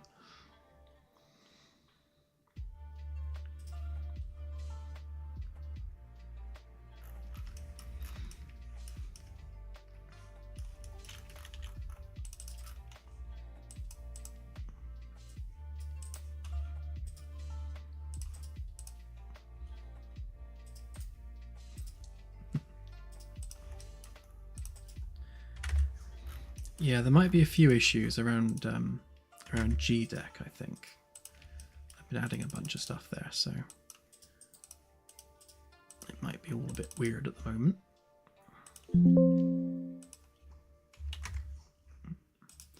In fact, I would go so far as to say I think I've blocked off the door to the start capacitors room. Might have to make a hole real quick, just so you can start the ship up.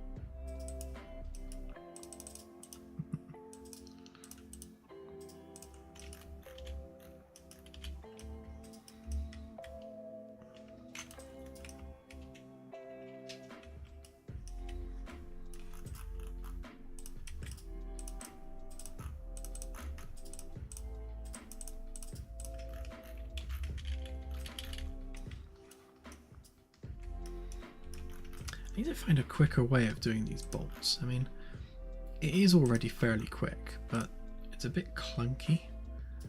It'd be nice to improve that process a little bit further.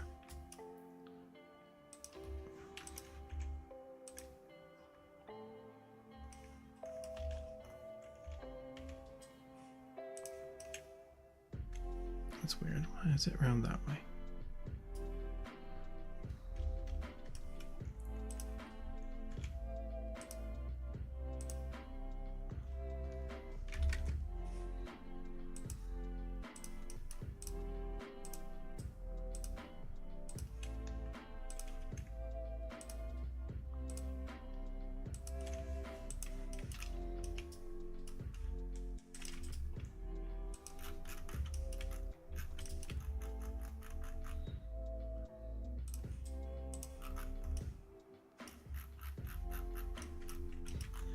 I remember watching an episode of Tomorrow's World many, many years ago when I was a child, which was many, many years ago.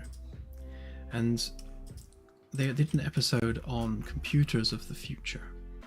And one of the things they said is that in the future, computers will be able to analyze what you're doing and then take over and say, ah, I see what you're up to.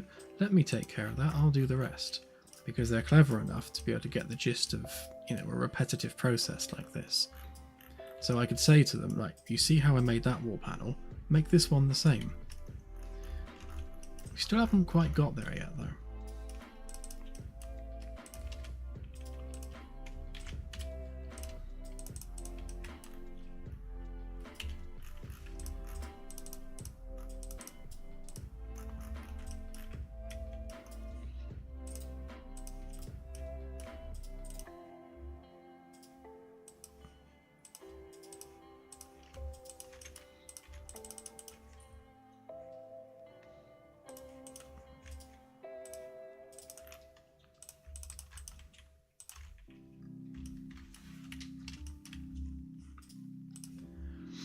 I'm glad, Delta.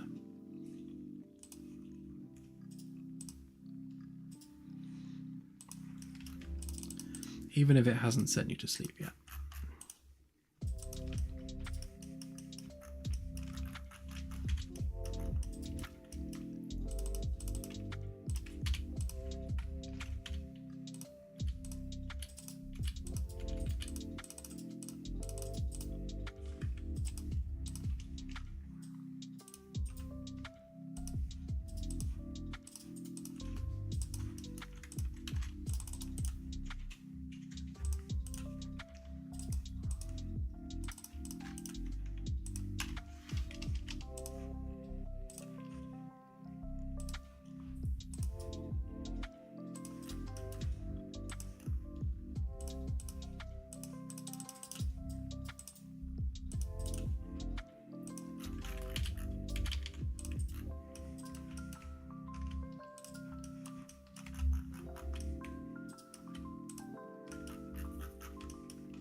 Definitely.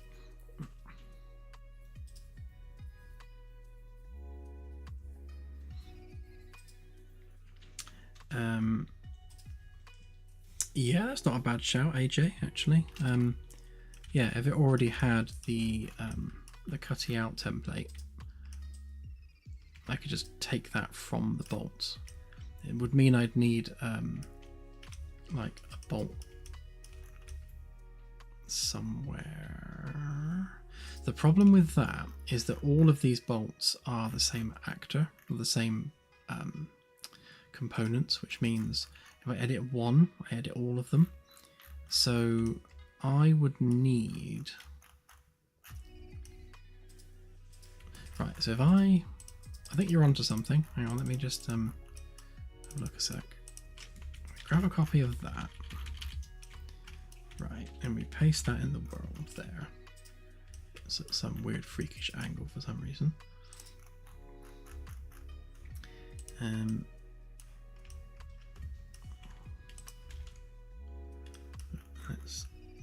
straighten this up a minute.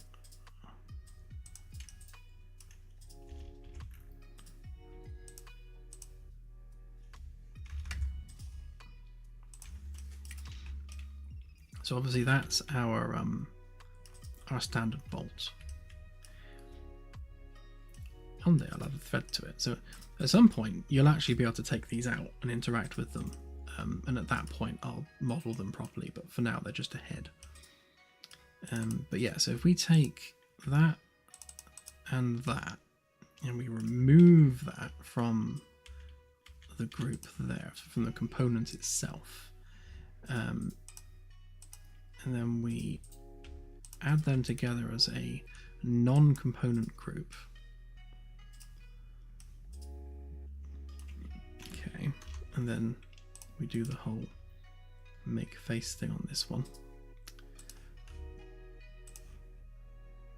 Oh no, I seem to have lost the internet.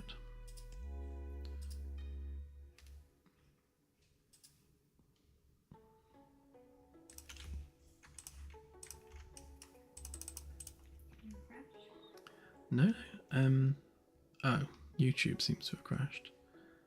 Am I still live? No, but I'm quite far behind, so I can't tell.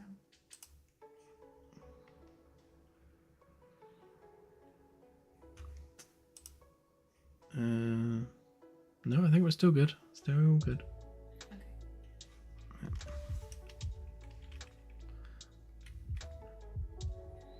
Great. Yeah, for some reason YouTube crashed on me.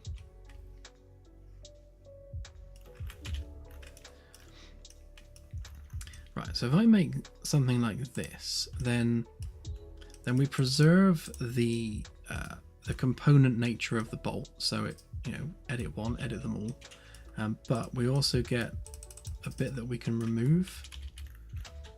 So if I just keep this handy here, and I remember to copy it rather than move it, then that should actually speed things up a little bit. So yeah. Good idea, AJ. I'll give that a whirl.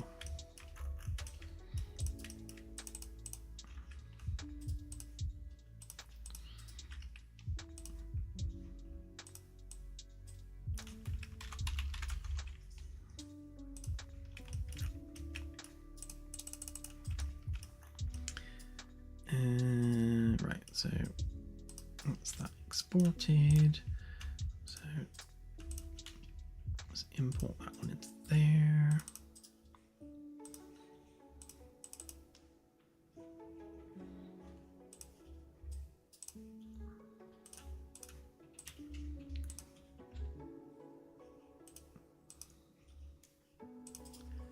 Just borrow the materials from that one because why not?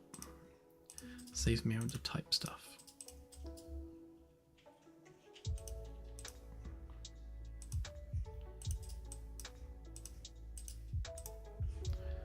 Okay, there's that. Make sure it's got collisions. Add as a socket.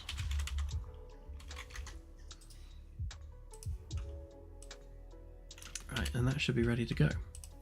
So if we now make sure we're on the right level, F-deck interior, rotate that one around to face that way, and then we change the mesh to that one. Should hopefully pop into place, or do I need to rotate the socket?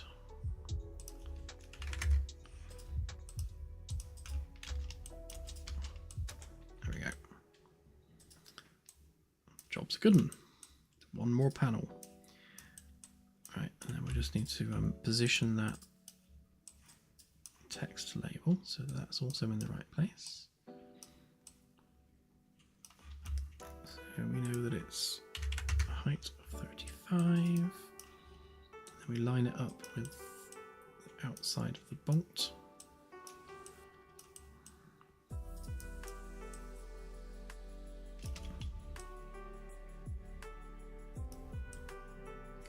There we go. Save the transform. Twice for good measure. Right, and then plonk them all down. So get rid of the ceiling so I can see what I'm doing, and then turn the light back on. So plonk it down, fix the label, plonk it down, fix the label, and then repeat until insane.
Almost there, I'm sure. Yeah, almost done. Just imagine how long this takes on like D-Deck when you're in the outer section. You've got like that much worth of panels to place down. It's a lot.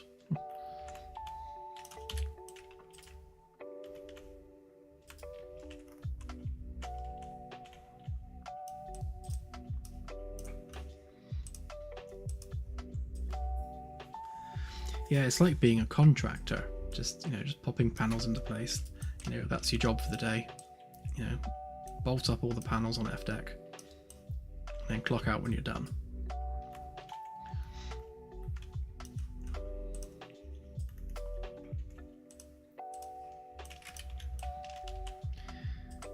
Right, so obviously I need to build some floor panels to go in there.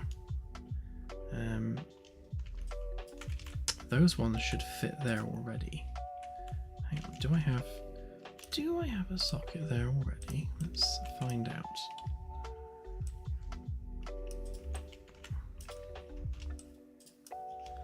I do not.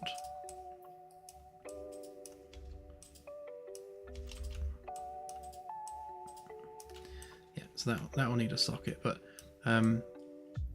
thanks to consistency, that is actually the same panel that should go there. Same with this one. So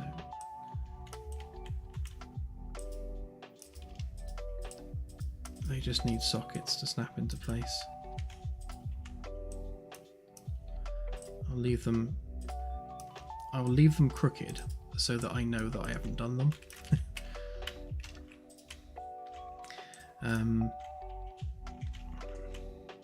So this is actually a huge benefit of using the template. In fact, did I go that far with them? Because if I did, that would be useful.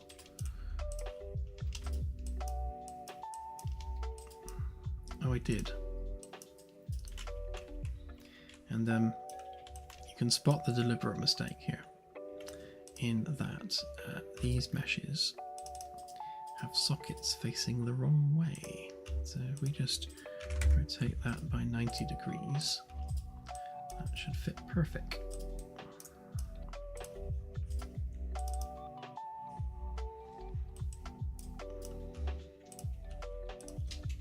So face that way. You face that way. Again, same deal. Oops. Come on, camera, you can do it.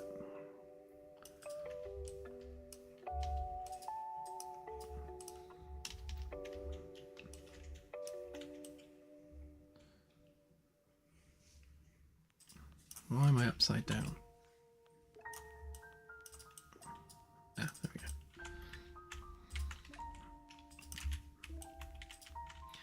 Yeah, so the whole point of building this snap guide was to make stuff like that easy.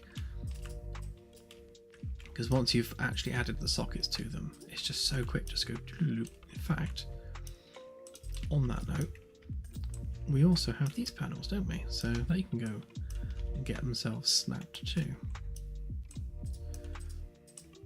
Although, there we go. So right, hang on. It's obviously not going to work having the guide facing that way on that side. Let me add it. There we go.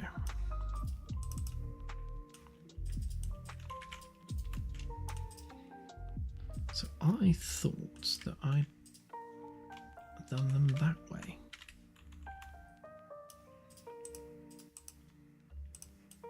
Yeah, so they're facing to the side. So did I do the panel lengthways? Because I'd rather have them facing to the side, which must mean that it's the panel that's wrong and not the snapping guide. Oh, I did it running down the corridor rather than towards the wall. So yeah, so it was right before I changed it the first time round. Plop. And then label goes in nicely.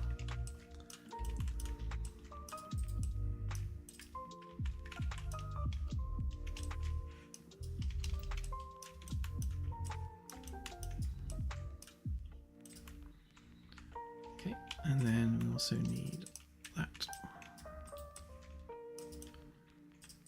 which again has the socket in the wrong place.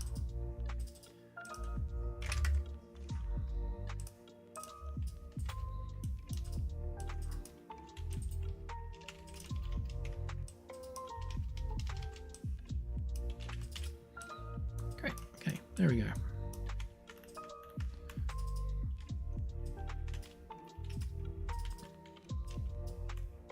So basically, once every deck is covered by these snap guides, laying out all the paneling and interior geometry is going to be an absolute doddle, because they literally all just pop into place, and I don't have to waste my time building sockets on every piece of framework because I'm just using the guide.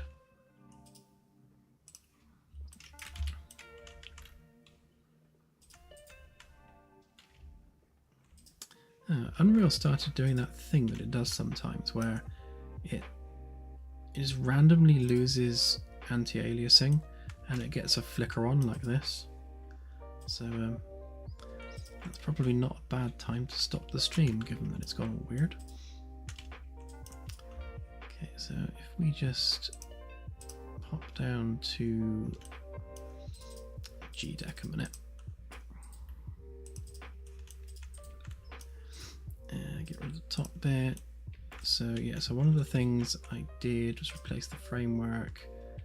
That one looks all right. That one looks all right. Which one did I replace then?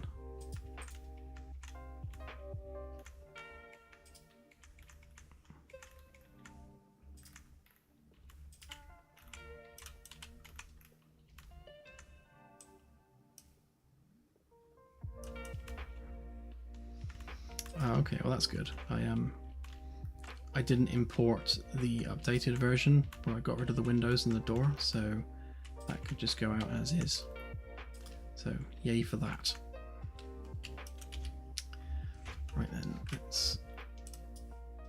of a bunch of these tabs, because I do love opening millions of tabs.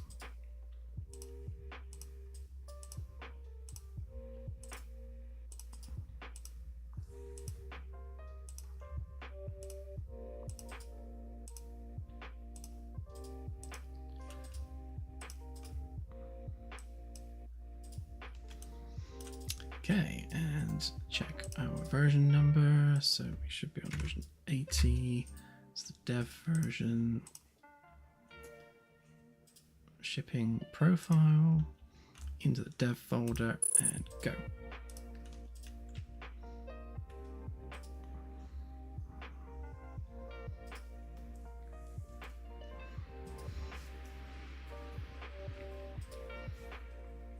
Will it package? That's always the fun question.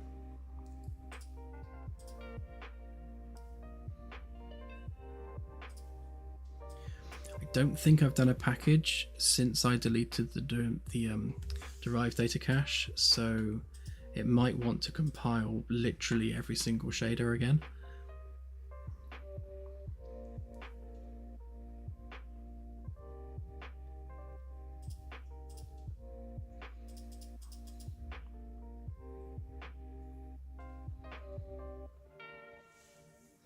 We shall see. Normally, it takes roughly 2.5 minutes to package when it's not compiling shaders.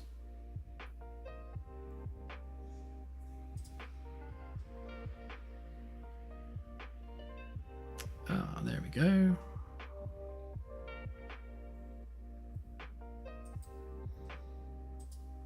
It might actually be fine with that though.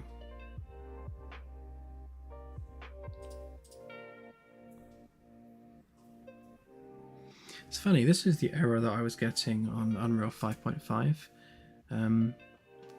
It really hated some of the shaders and just refused to package. And it was always the shader compiler just terminating.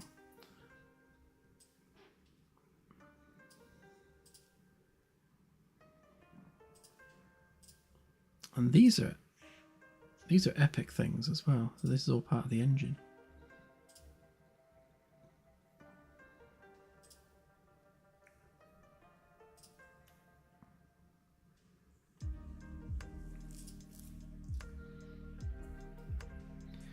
Yeah, basically red text is an error which usually will stop it compiling. Yellow text is just a warning which won't stop it compiling. It's just like, you should probably fix this.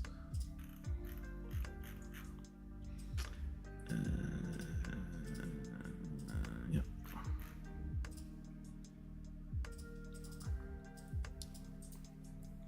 Yeah, so by the looks of things, because I deleted the derived data cache, it is going to go through and recompile all the shaders, which will probably take about 20 minutes. So I won't sit here and watch it.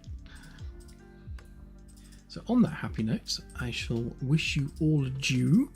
Thank you again for watching the stream. It's always appreciated. And I shall catch you all on Sunday. But I will get this done and packaged and put out at some point over the next couple of hours. So keep an eye on Steam. Right. Have a good one, everyone, and I shall see you on the next stream. Bye for now.